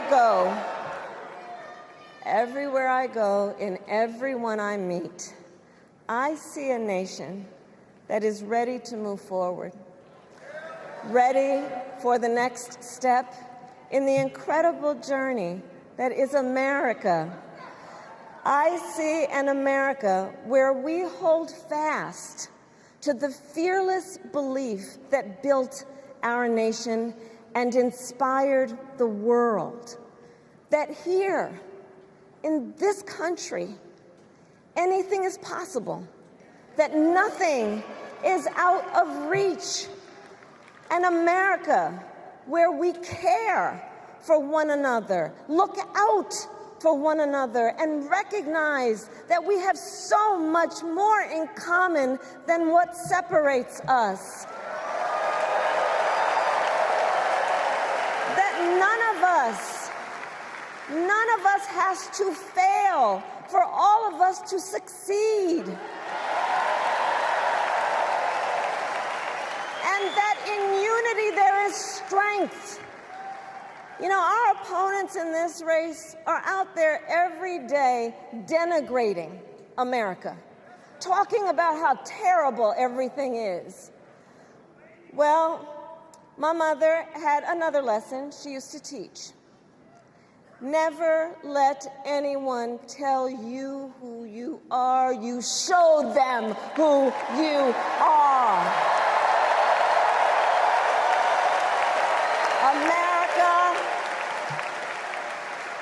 let us show each other and the world who we are and what we stand for. Freedom, opportunity, compassion, dignity, fairness, and endless possibilities.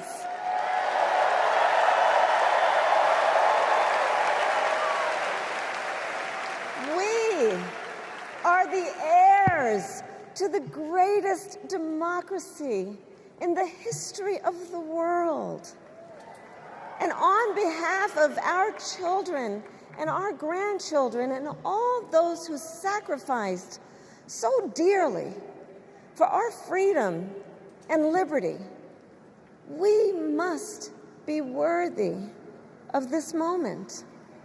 It is now our turn to do what generations before us have done, guided by optimism and faith, to fight for this country we love, to fight for the ideals we cherish, and to uphold the awesome responsibility that comes with the greatest privilege on earth, the privilege and pride of being an American.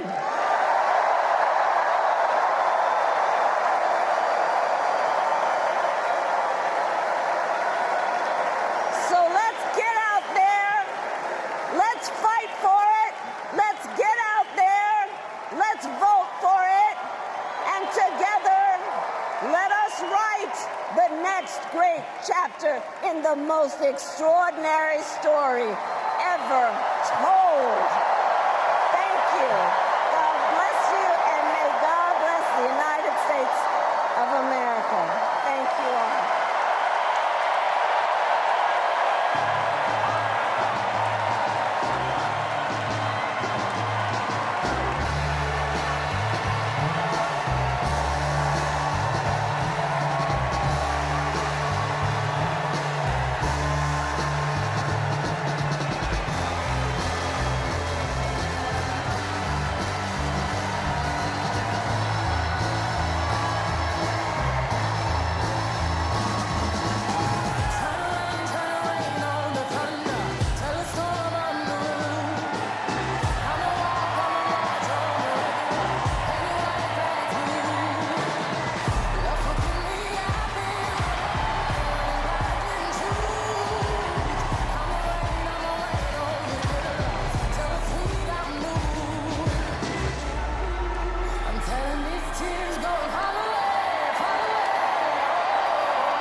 Open our mind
Please stand if you are able for this evening's benediction, offered by Rabbi Lauren Holtzblad and Reverend Dr. Amos Brown.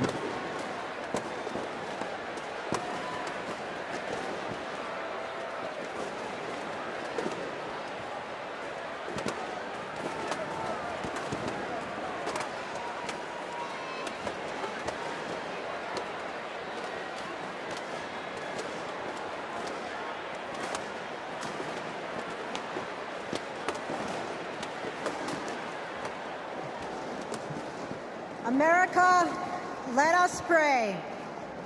God brought us out of the narrow place of oppression to freedom.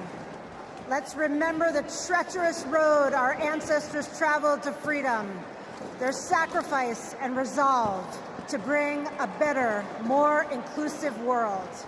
We stand on their shoulders to declare, we are not going back. God, who notices the downtrodden, give us the courage to imagine the world as you do, where everyone has the opportunity to thrive, where diversity brings strength, not weakness, and where all have the right to make the choices for their own bodies. God of strength, guard Vice President Harris and Governor Walz with your sheltering presence as they carry on with courage and conviction to build a better future for all Americans. Shine a light on them so that they may continue to pursue justice, equity, and reproductive freedom. An America free from gun violence that safeguards free and fair elections, with less vitriol and more joy, not afraid to face its past, to grow a brighter future where every child can look to their leaders and see themselves and know that someday they too can lead. May we all be blessed with the ability to see the humanity in each other. America, let's make history. Amen.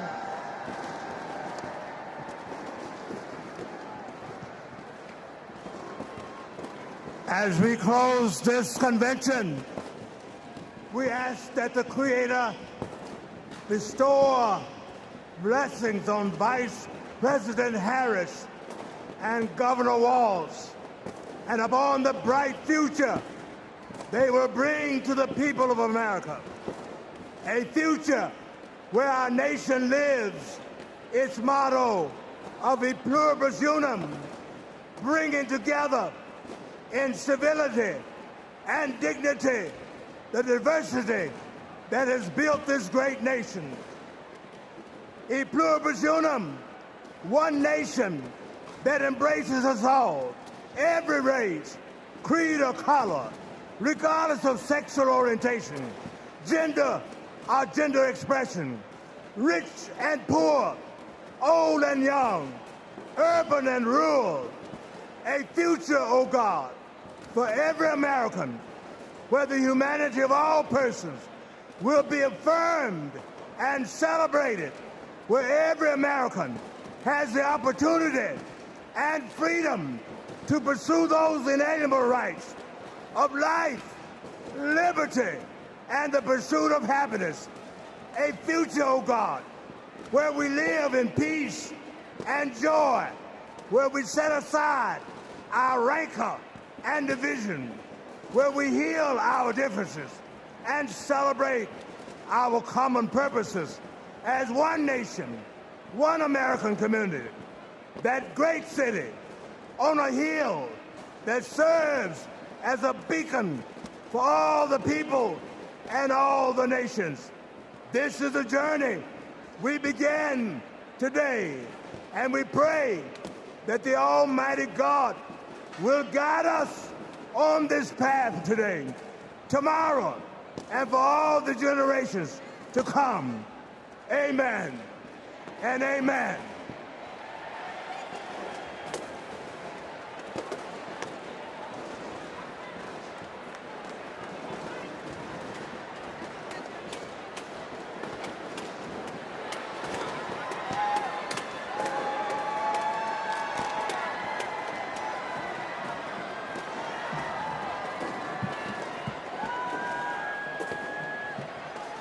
As we close, I want to thank each and every one of you for bringing your energy and your enthusiasm to the convention that will carry us through to victory in November.